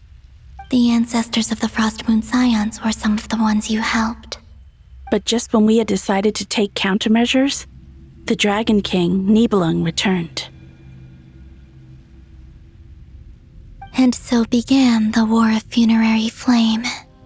So, that's the name the world gave that war in the future. Well, who won in the end? As far as I know, the Heavenly Principles won, although it came at a great cost. They remained in Tevat, where they continue to rule to this day. And the world's original master, the Dragon King Nibelung, was destroyed. And what of the moons? Are there still 3 moons in Tevat's skies? You can tell us the truth, Columbina. We know we are but remnants of a bygone age. We are prepared for the answer. Only the Frost Moon remains. But it has been cast beyond the false firmament by the Heavenly Principles. The eternal and iridescent moons were both shattered during the war. So death finally came for us in the end. Sonnet. But you're still here, aren't you? A moon goddess cannot live without her moon, Columbina. She's right. That's why I began to disappear. Because the frost moon is cut off by the false sky. How much worse it would have been if it were outright destroyed. Our souls may endure within this lunar palace, but if our moons are destroyed, Then we shall disappear the moment we depart from it. I'm sorry. There's no need to apologize to us, dear sister. If anything, we owe the world an apology. If only we'd decided to act sooner, rather than arguing amongst ourselves. all the more reason not to spend this time in regret and repentance. Instead, we should focus our efforts on how we might help our future sister. Sorry? Don't you see, Columbina, your story is not yet over. Is that not why you are here?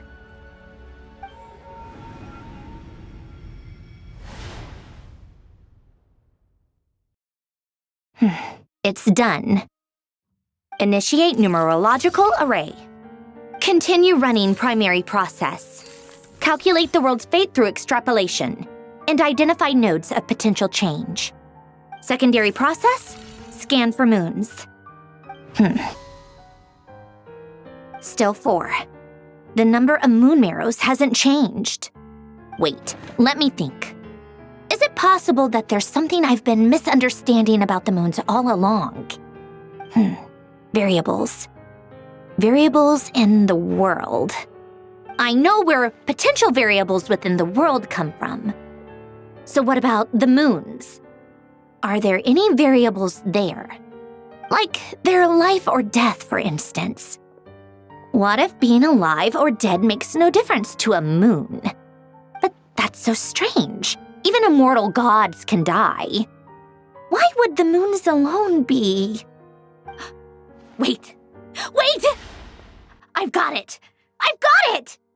If alive or dead is considered a variable, we might have had this wrong the whole time. No one ever said that a moon marrow equals a living moon. We just made that assumption ourselves. Initiate secondary process. Scan again. This time filtering out interfering perimeter, moon marrow. I don't care if they're natural or artificial. Get them out of my search results! Why?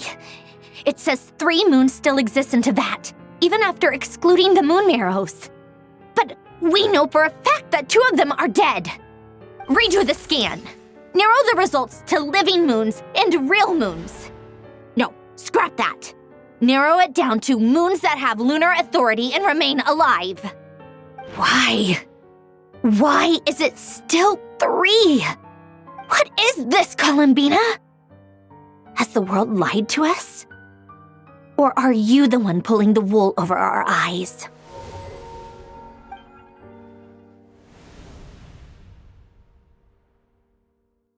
So, you think that the moon's reflection might be where Nibelung imprisoned the 3 moon sisters?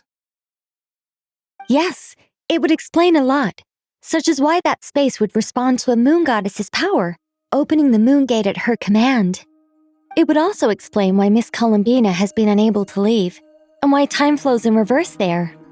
In the messages she sent, Columbina promised us she'd find a way to return, but we have no way of knowing how, when, or where this might happen. The fact that she still has yet to reappear in this world indicates that returning from that place is no easy feat. We cannot afford to simply wait for her. So you're saying, if she could return by her own power alone, she would have done so long ago? Yes, she certainly wouldn't leave it to this late stage when it's so touch and go. I've been giving this some thought, and I've come to believe that Luanatar might be an anchor that she left behind, as a sort of future waypoint. This could also explain why Luanatar is always by the traveler's side. Sounds like a plausible theory. If that's the case, There must be some criteria we need to fulfill to allow Columbina to return to the present. The question is, what could they be?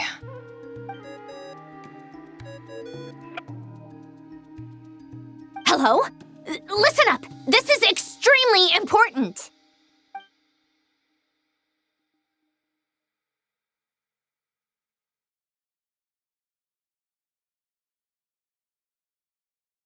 Not only is Columbina alive, but she may well exist in a form unimaginable to us. I'm still unclear on the details, but she's done something truly inconceivable in the past.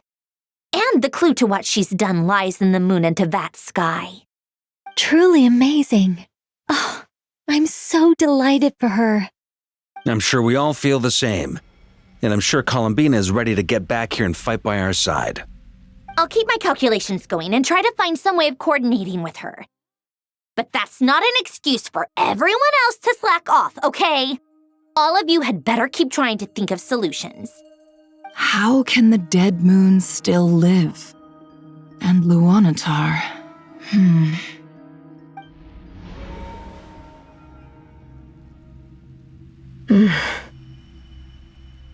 It's hard to believe that's what will happen in the distant future. Our authority is linked to the most fundamental rules of Tevat. I suppose it's no wonder that many would covet that power. I didn't realize that when you said friends, you meant people who live down in Tevat. That's so lovely. I always wanted to go down there and have some fun. Have you ever tried leaving this prison? Of course. Between us, we've tried everything. But no matter where we go, this space will eventually bring us back here. It's like the center of a whirlpool. Everything ultimately converges here, at the moment when Nibelung imprisoned us. In that case, have you tried using any of those pathways that connect this space to the real world? Sorry? What are those?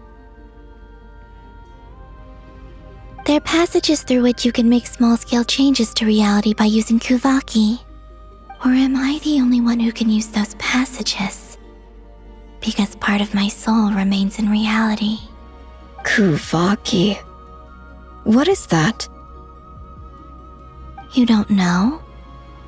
It's a unique kind of elemental energy found only in Nodcry, the land from which the moons arose.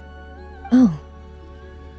Well, it's true that the moons first rose up from the part of Tevat you say is called Nodcry. But there is no difference in the elemental energy between there and anywhere else. What? Could you show us some of this Kuvaki hyposelenia? Maybe if we see it, it'll make more sense. Okay. Isn't that just your power? What? But it's everywhere in Nodcry. In the air, in the land. Even the creatures who live there have adapted to its influence. How curious. This Kuvaki certainly did not exist anywhere in the world before we were imprisoned. Let alone influence living creatures. So, how exactly does it affect them anyway? Can they float in the air like us? This is so strange. Why would their reality differ so much from mine? Columbina, you're looking for more than just a way out of here, aren't you? Yes. If I am to help my friends, I will need tri-lunar authority on par with that of our foe. You mean you'll need our power? This sounds extremely risky. The three moons' powers are not mutually compatible. Concentrating them into one goddess will be a very painful process. And if anything goes wrong, it could tear you to pieces. I know. But I'm willing to take that risk. Even so, let's say we successfully transfer our authority to you. How will you take it outside this prison? Niblin constructed this realm specifically to prevent us from using our powers to interfere in his war. No moon goddess can leave this place alive. What if I don't leave alive?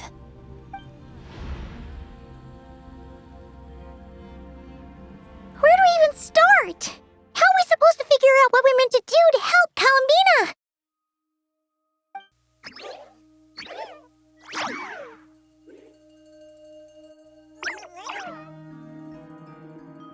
Columbina? What do you need from us? If she really got to the beginning of time in there, how do you think she'd leave us a message?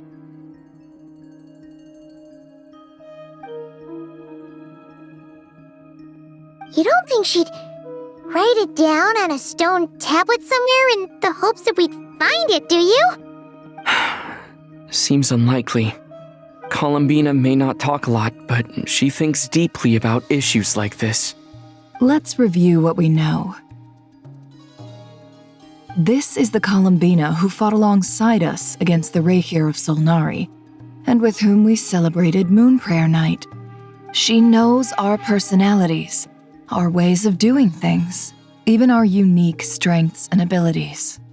So, if she wanted to tell us something from a long, long time ago, what would she do? Oh.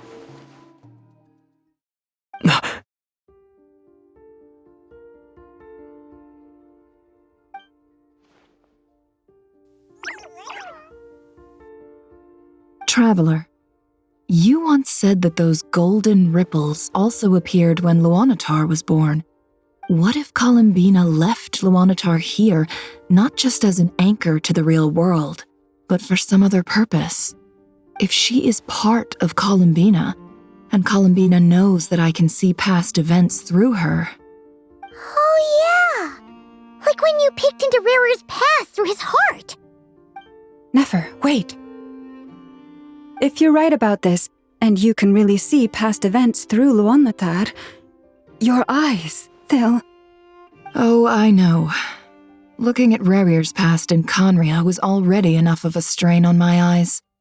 Looking this far back into the past, it'll surely blind me. But it's our only chance. This is the only way. Boss.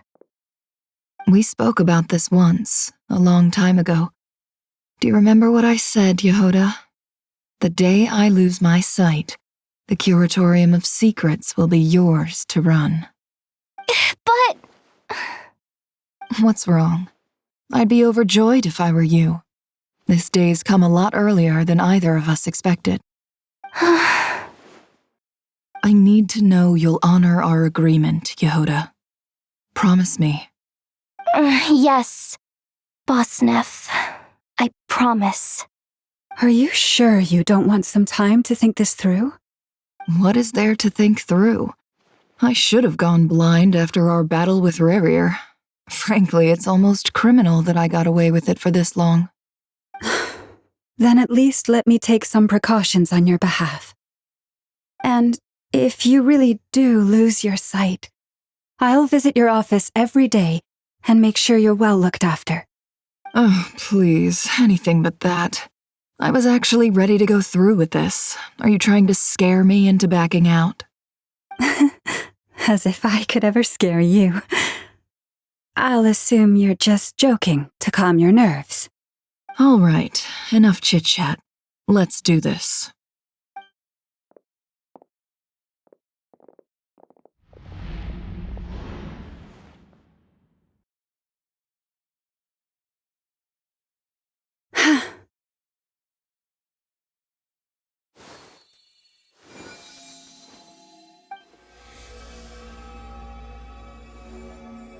All done. Good. Now give me some space.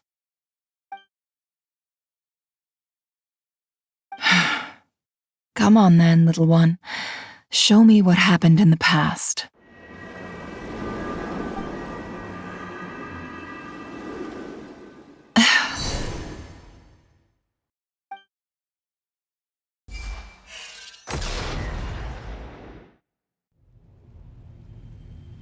Between the Trilunar Authority, Kuvaki, and the soul-surviving moon, the Frost Moon, I think I might know how to get back.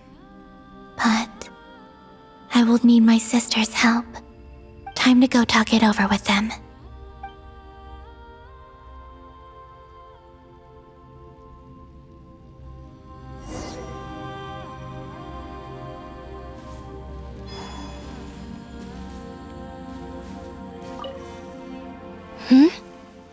Have you decided what to do?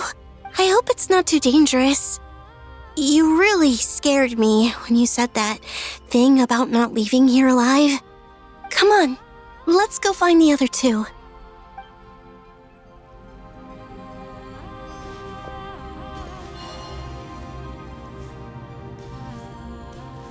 It seems you have reached a decision. I'm all ears. What do you propose?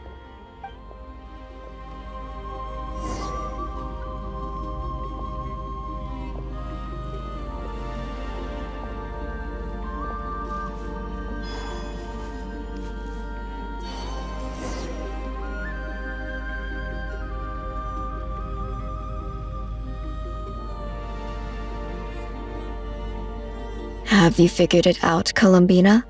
Tell us, how do you plan to leave this place? I intend to die here, in this moment, and then be reborn in the future with the help of my friends. What? What are you saying? How can the dead be reborn? And how will you inform these future friends of your plans? You can't exactly leave oracles. Nothing can escape this place. Not a single ray of moonlight. And even if you found a way, what if they never find the message you left for them? You'll... No, that won't happen. Come again? They will find my message. I'm sure of it. I'm not following. How exactly will you achieve this? It's quite simple, really. First, I will leave my soul here.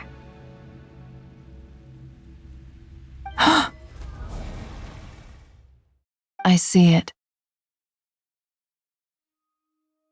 Your soul? You mean, you're a divinity? Yes. I once left a portion of my soul in the future. One so small that this prison barely noticed anything. In this very moment, she can resonate with my soul across time. When the time comes, I believe that she can serve as an anchor to pull my soul from here back to the future reality. Just as gravity connects the world to the moon. Exactly. In the future, where I came from, the moon has been cast beyond the false sky, but I can still feel that it is there. In a similar way, I can feel a connection to the soul fragment I left behind even now. My friends can use it to detect my presence. But how do you just leave your soul here? Is that even possible? On my way here, I met an ordinary mortal who entered this place long before I did. Her body is long gone, but her soul remains. And before that, I encountered an old enemy whose entire soul survives here intact, while the power that once corrupted his body has faded away.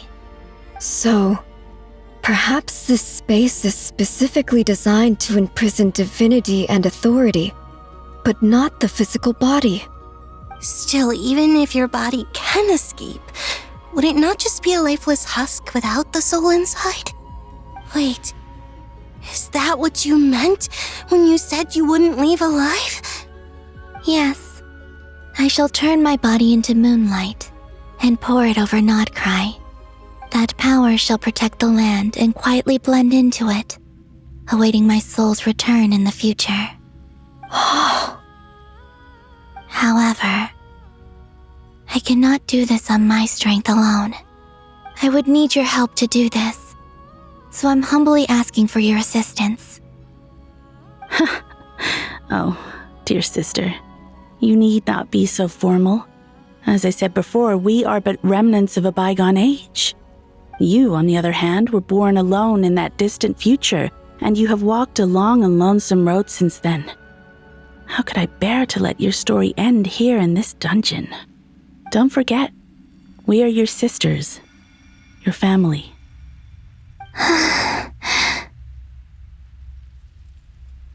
Arya's right. Actually, I've always wanted a little sister.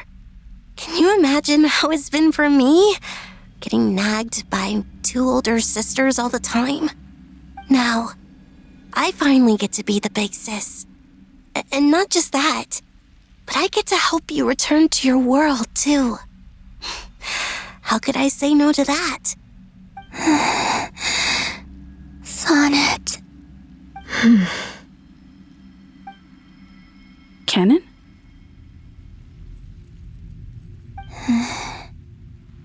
I'm sorry. I know this is a bold request. The Frost Moon is rightfully yours, and it remains intact. Oh, no, please, don't misunderstand me, Columbina.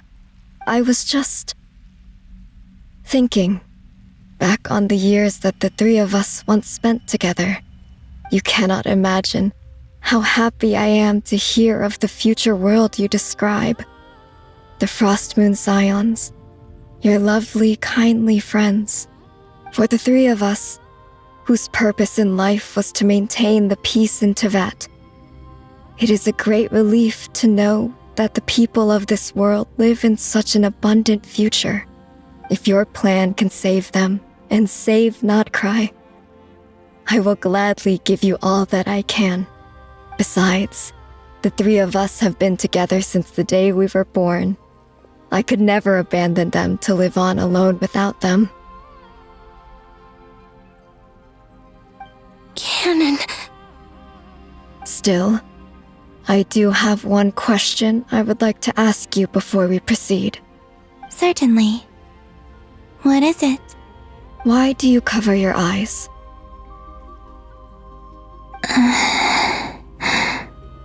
Yeah, I was curious about that too. But it seemed personal, so I didn't want to intrude.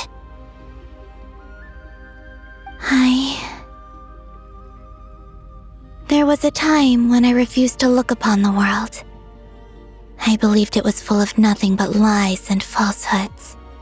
I wished to hide my feelings, seal my heart, until I could return to my true home. I see. Perhaps that decision saved you from ever having to see the false sky again. But at the same time, you likely missed out on many true and precious things, like the smiles on your friends' faces. Promise me this, Columbina. When you return to the future, open your eyes, take a look at the world around you, and see your friends. I'm sure that you know this already, given that you long to return, but that is your true home. Give me your hand, Columbina. Arya, Sonnet, you too. Okay. All right.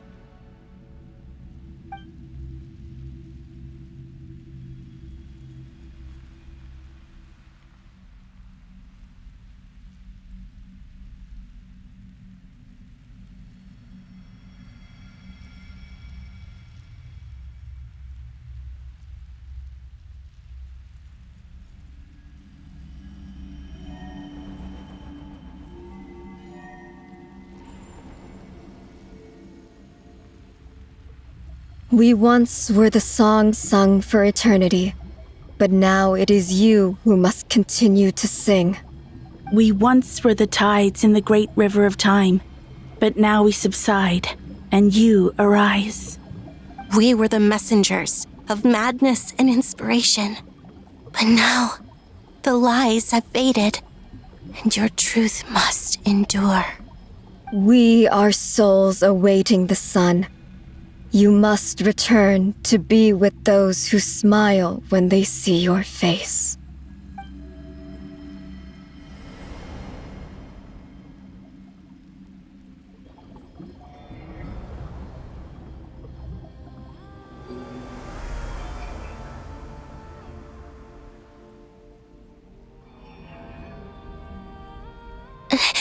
Is it done?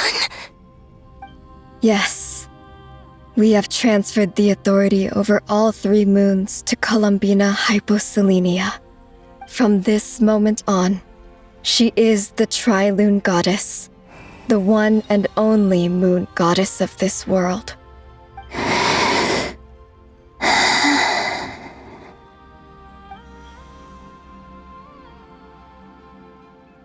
Thank you. Thank you, my sisters. Now go, and do what you believe is right, Columbina Hyposelenia. Be aware that we cannot grant you the power of the 3 moons beyond these prison walls. The conflict that arose over their remains following our disappearance will still take place. I understand. Sisters, oh, my body. It feels... Now that we have given up our power and authority, our bodies are merely mortal shells. This prison is dissolving them as we speak. It's okay, Sonnet. The end must come for every god, just as it does for every human. That's all this is. The final destination of our lives. Canon and I will be by your side the whole way. We have one final request, Columbina.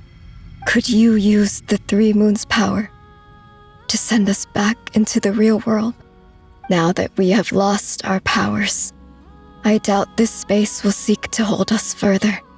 It's just... we would like to spend our final moments together in the only place we ever called home. Of course.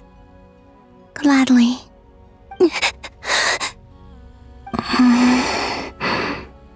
Sonnet? Yes? Don't... I wish I could tell her not to give in to the abyss. Not to be afraid. But is this really what I should say at this moment? Don't forget. I'm so glad to have a big sister like you.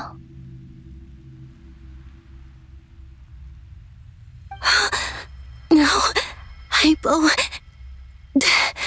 Thank you. I'm okay. I'm not afraid. As long as my sisters are with me, I won't be afraid.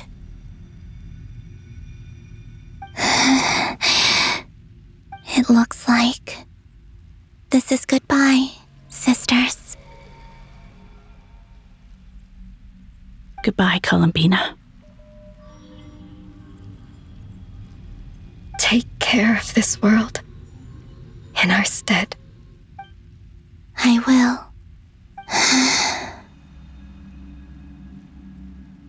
And now, it's time for me to bid farewell to my body, too. May it become the moonlight that keeps Nodcry company through the long years ahead. So this is why Nodcry was not always home to Kuvaki. It only appeared after I poured my body out upon this land, and only this land. Kuvaki responds to me because it is me, my body, answering the call of my soul. And the golden energy I've encountered on my way here was, in fact, that very soul, which I am about to leave here to guide me. O power Tri-Lune, eternal moonlight. I, Columbina Hyposelenia, lay aside my body. Let it be cast into the dark night to illuminate the future. May it be a companion to all who dwell beneath the moon.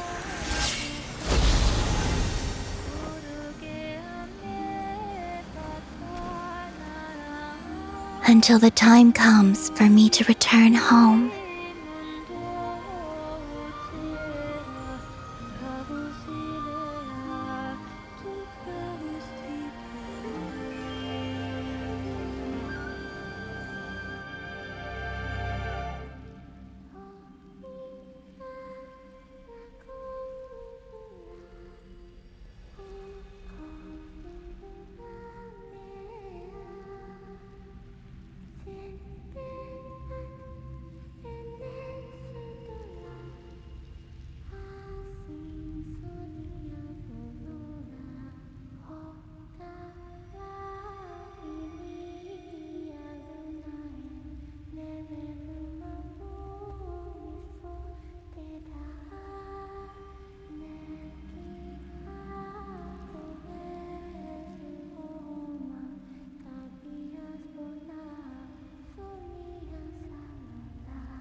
Boss! That was crazy! Were we even allowed to see that? Is anyone? Oh, can you still see? How many fingers am I holding up? I see 2 fingers, and a look of sheer terror on your face. Truly astounding, Miss Nefer. Your eyes have glimpsed the very ends of the world, and yet they remain as sharp as ever. Or is the credit for this miracle due to Miss Lauma? It seems that even time itself is no match for your medical skills. Surely you jest, Mr. Flins. I suspect we have Columbina to thank. She must have realized the immense toll that the ritual would take and purposely set aside some of her power in the past to protect Nefer's eyes when this moment arrived. There is always a great price to pay for witnessing the truth, but it seems that this time, Columbina has shouldered that burden on our behalf. She chose the perfect method of getting a message to us. Though her eyes were always shut, she was clearly so perceptive. She knows us well. She knew exactly how we would think and what we would try. Despite being separated by time and space, we're seeing the same possibilities and seizing the same opportunities. We still don't even know if she's okay right now. But as long as there's a chance we can do something, we'll fight to make it happen. We'll get you back somehow, Columbina.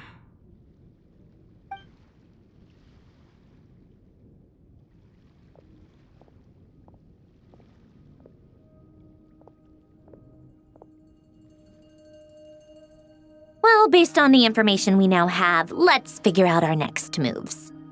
Thanks to these gentlemen, we have a much clearer picture of the situation with Dottore. The civilian population has been moved to safety, so we no longer need to hold back. Miss Androne, how are the calculations going? So far, so good. I'll keep seeing how far I can push the system, though. Can't have Hatman being powered down for nothing. There's still a long road ahead. Where should we begin?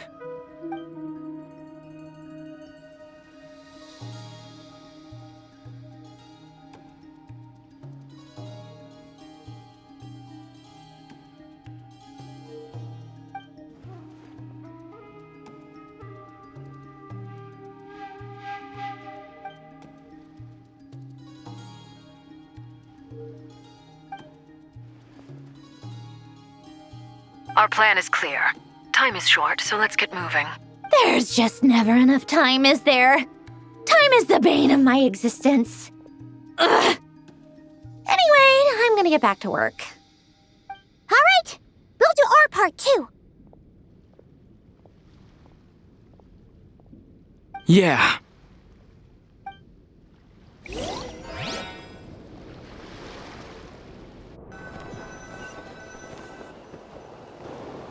Albedo's theory says that elemental energy can dilute the light realm's power, but I'm no expert in building elemental defenses. Sounds like something out of the advanced elemental theory section of the library. Whew.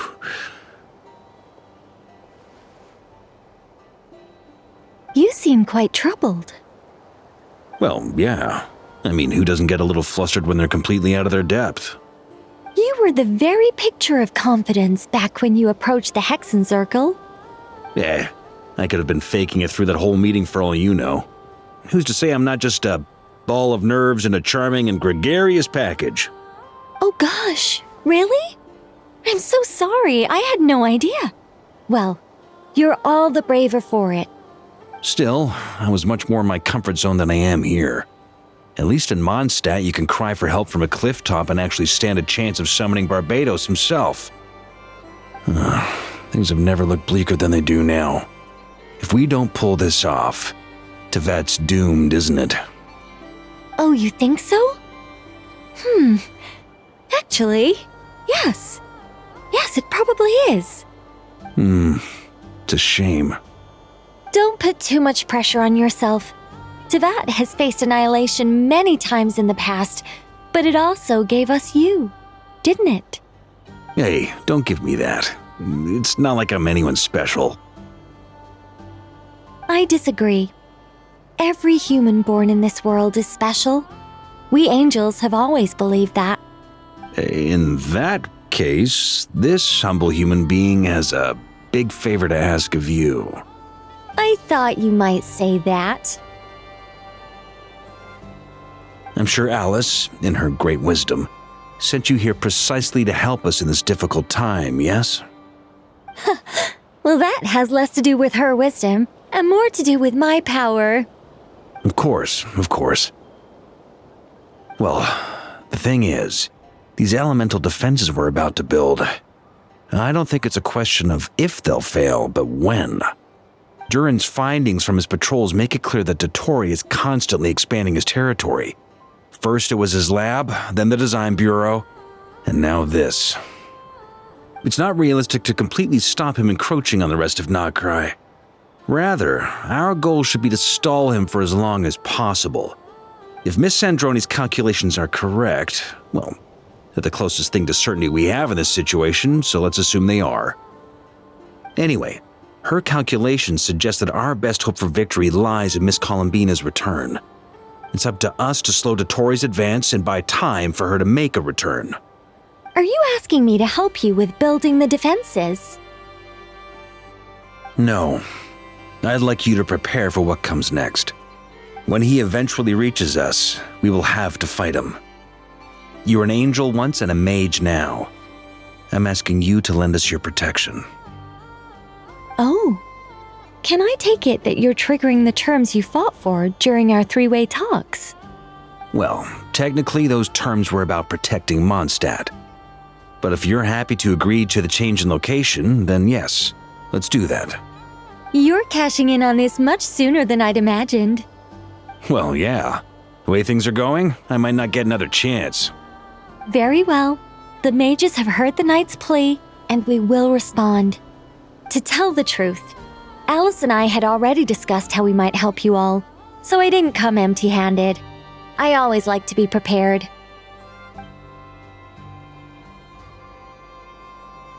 This is... wow. Yeah. This is great. Seriously, thank you. It's been many long years since I had a chance to dazzle humanity with a little divine intervention. To humbly serve as a reliable and responsible guide. Anyway, Knight of Boreas, please accept this gift in recognition of your great virtue. Go now. May the angel's blessing deliver you safely to your destination.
Hear, hear.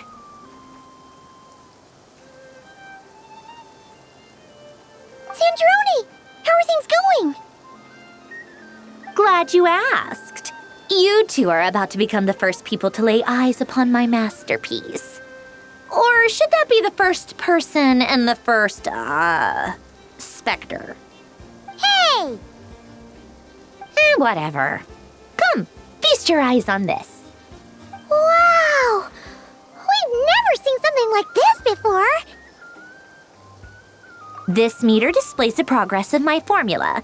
Currently, it's still making the most important connections. Once it's finished running, I'll deliver it right to your side.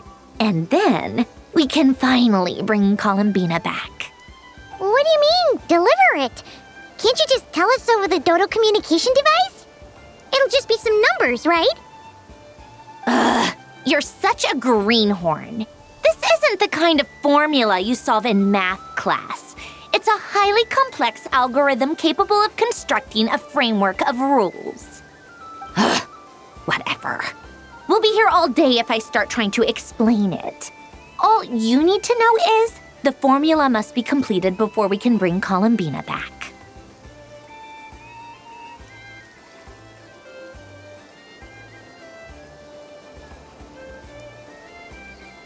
I'll share the data with you.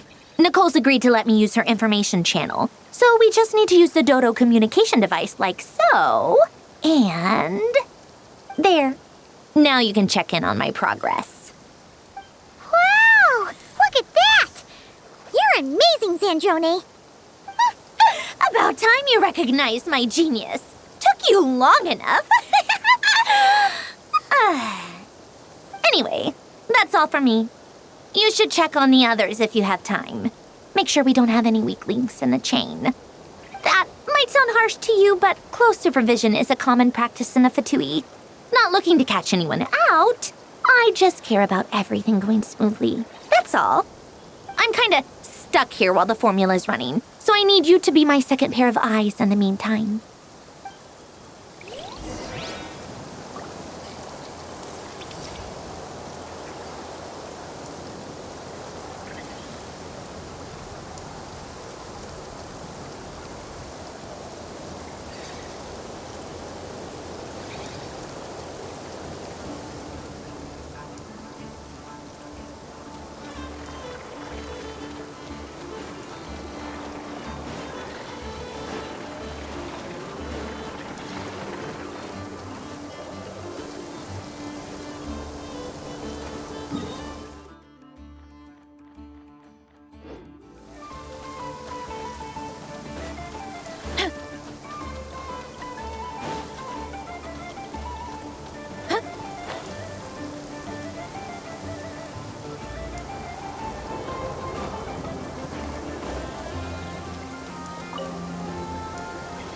Traveler, Paimon, a pleasure to see you both. Flans! How's everything coming along? Fairly well, if I do say so myself. Personally, I am ready to confront Dottore head-on. Ooh, you sound much more serious than usual. To be honest, I am not usually fond of exercising my full strength. For one thing, it's hardly conducive to maintaining a low profile. Besides, I believe one should have the right to choose when to show their hand. I am conserving my strength until the moment of battle is upon us. Anything to boost our chances of victory. Seeing you get into the zone like this really puts Paimon at ease. Huh, Traveler?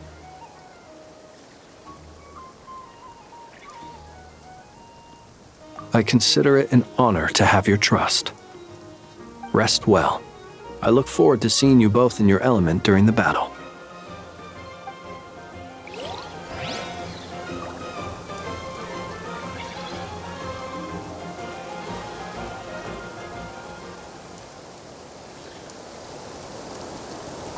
Rest well. I look forward to seeing you both in your element during the battle.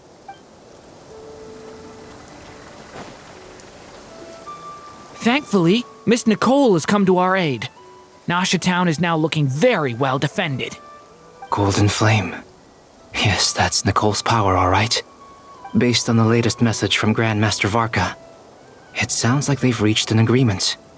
The situation should be more stable with her assistance. Everyone will have at least some degree of protection. Albedo! Durin! Hello there, you two. Are you well rested?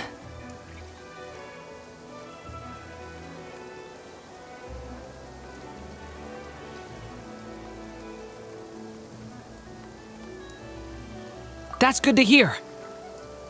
As per the plan, Albedo and I will be in charge of Nasha Town. As Dottoro's energy field expands, it's creeping ever closer in that direction. But we will do our best to hold our position. We fought side by side many times before, and always with great success. I believe this time will be no different. So don't worry about us. Focus on fighting Dottore.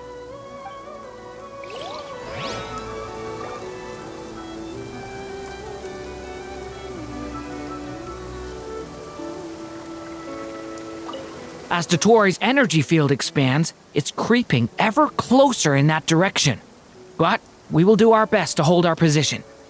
We fought side by side many times before, and always with great success. I believe this time will be no different. So don't worry about us. Focus on fighting Dottore.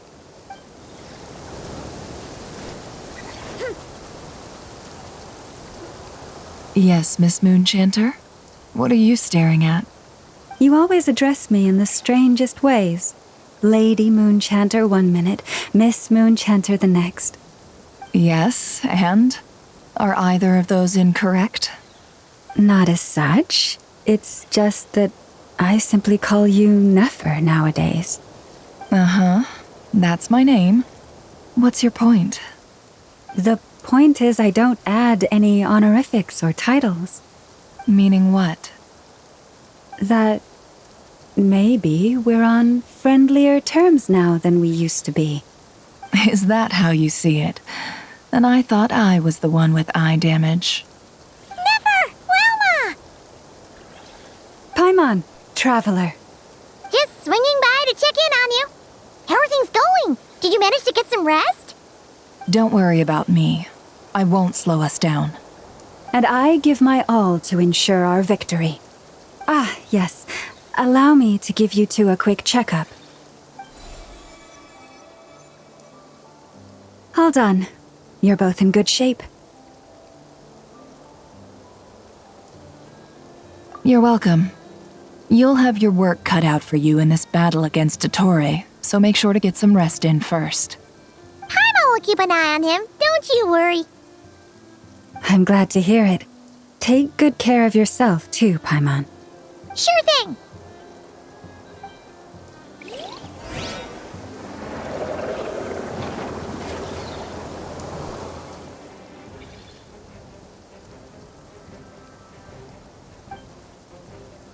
Here they come. That's quite a horde. As we expected. Get ready, everyone. Take your positions and prepare to engage. Let's begin. I'm at the ready.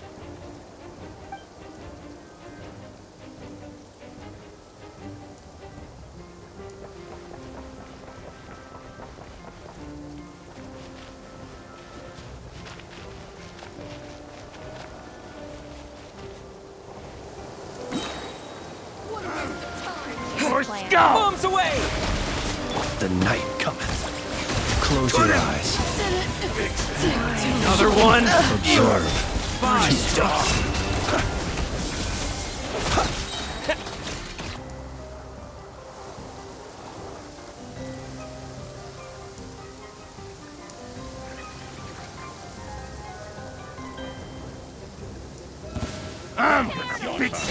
Protect us for the everlasting forest. These creatures cannot stand against us. Oh, fighting talk. Just don't let your guard down. That goes without saying. I'm hardly the risk taker in this group. Excuse me? Lush as the moonlight. The deception ends here. Can't hide the truth.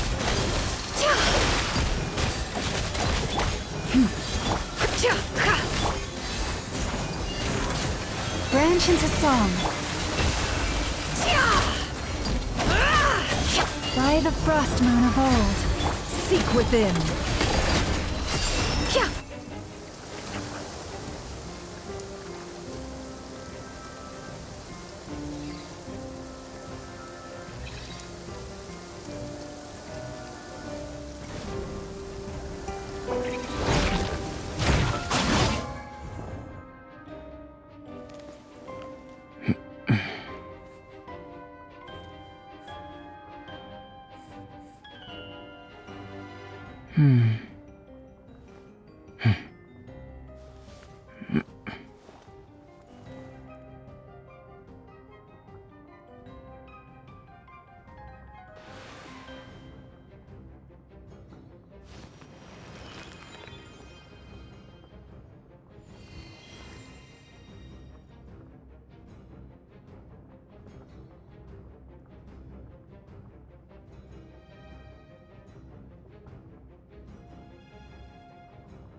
Coming to be, moments of birth. Yeah, the story has only just begun!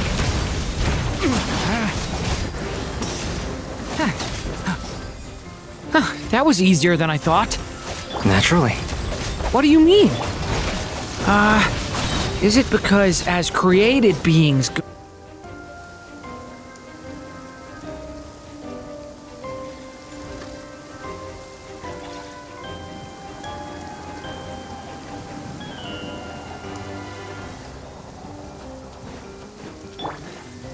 The long sleep beckons. Close your eyes. People have always used fire to drive away wild beasts. Wouldn't a lantern work just as well? You read my mind, my dear friend. I was just about to say that.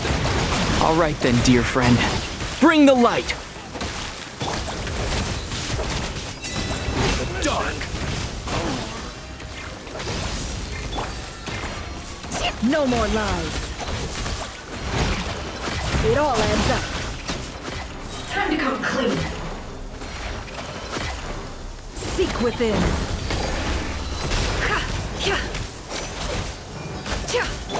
Go! Forest, stay your hand for the everlasting forest. Be silent. Observe.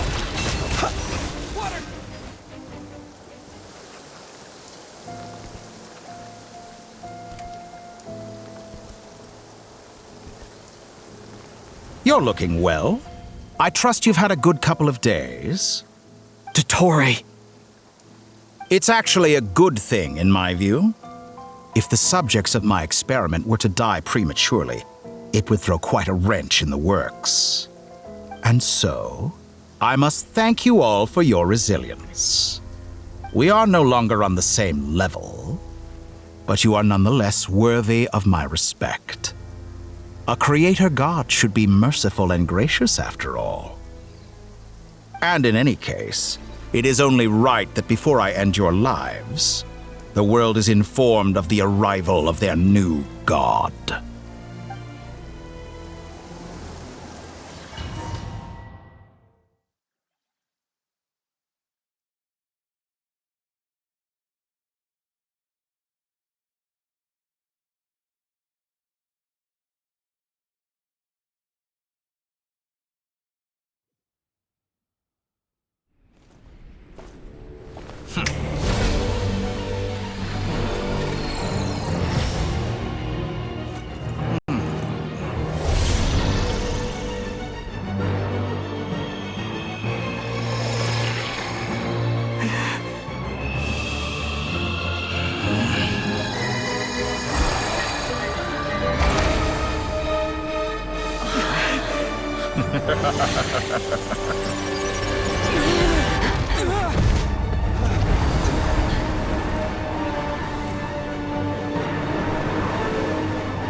experiment begins.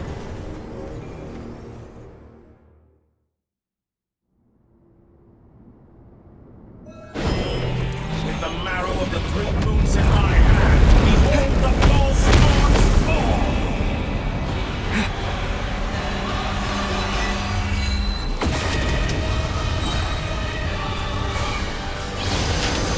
Bombs away! Water jet! The deception ends here. Beware the creatures of the night. Be silent. Reverse. Observe. With one heart, we pray.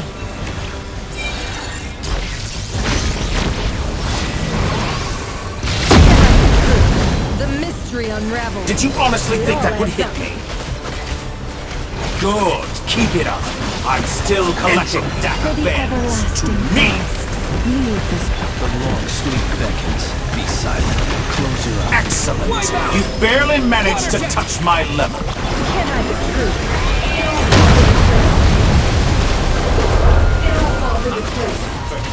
I can answer my call.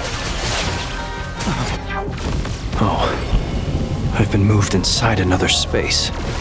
And it's sealed off. Looking at the structure of it, it seems like Dottore intends to trap us here. There's no exit. Our endurance is about to be put to the test.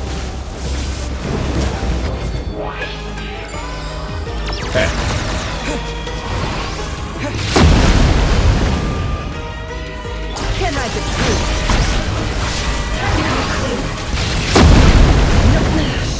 You poor lost lamb. Can I be true? Did you honestly think that would hit me? Water jet! No more. Good. Keep it up. I'm still collecting bends. Some results of value. Good. Keep it up. I'm still collecting. Such a simple attack, and you're already struggling. Pathetic. Excellent. You barely managed to touch my level.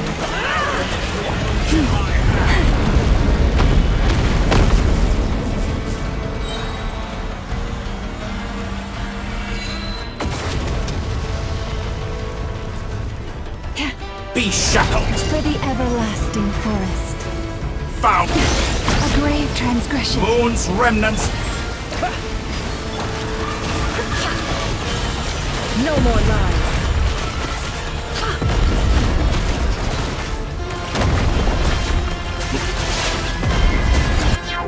Looks like Dottore has opted for a divide and conquer strategy.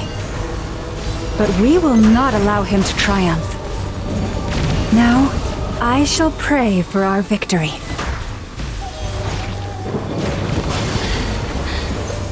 Receive my blessing. Entropy bends to me. Can I be true? It all adds up.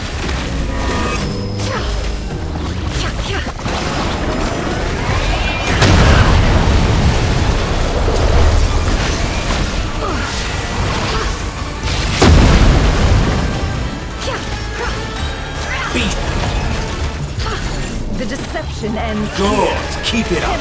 Pathetic. That's more like it. Some results of value. Go! Moon's remnant.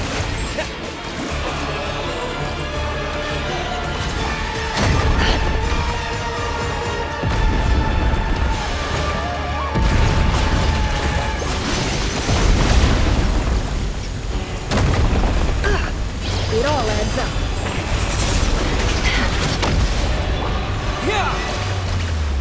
Did you honestly think that would hit me? Can I be true? Good. Keep it up. I'm annihilated.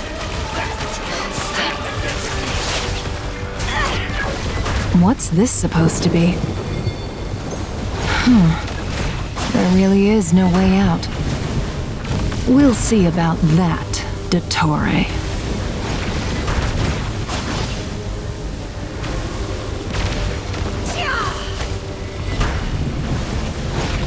pathetic. My apologies. I had not intended to take your teammates from you.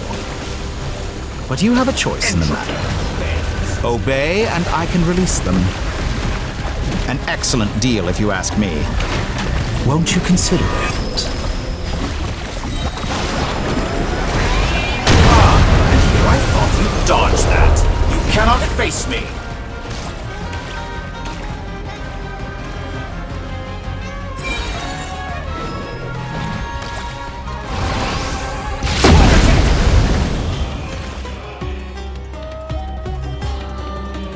I'm aware you've been working on some little tricks to surprise me with, but it appears that none of them have come to fruition.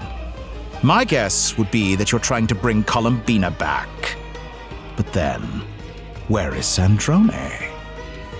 Or are you trying to buy time for her? I always found their friendship to be a curious phenomenon. Two highly incongruent personalities, and yet they share a deep connection. Speaking of Columbina, I once saw her as like a younger sister. We got along quite amicably while she was with the Fatui. But then one day she suddenly decided she would refuse to take part in any further experiments. To this day, I truly don't understand what I could have done to upset her so much. It's such a pity. I could have had a sister, a family. But alas, she grew to dislike me. You're not fit to be family to her. That I can't deny. So many people, all obsessed with playing out the same tired old dramas. This world is rotten to the core. And then there's you. You had every opportunity to reach the right conclusion. The thought of killing you off like this? But I maintain that I approached you in good faith, so I will offer you another chance.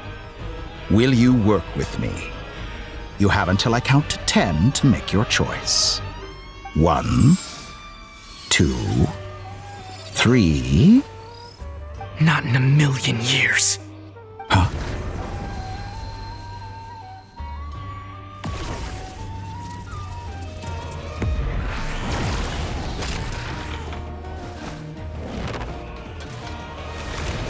Sandrone, what a pleasant surprise. I didn't think you'd join us all the way up here. You're as sick and twisted as ever. Don't fool yourself into thinking anyone's grateful for the chances you're offering them. Sandrone? But the formula hasn't finished running yet. Funnily enough, I was just discussing a collaboration opportunity with the Traveler, and then I see you, who I must say is a good example of an opportunity gone to waste. Gone to waste? I said that everyone would get one chance, and you've used yours to march right back into the lion's den. So yes, it's an utterly wasted opportunity. And what makes you think I believe a word that comes out of your mouth?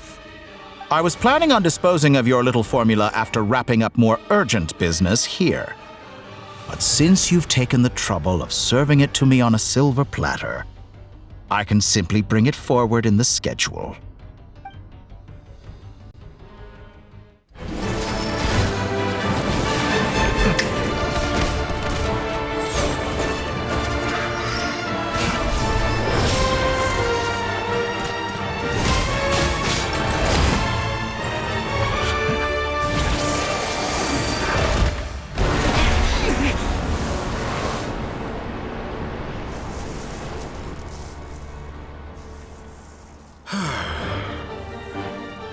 Is this your life's work? This piece of trash?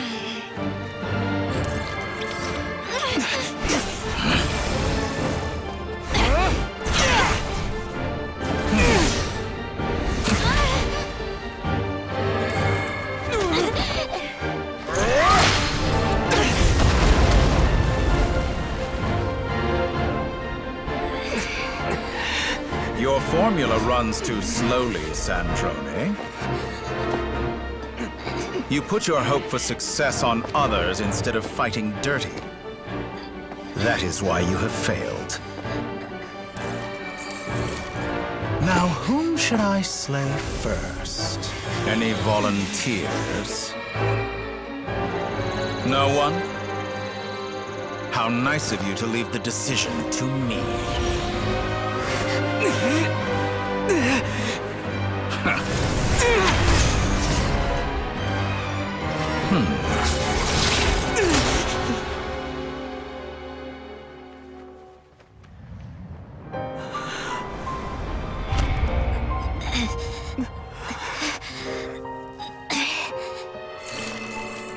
Oh, how unexpected.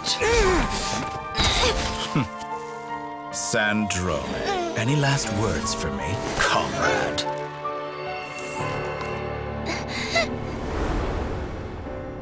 Is there anything you wish for?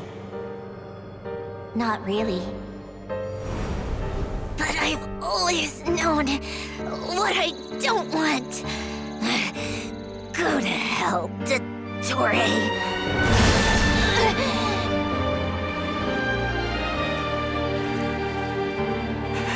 No!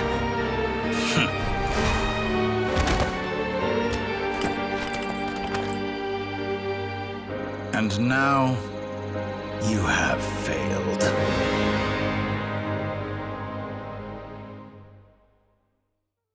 Sandrone!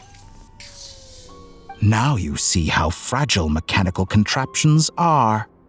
Just a gentle tap, and they fall to pieces.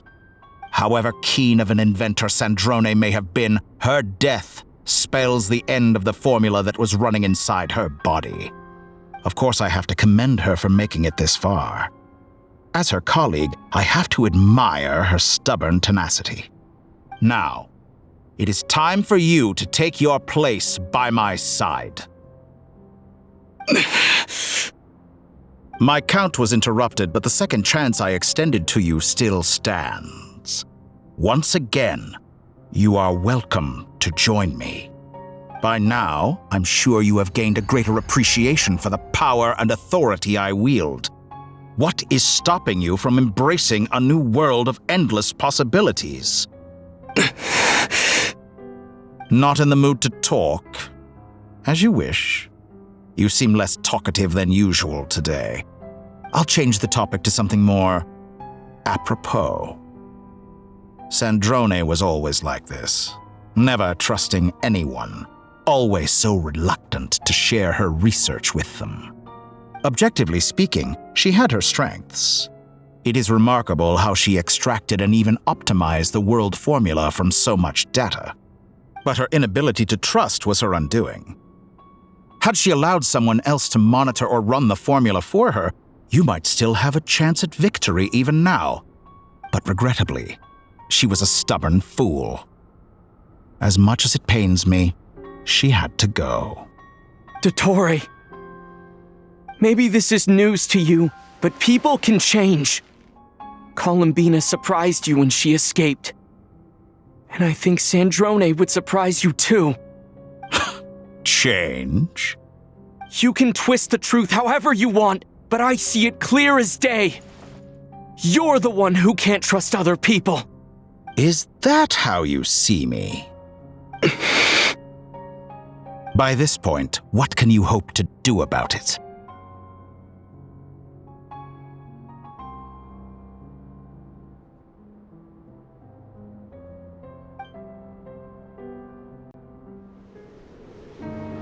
It is pointless to fight on. You've already lost. Wrong. You can't win this, Dottore.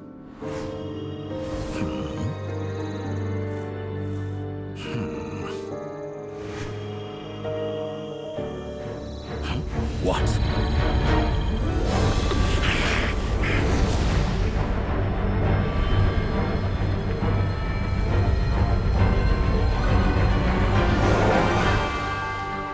My formula can get us 90% of the way. It will connect you to Columbina. Then, I will bring the formula's output to the Traveler's side. For the last 10%, do whatever it takes. just bring the moon down.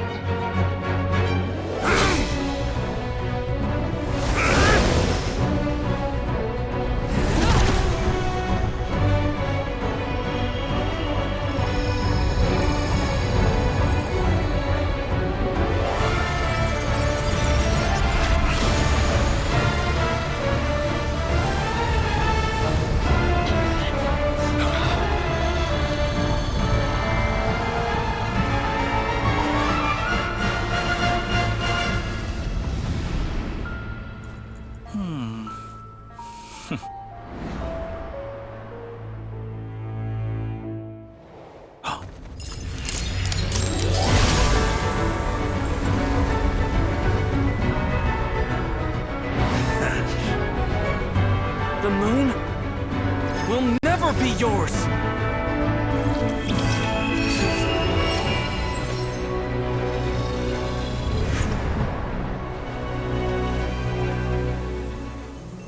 I turn my body into moonlight and pour it over Nodcry.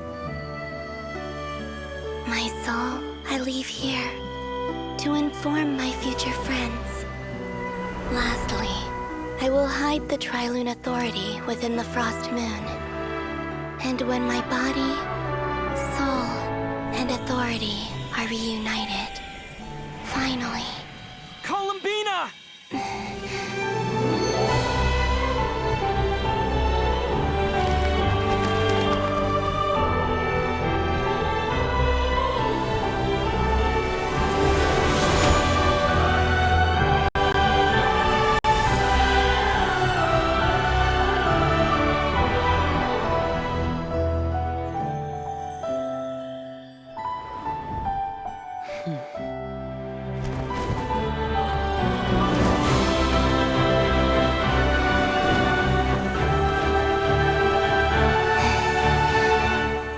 It's been too long. I'm back.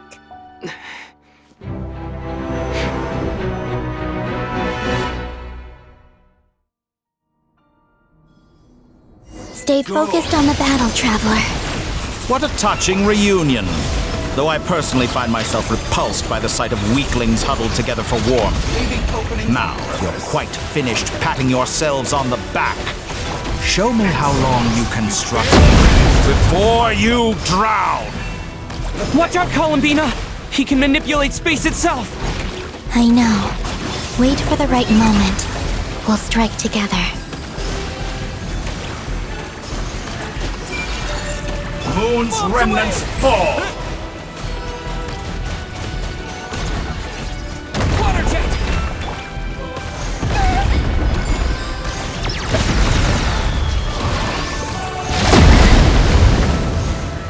Did you honestly think that would hit me? Entropy bends to me!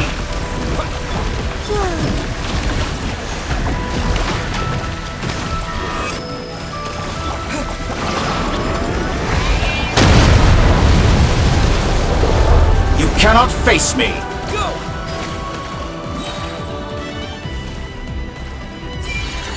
Enough! I can answer my palm.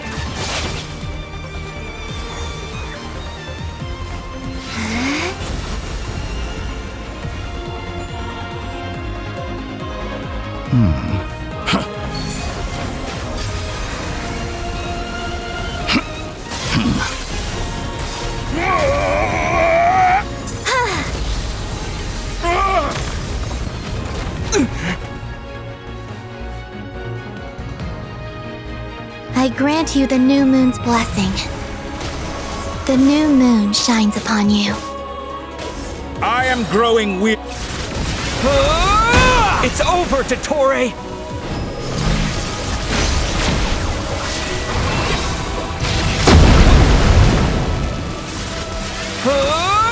Time to pay for your heinous... No longer must the world cower in the cold night.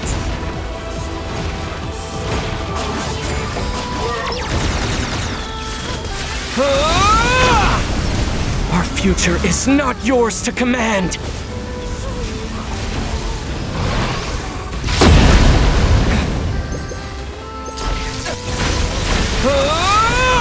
lasting as the moon.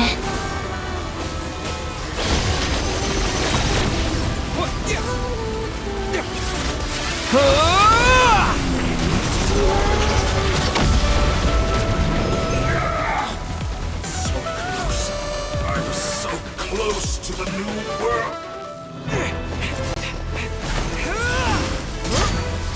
Willfully blind. How can you be so satisfied with your fate?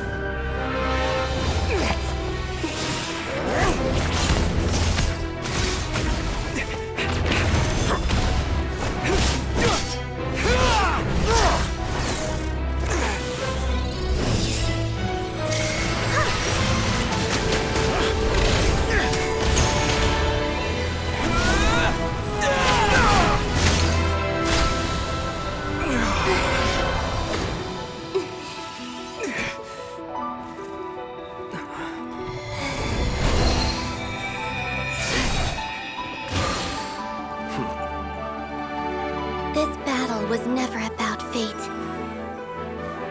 It's about friends, family, and the home you stole from them.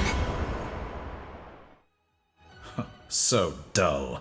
Only the weak rely on each other for comfort. You shall see.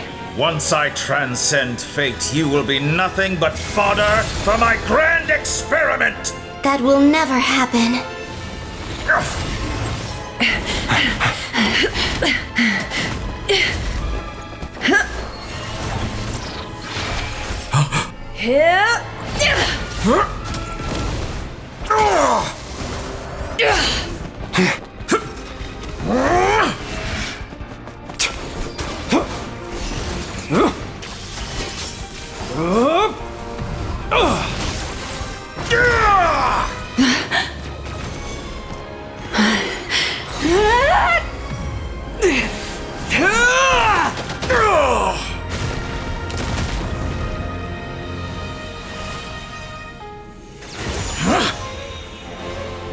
Today, the moon lights up this world once more!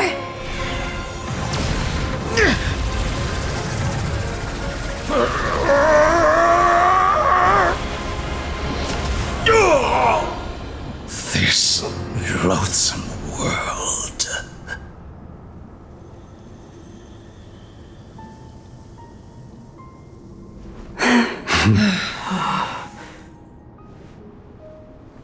No, this world is our home.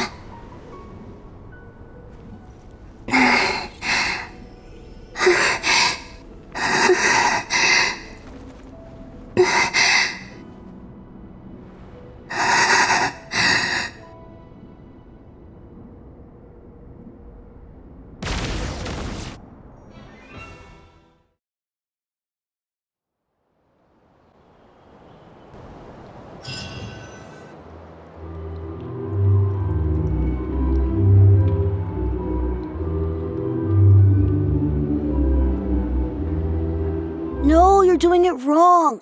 The moon looks like this now. What are you drawing, children? The new moon, Mom. It looks different than before, doesn't it? Also, can I go buy a sugar sculpture today? Please? Just one? All right.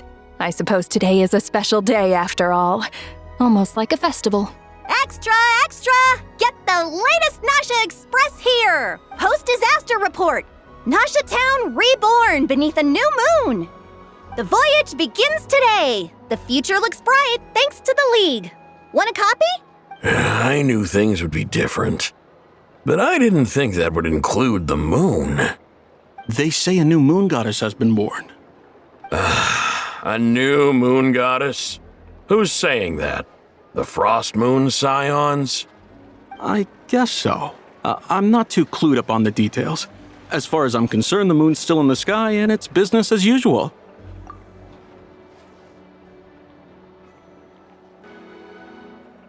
Hey, since we've come all this way, shall we grab ourselves a free meal while we're here? Are you a convert now? Or are you just here for the free lunch? Oh, come on, what does it matter? After everything we've all just been through? That smells good. All right, that's it. I'm hungry. Time to eat. Come on! We gotta get there early, or there won't be any good spots left! Shh, keep it down. This is a residential area. What if people are still sleeping?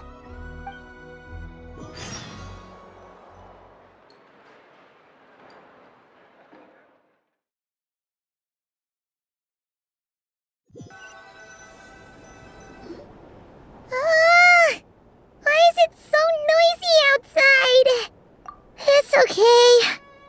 Paimon was pretty much awake anyway. It's been so long since we last had a chance to relax, huh? Feels like time is moving slower than usual. What about you? Did you rest well?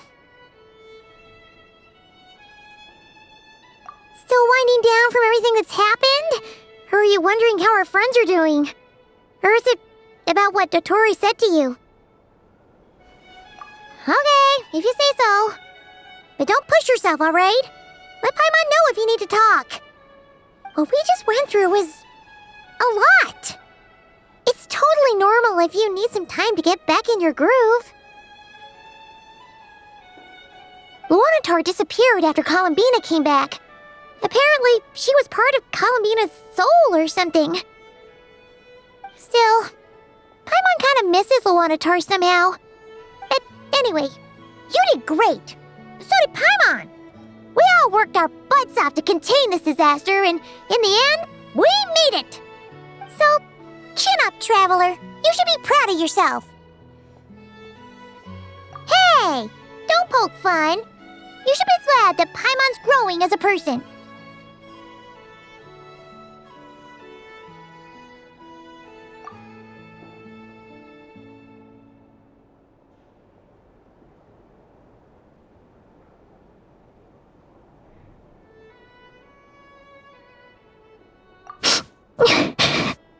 Paimon didn't think you'd mention it.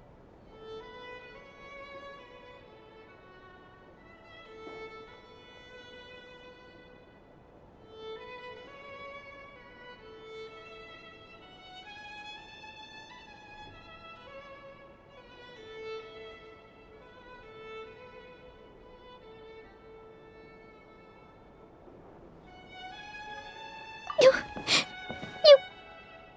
have no idea how anxious Paimon was. She was worried sick about you.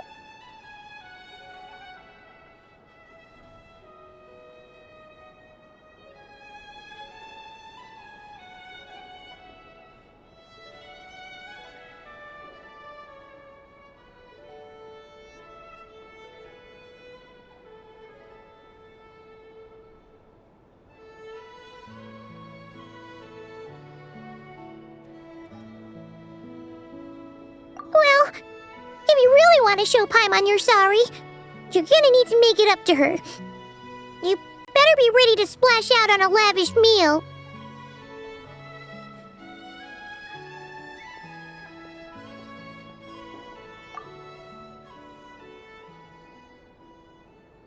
Phew.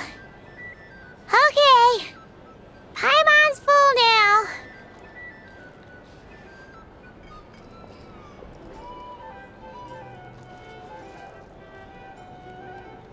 Huh? Oh, well, Hey there, Traveler and Paimon! Good morning! Morning, Yehoda! Here for some breakfast? Oh, I've already eaten. Just need some water. I was mostly worried you might forget what day it was today. So, I came over to remind you. Careful there, Paimon. Too much food will make you drowsy. Don't let anyone catch you hiding at the back and nodding off during the league meeting. You should probably be saying that to Aino. She's the baby of the group, if anyone. True. You know, I'm surprised that all these competing groups are actually coming together to try to solve things together. Definitely a first for Nodcry. Well, nothing like a region-wide calamity to bring people together. After that, Surely even the most self-interested people have to realize that going it alone isn't worth the risk, right? Try telling Boss Neff that. She's not exactly convinced that people are gonna get with the program. Really? But if she's so pessimistic about it, why'd she agree to be the Curatorium's representative in the League? Probably 'cause even though Unity sounds like a pretty far-fetched idea, the benefits it would bring make it worth a shot. I think things will work out, though. I swear, Notcry feels like one big family now with everything that's happened. More than it used to, anyway.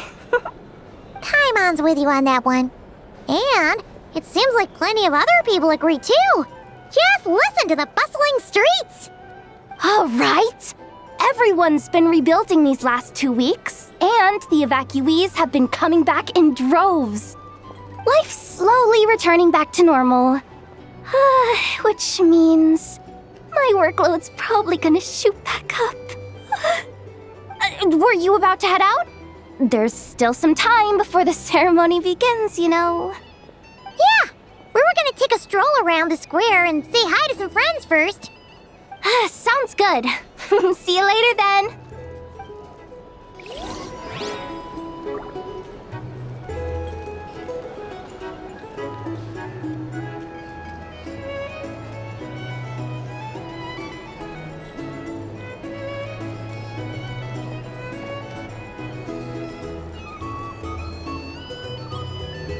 Drink?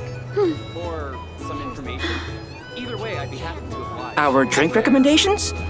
Well, for starters, I recommend you drink less.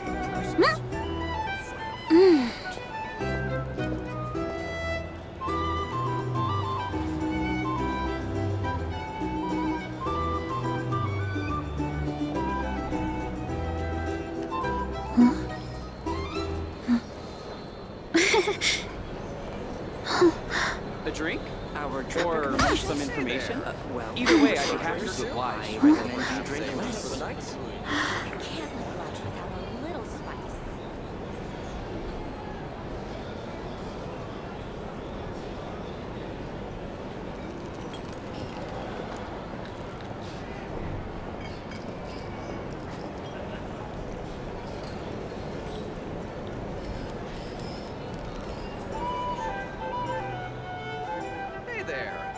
Our drink recommendations? Well, for starters, I recommend you drink less.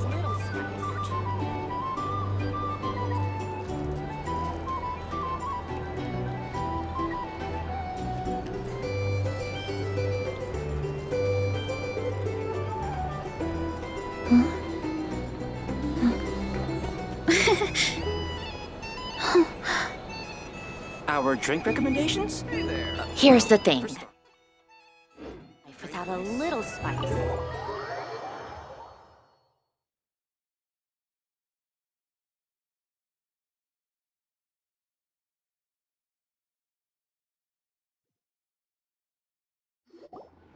Please accept today's boon. Have a nice day. Are Paimon's eyes deceiving her? Or is that Inefa handing out food for the Frost Moon Scions? Hello there. Would you like a feast of the moon, along with some snacks of the day? So, what's new, Inefa? It was only a few days ago when we last saw you, but it looks like you've joined the Frost Moon Scions in that time.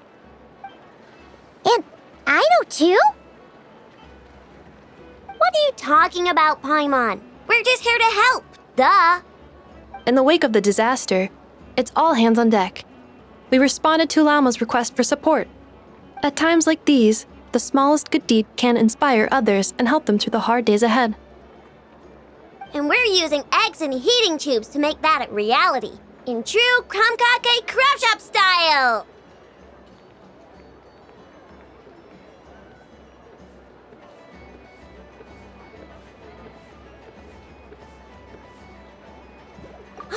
Inefa! Did you hear that? The Traveler said I did good. The Traveler! That's because it's true, I know. Proposal. If you can resist eating today's dessert, I will provide you with compliments, too. No way! Well, That proposal got shot down quickly. I need something to get me through the hard times too, you know. Mom! Yes, dear. Go right ahead. Excuse me. Could I take a photo with the robot lady? She helped us get safely out of Notcry, and she helped us get back home too. She's the best. Of course she is. And since I'm the whiz kid who built her, that makes me even better than best, right? But you stole my snacks though. Oops. Shall we move to the open space near the center? The view there is better.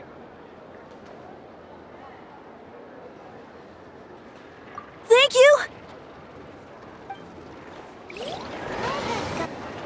Aren't you the better pick for this job, Flint's? You underestimate yourself yet again, Master Ilua. Not at all. I rarely come by Nasha Town. I don't know any of the big shots here. All in good time. Socializing is a step-by-step journey. But you're much further ahead on that road, aren't you? You're not seeing the full picture. You know the truth now. My friends do not understand my habits. There is no question about it. The Lightkeepers need a representative in the League. Someone who is upright, cares about other people, and can realize their self-worth through group action. You say it like you wouldn't make the cut. I am most flattered that you think I would. Sigh a little less, Master Ilua, and have more faith in yourself. All the Lightkeepers agree that you're a very promising young man. That is precisely why Starshina and Nikita felt safe delegating such important work to you. I'm sure we all also agree that we would sooner die of dehydration than manage to wrangle anything out of you in a discussion. My apologies. I am not in the habit of bringing water with me when I go out. Whatever. I'll take the job. By the way, who else is part of this? Oh, it's quite the who's who of Nodcry. There's the Moon Chanter of the Frostmoon Scions, the boss of the Curatorium of Secrets, a representative of the Voynich Guild, and even someone from the adorable Kromkake craft shop. I'm sure you will find speaking with them to be a genuine pleasure. If you say so.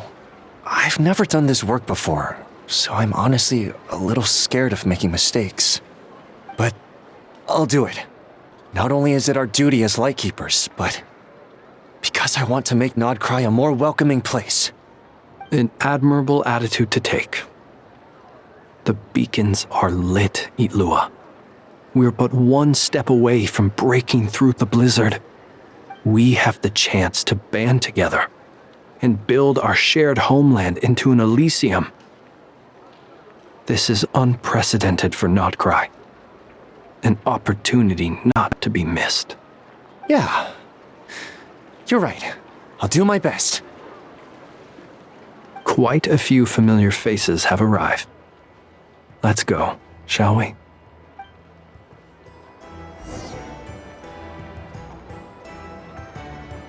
Sorry, I've got to watch this conveyor belt. Can't afford any distractions. Fragrant and sweet. I've gotten all the evidence I need. Academic world, prepare to be blown away.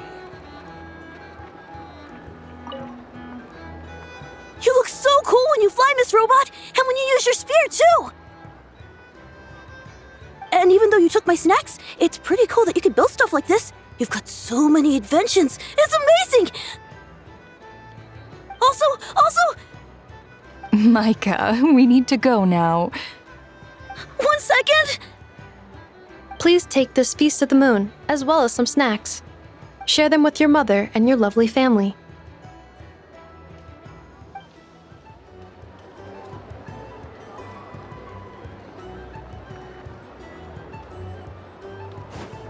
Time to roll.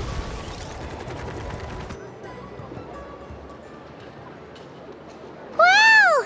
Everyone's here! You seem well rested. I know no one's asked, but I'm sure you all want to know, so let me just say, we're doing great. Thanks. Well, great, but not perfect. I'm starting to lose my mind from boredom. Can't drink a drop of alcohol while I'm waiting for my wounds to heal. I'm sure you had a sneaky swig or two. Wait, how'd you find out? I'm sure you must be missing Mondstadt after all these years away, Grandmaster. Yeah, you could say that again. Every time I get news from Mondstadt, it makes me want to go back and see the place for myself. Honestly, once things are wrapped up here, I think it'll be time to head back home. Hey, looks like someone's taking the stage. Can everyone see okay? Anyone need a boost? I'll just listen from the back. It's fine. You're taking this pretty seriously, huh, Durin? Well, it's not every day that I get the chance to see how people speak in official settings.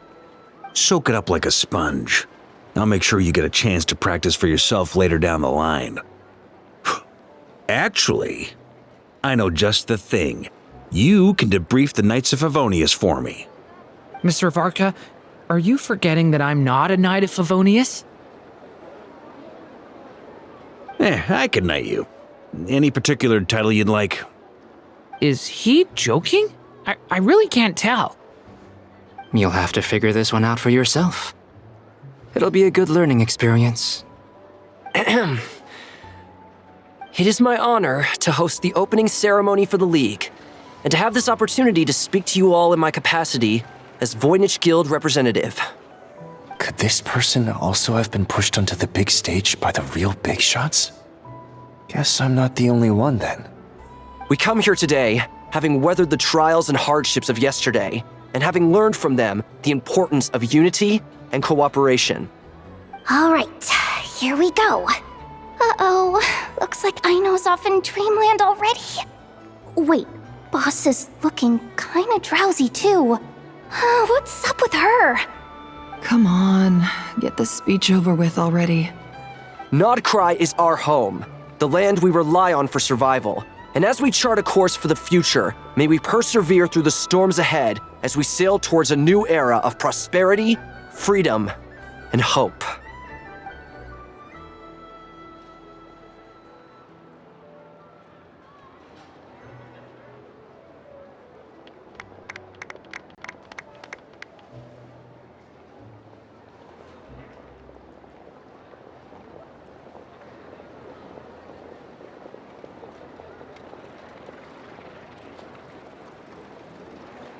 Looks like we'll have more opportunities to travel in the future.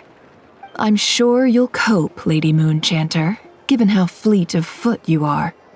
Unfortunately, I suspect I'll be too busy at the curatorium to act as your host. We have a busy schedule, not to mention an international network of contacts to manage. It'll be all right. I'll just check your schedule with Yehoda well in advance. And if she's not available, I can simply ask Ashru. You... So giving my employees extra workload isn't enough for you? You're really going to drag my cat into this too? I thought you'd approve. Aren't you forever increasing your employees' workloads? That's a bold statement. Are all the Frostmoon Scions feeling more audacious now that your moon goddess has returned? Columbina's return has brought joy to all who care about her. That includes both you and me.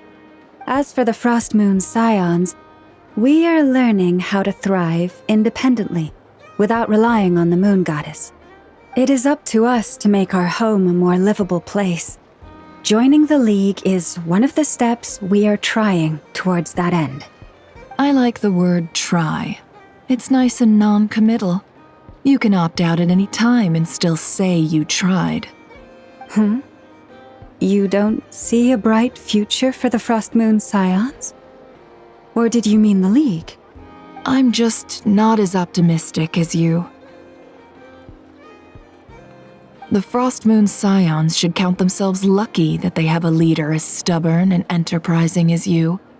But Nodcry's a big place, with all kinds of people. Most of them don't enjoy answering to a leader, or even listening to reason. Well, that's where you and your methods come in. Unless the Curatorium of Secrets is only here for appearances. For now, yes. And that won't change until this venture becomes worth my while. What would make it worth your while? Getting out more than I put in. Right now, I'd barely break even, but I'll grant that it's a good start for Nodcry. Then maybe it's worth a try. All right, you can stop now. Or do I have to join the Frost Moon Scions before you'll get off my back? You'd be very welcome to join us. Hey, you two! Congrats on all your hard work! What are you chatting about? Nefer was trying to dissuade me from adding to her employees' workload. Also, she's considering joining the Frost Moon Scions. Sorry, what? Your conversations are always the most interesting. Would you two care to join me for some tea before heading to your next destination?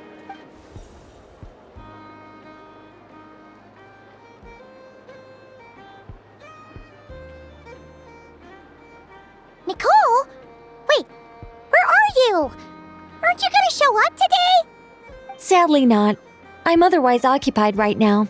I'm sorry, Paimon. I can hear how disappointed you are.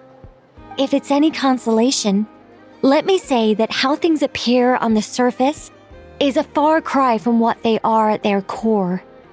Perhaps you'll feel better if you focus on the fact you have a special line of communication with the great mage herself. Okay? Has something happened? No, or not yet, anyway. Well, that's not ominous at all.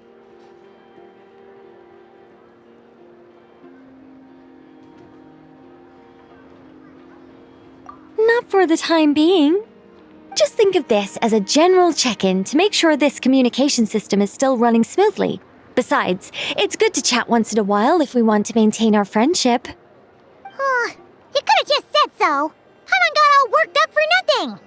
Still, the best friendships are built through face-to-face interaction, you know. It's never gonna stop being weird having tea with you when you're not there and just talking to thin air. All right, fair point. I'll bear that in mind for next time.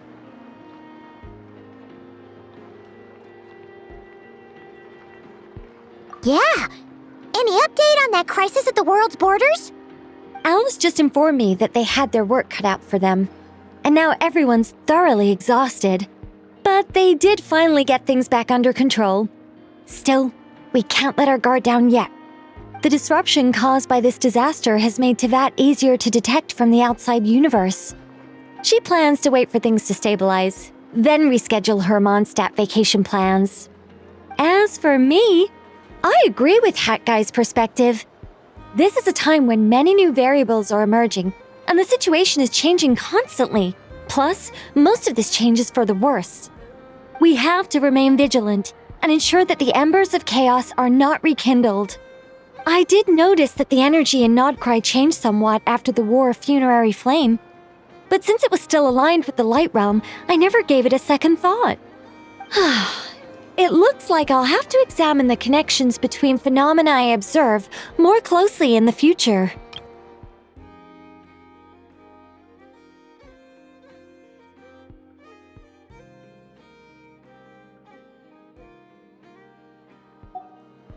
Just doing my duty. It's more or less second nature by now.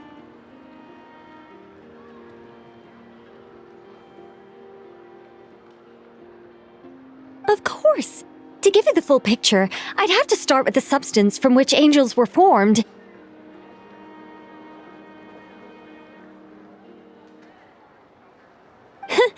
Never mind. Paimon's right. Showing off my knowledge would be much more satisfying in person. This place looks perfect.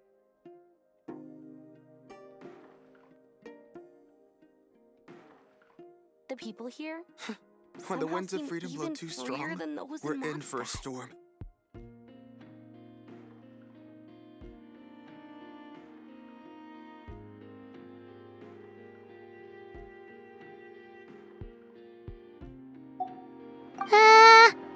By the way, you did receive the gifts from the Hexen Circle, yes? I'm not trying to claim credit or anything, but my pride demands that I at least mention it. They're quite similar to the protective talisman that Alice gave Dory, but with some very special enhancements. Oh! So that's what kept our friends safe when Dotori trapped them! Indeed. We went to great lengths to make sure they were invisible to his eyes.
I'm so happy they came in handy.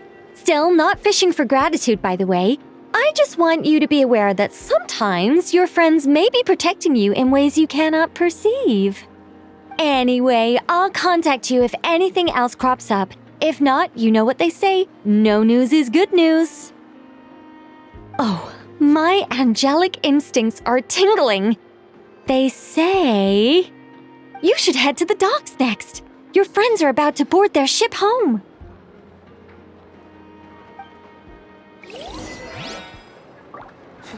When the winds of freedom blow too strong, we're in for a storm.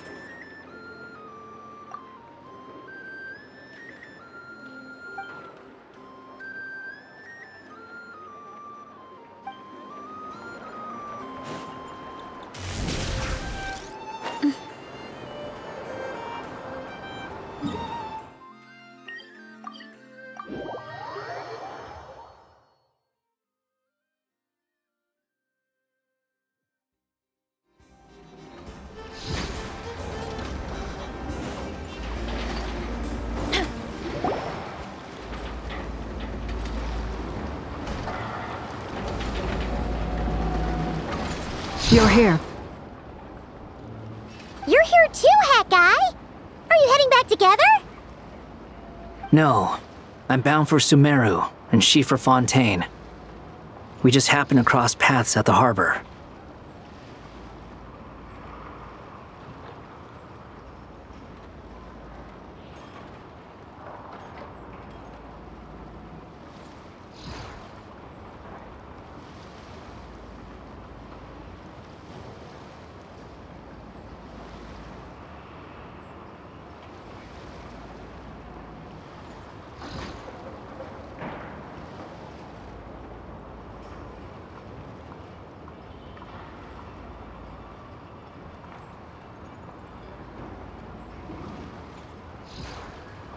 Everything seems fine. Sandrone may have an abominable temper, but she's always been very responsible with important calculations and things entrusted to her by valued friends. You always speak as if you know us inside out, Mr. Hat Guy. Maybe I'm just a good judge of character. I certainly hope that's all there is to it. Regardless, you have been a significant help in this matter. For that, you have my gratitude. I didn't do anything special. Sandrone's the one who completed a seemingly impossible formula and turned the tide of the entire battle, even giving her life in the process. She's the one we should be thanking. Even we were unaware that Sandrone had hidden the real formula inside Polonia's body. She managed to fool Dottore into thinking the formula was running in her system by installing an identical-looking decoy within her. She probably realized that she didn't have the strength to stop Dottore. But this way, she could at least get him to lower his guard.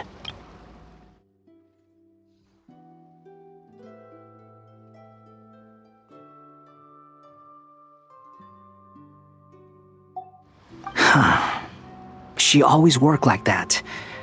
Always had a backup plan.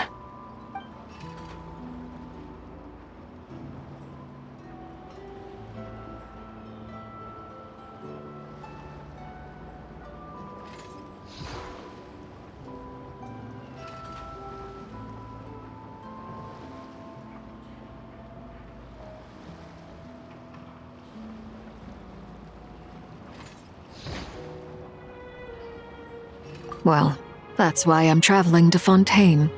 She made a request of me long ago, and the time has come to fulfill it. Think of it as her will. She said that should she ever fail in a mission, she'd like me to deliver her core and Polonia's to the Fontaine Research Institute. She also mentioned that she had made arrangements for people there to set her affairs in order.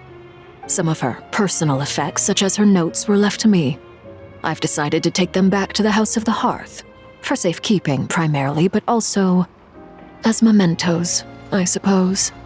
However, there is one book among them that I'd like to leave in your care. I'll have someone deliver it to your residence at the flagship at a later date. No, I was specifically warned not to tell her. This is her last wish, and I will abide by it. I can only hope so, but none of us here can know for certain. I bade farewell to Columbina earlier today. As promised, she turned the iridescent moon's marrow over to me. She spent a long time with Sandrone's body, saying her goodbyes. Oh, is she alright? Sandrone's passing has left a great wound in all of our hearts. It will take time to heal, but Columbina surprised me. She offered me some words of comfort before I departed. Despite being grief-stricken herself, she showed an awareness of the feelings of others around her. She never used to act like this. Clearly, she has grown. And I suspect that we have you to thank for much of the change we are seeing in her.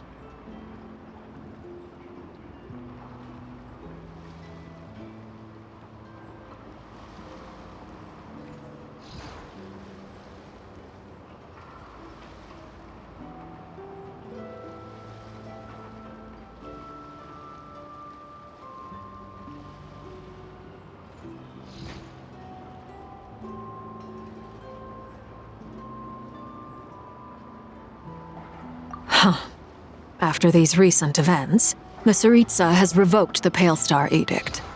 Snezhnaya now realizes that the arrest warrant for Columbina was just a ploy by Dottore, who coveted her powers. I shall return to Nodcry to see her as soon as I find the time. I hope that from now on, she too will explore more of the world. Columbina Hyposelenia's journey is only beginning. My ship is here. Traveler, Paimon, we shall meet again. You too, Hat Guy. What are you still bumming around for? Isn't Columbina waiting for you? I thought today was the day you'd agreed with her to go find out the truth about your sibling. You're afraid you won't like the truth when you see it. Well, this is new. I was starting to think that nothing could scare you. Don't say that! Wouldn't you be if you were in this situation? Fair point. But I'd say I have more experience facing up to unpleasant truths than the Traveler. They say blood's thicker than water. I know how much you need your family back. More than you need any of your friends. And I'm sure that all your real friends understand that too. No matter what the truth turns out to be, they will stick by you and support you, whatever decision you make. Finding the truth is important. But more important still is what you choose to do once you've found it. At least, that's the life lesson I've learned from my experience. Grappling with the truth. What? Now that Dottoro's dead and gone? A little, I guess. But it hasn't solved everything.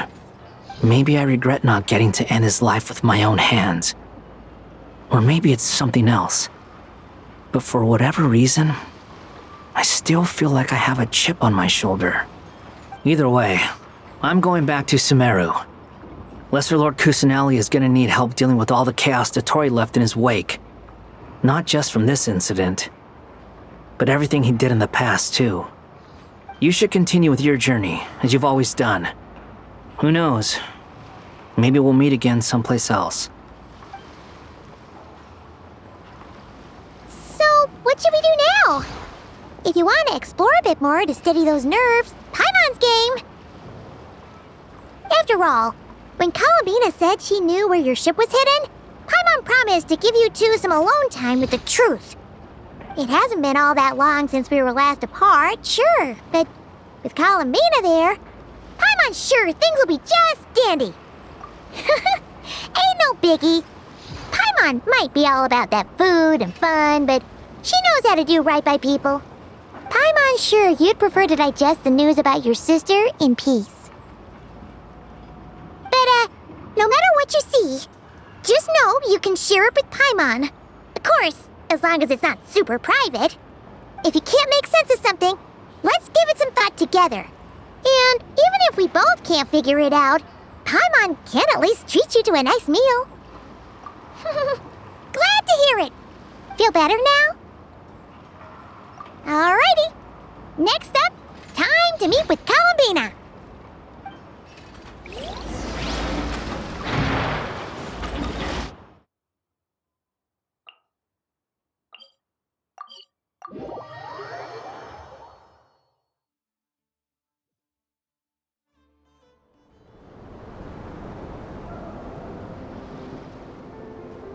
Columbina, we're here! Can't quite believe we're meeting out here. We've gotten used to walking over to Silver Moon Hall whenever we go see you. Well, you're still welcome to go there whenever you want to see me. It's just, now that it's all over, I've decided to make some changes.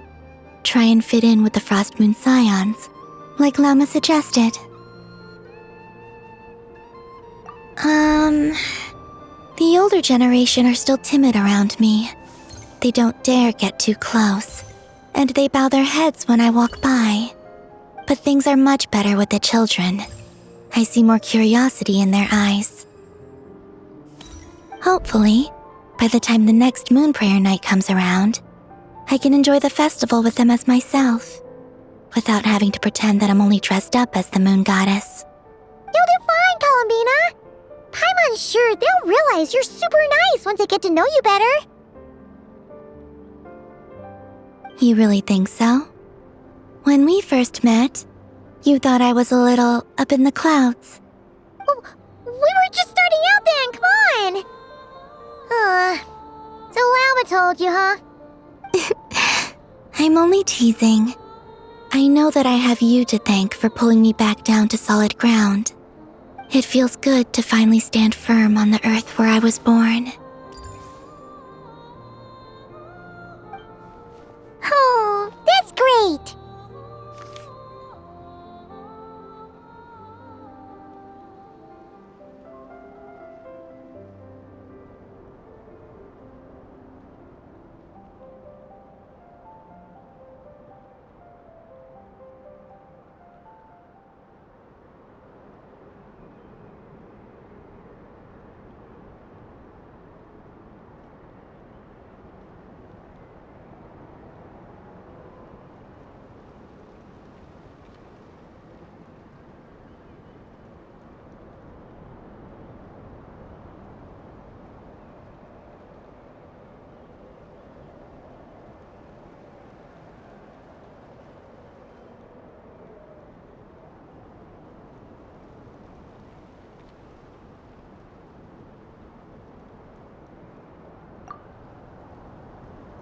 Thank you.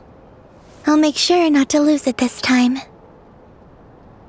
Well then, are you ready?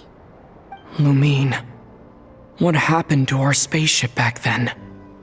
Why did you leave? It's time to learn the truth at last. Ready as I'll ever be. Good. Then let me open the way for you.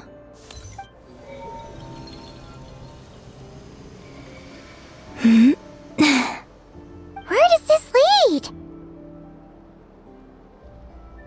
To our shared destination. Huh? Do you remember me telling you about my missing prologue back when we just met? I said that my story began on the moon. But while I was inside the moon's reflection, I realized that my prologue was really hidden in the future. I just had yet to discover it at that point. The story of the time before I was born was in fact the story of my distant future. It's truly fascinating. But when I obtained the Trilunar Authority and returned to our present reality, I sensed something I hadn't expected. Your prologue. So you mean... Yes, your spaceship. All this time, it has been hidden on the frost moon, which lay beyond the sky.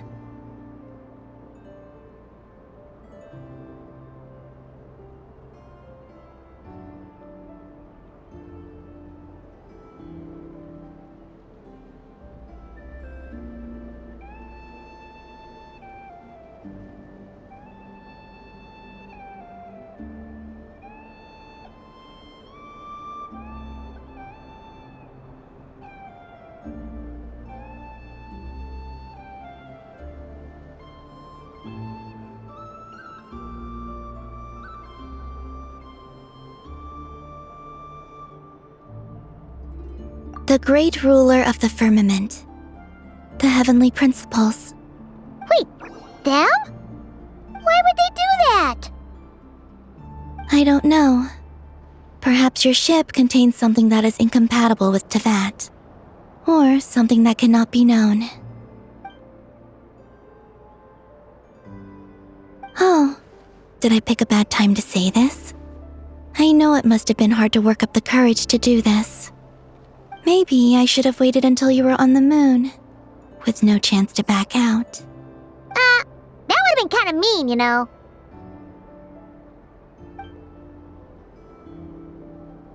Take me there. Oh? Whatever is hiding in that ship, it belongs to me and Lumine. Those memories belong to us. No one else has the right to decide whether I should or shouldn't know about it. Not even the heavenly principles. Very well. Then let's go. You two take care, alright? And don't forget to come back soon! Rest assured, Paimon. We will. Traveler, after you. Thinking about the story that we'll find hidden on the moon? Yes. And hoping that it has a happy ending. Stories like that don't exist, you know? You don't believe in happy endings? I don't believe in endings.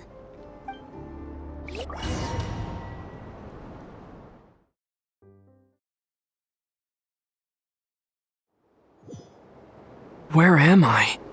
This is the pathway I built between Tevat and the Frost Moon. The moon is very far away from us, so it could be a long journey.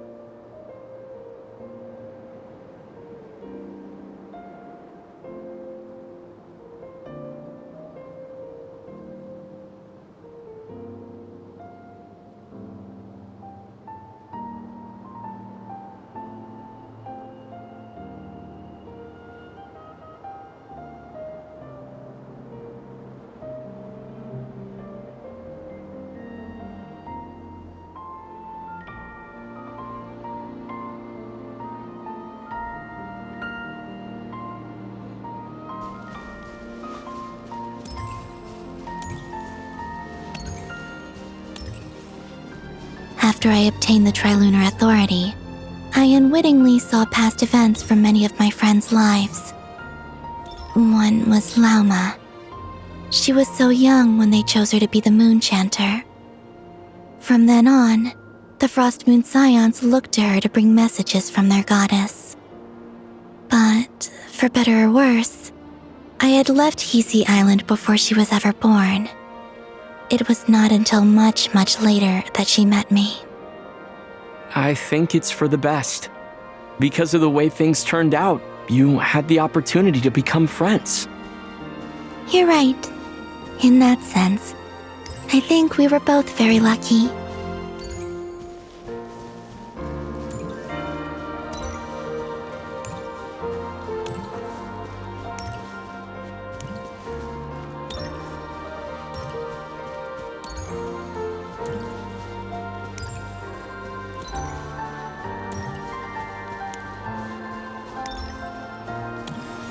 Oh, and about that mage, Nicole. I only recently learned that she has lived in Tevat since the time of the Three Moon Sisters. The Moon Goddesses always had a good relationship with the angels.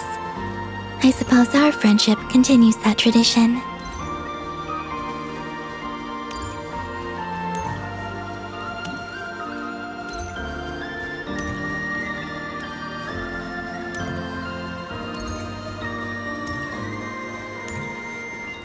And then, there's Zandrone. I never knew that much about her, beyond the fact that she was created by someone called the Lord Artificer. She, too, suffered for a long time before joining the Fatui.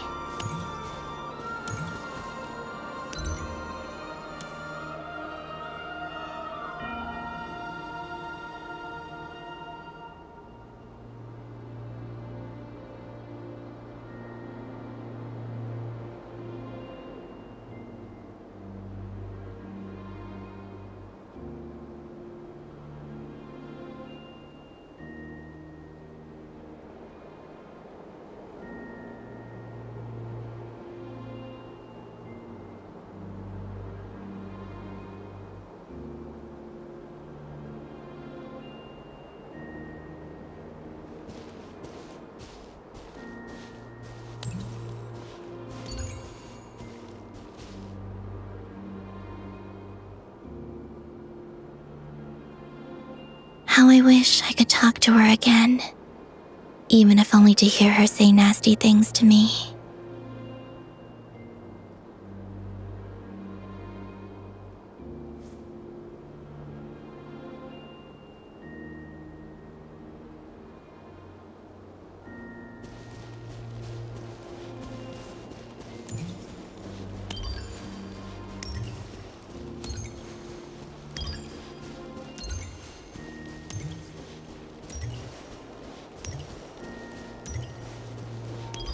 Also, I saw your sibling's story.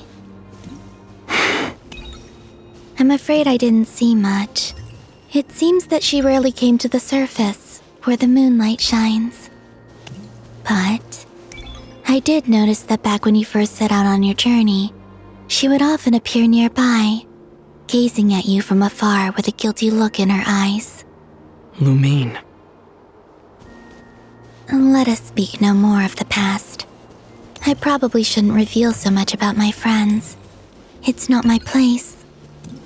Let the moonlight carry us forth. We are very close now.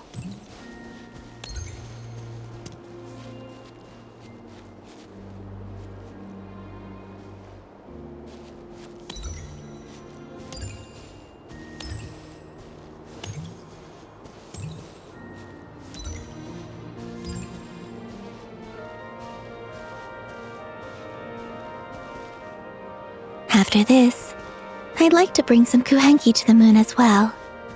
If they're willing, of course. What about your other friends? Will you bring them to visit too? Certainly. But I'll need to tidy the place up first. This home hasn't received any guests in a long, long time.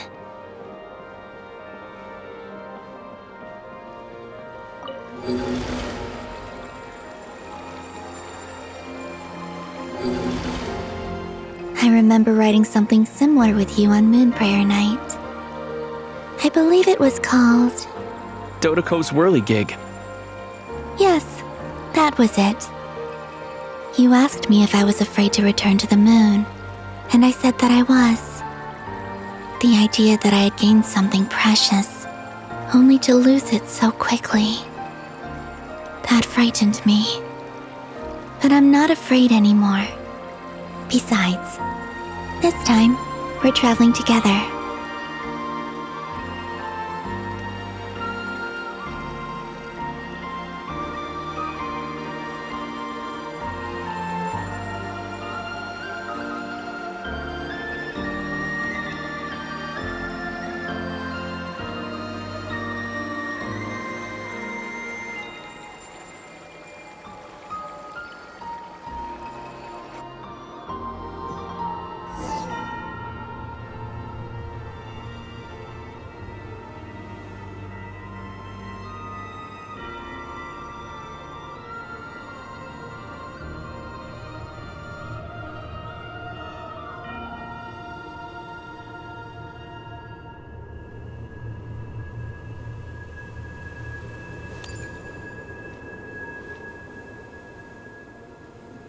We're here.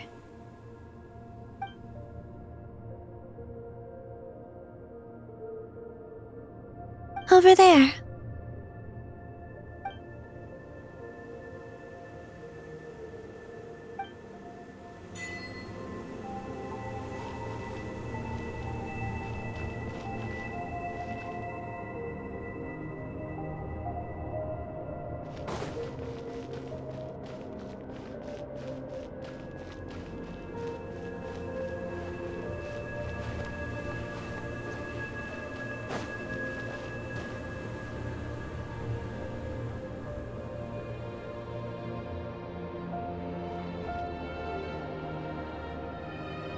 Our spaceship. It's huge. I suppose that the moon is the only place one could hide it. It'll be all right. Huh? The way you feel in this moment, I went through it too, on Moon Prayer Night. The door was right in front of me, but I struggled to find the courage to step through. Solitude for me once meant living a life in which even I was absent. Before I met you, that was the only life I knew. But that night, solitude meant throwing away the life I had gained after meeting all of you. Columbina. Go. Retrieve the part of your life that was once lost. Trust me, you will lose nothing by doing so. Look, Teyvat is right there. All of our friends are down there, waiting for us. You're right. Thanks, Columbina.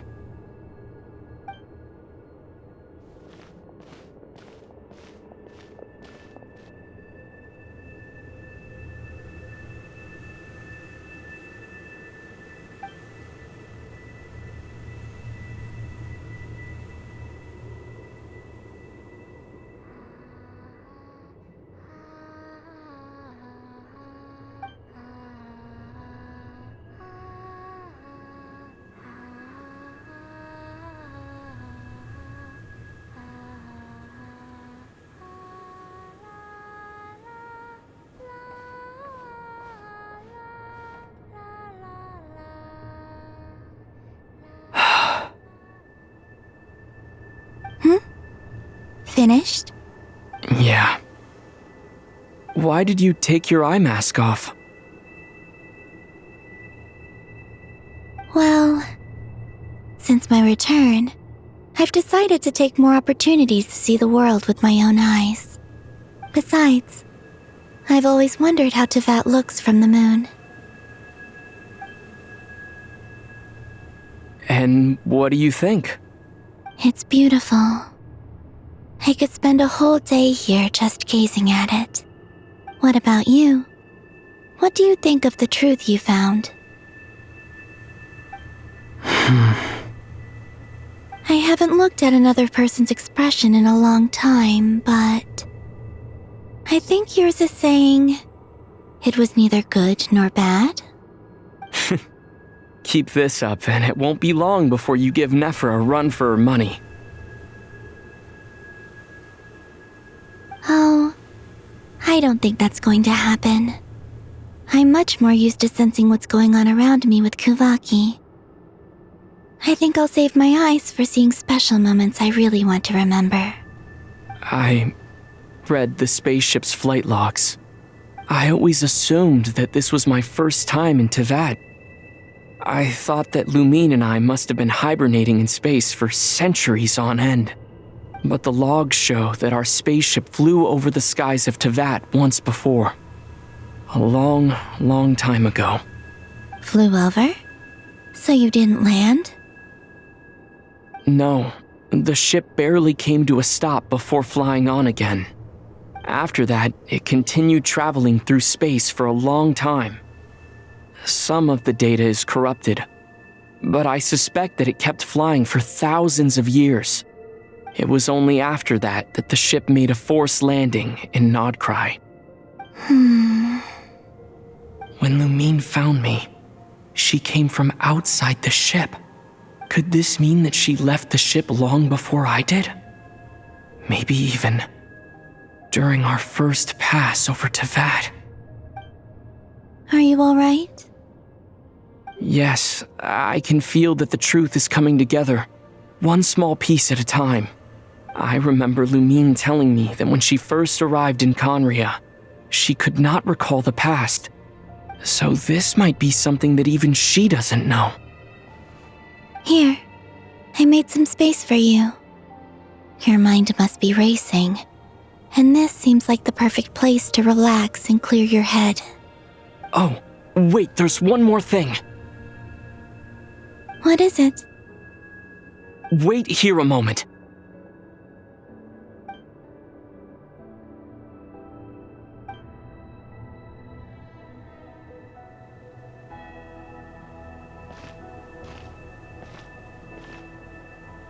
Hey, Columbina.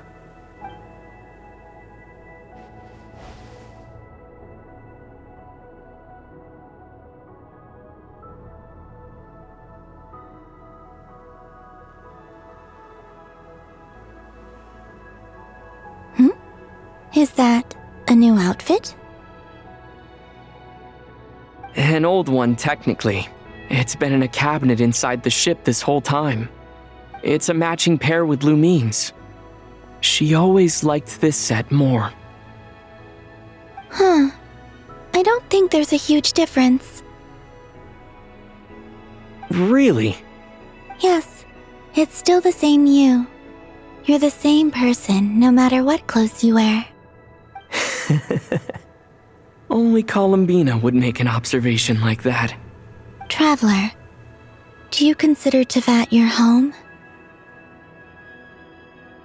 Home is wherever Lumine is. But then after all the time I've spent here, and everything I've been through, yes, I'd say it's my home. Would you change your answer if Teyvat changed appearance? I mean, if the truth about Teyvat turned out to be different than what you thought. I don't know, but I don't think so. The truth is not what matters most to me about Teyvat. When I was first born, I longed for a home. And when you get something before you're mature enough to understand the world, you just take it at face value. I thought that a home was a transaction. You give me what I want, and I'll do the same for you. But you and your friends taught me what a true home should look like. You never asked for anything, yet you gave so generously to me. That's because your friendship matters to us. It was worth it. In the past, I thought that my birth in Nodcry must have been a mistake. But after journeying to the distant past where the story began, I realized that it was I who chose Nodcry to be my future home. Now, I am glad that I made that choice. I'm sure your friends are just as glad. In fact, I intend to make the same choice today as I did back then. What do you mean? Well, I've given the Eternal Moon's marrow to Lauma, and the Iridescent Moon's marrow to Arlecchino. And now, I shall return my Kuvaki to Nodcry again, that it may continue to protect my chosen home. Wait, but what about your body? Oh, are you worried that I'll disappear again? I won't. Not this time. The Frost Moon has now entered the fall sky, and I am the Trilune Goddess. I am only returning to Nodcry the part of me that it needs. I am giving what I can, because my home is worth it. Oh, and I have something for you, too. For me? Yes. Come closer.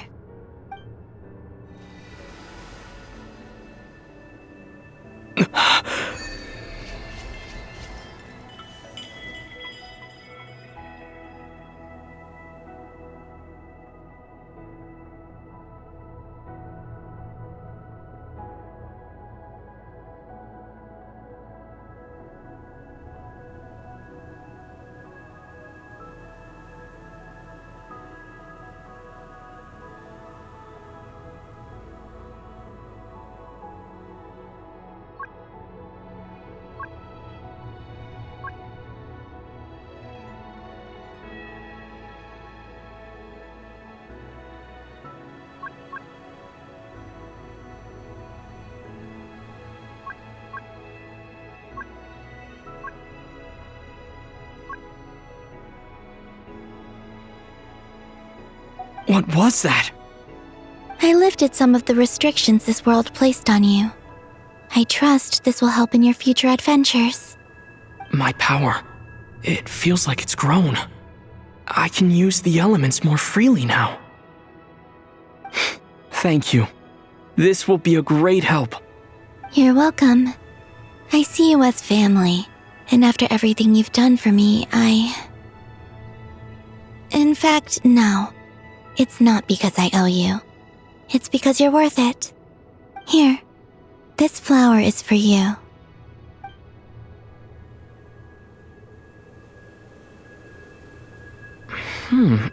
Isn't this a moon prayer blossom? Yes. Don't worry. You will never see these flowers lose their color again. I'm finally discovering the joy of giving. How I wish I'd learned this sooner. Hey, better late than never. What are you thinking about now? Why don't you take a guess? You get 1 shot. I don't think I'll get it in one guess. But I'm sure it's a happy thought. That's kind of a sneaky answer. I can't say you got it wrong. Down into that, the moon seems so far away. I felt it might always lie beyond my reach. But on the moon, everything feels so close by. The haze that once enshrouded the skies has finally been dispersed. I feel like a traveler on a winter's night, starting a new chapter in my tale by the warmth of a bonfire. I don't have a lot of luggage, but I do have a lot of hope for the future. Well, what's next? Next?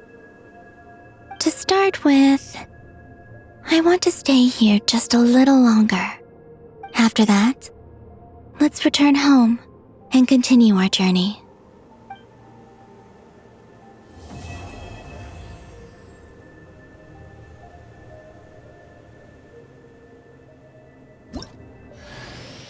These clothes bring back so many memories.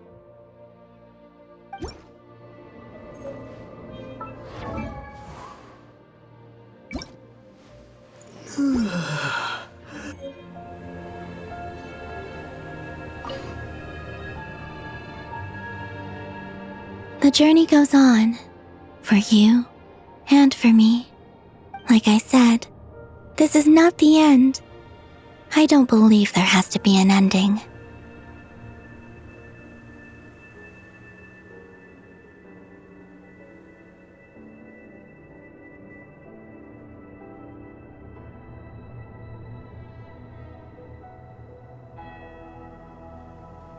Oh, is that your next destination? Most people would probably tell you to pack some warm clothes. But I experience things differently than most people, so I can't know how cold it is. In fact, it is home to quite a wondrous heat source. I think they call it Kreshnik's torch. Every city in Snezhnaya is built around one of those. I sensed the energy it gave off as I was passing by on a railway train. It felt grand and distant. I also recommend the Korolievsky troupe in Snezhnograd. They give performances quite regularly, and entry was free for harbingers. I liked them a lot. Ice cold and sharp. Crystal clear in some ways, yet profoundly unfathomable in others, like the thick layer of ice on top of a frozen lake. That's just the impression that Tsaritsa gives me. I was never able to glimpse what truly lies beneath that icy exterior. In fact, I don't think the people of Snezhnaya even know what kind of power their god wields. Maybe that's because the Tsaritsa herself has never acknowledged, nor accepted that power.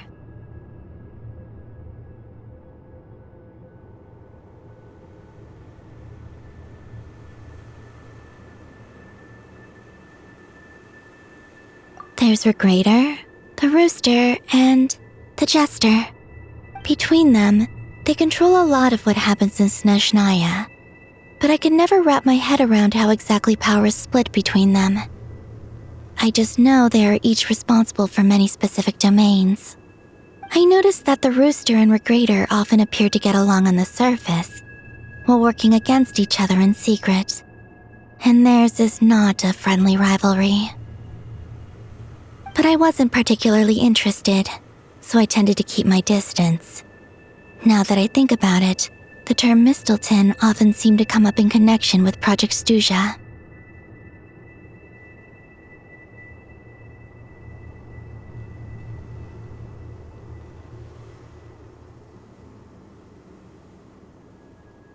There's Regrator, the Rooster, and the Jester.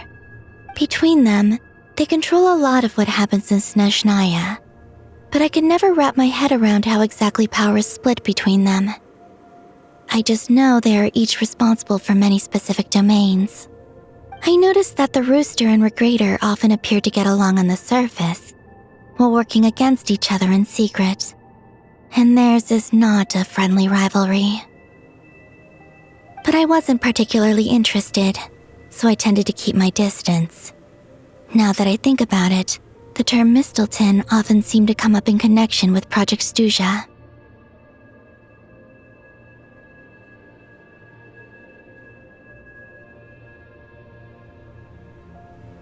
Once things settle down in Nodcry, I'd like to explore the world beyond Snezhnaya. You've told me so many stories about the other places you've been to, and all the friends you've made there.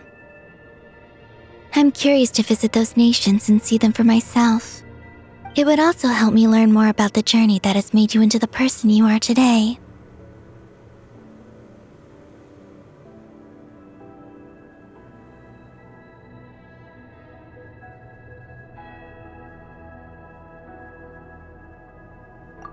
Okay. As you continue on your journey, don't forget to gaze up at the moon once in a while. It is, after all, no longer an illusion. It shall cast down its true moonlight, connecting us in truth.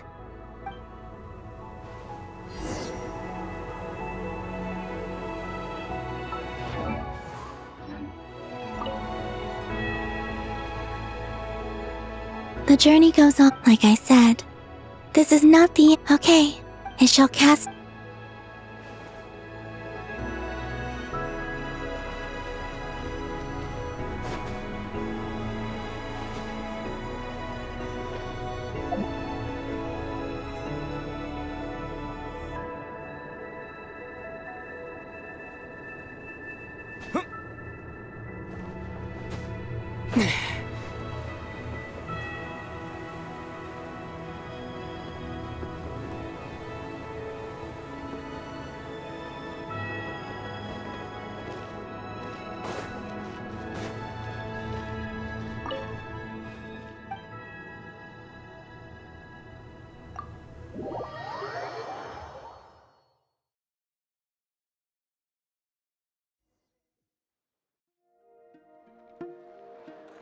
To Jean, Acting Grand Master of the Knights of Favonius.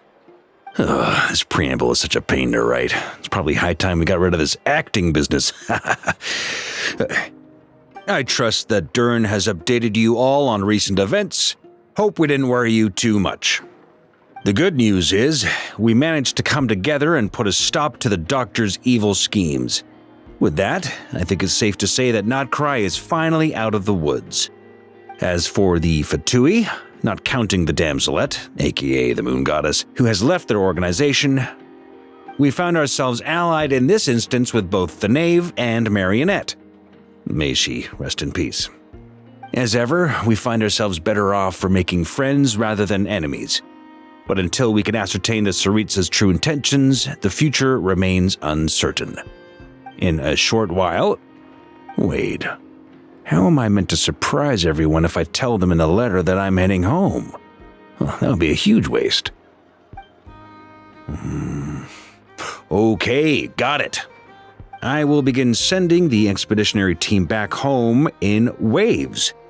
I'm sure they'll be able to answer any questions you still have. I hope they won't gloss over the details of my many heroic deeds. But if they do, I'm sure it'll be because they're just too exhausted from the long journey. I think of Mondstadt daily. Please give everyone my best regards. P.S. The honorary knight went above and beyond this time. Are there any other honors we can give him? I'll leave it with you. P.P.S. Please be extra nice to Klee for the foreseeable future. I cashed in on the last favor that the Hexen Circle owed us, so we need to earn some more goodwill. If there's any serious problems, feel free to stick me in solitary confinement when I get back. I'll do the time for her. Whew.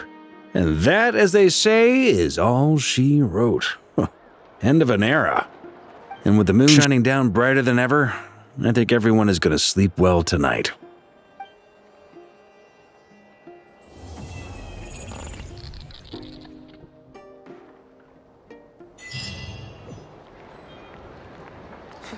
When the winds of freedom blow too strong, we're in for a storm.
I wonder.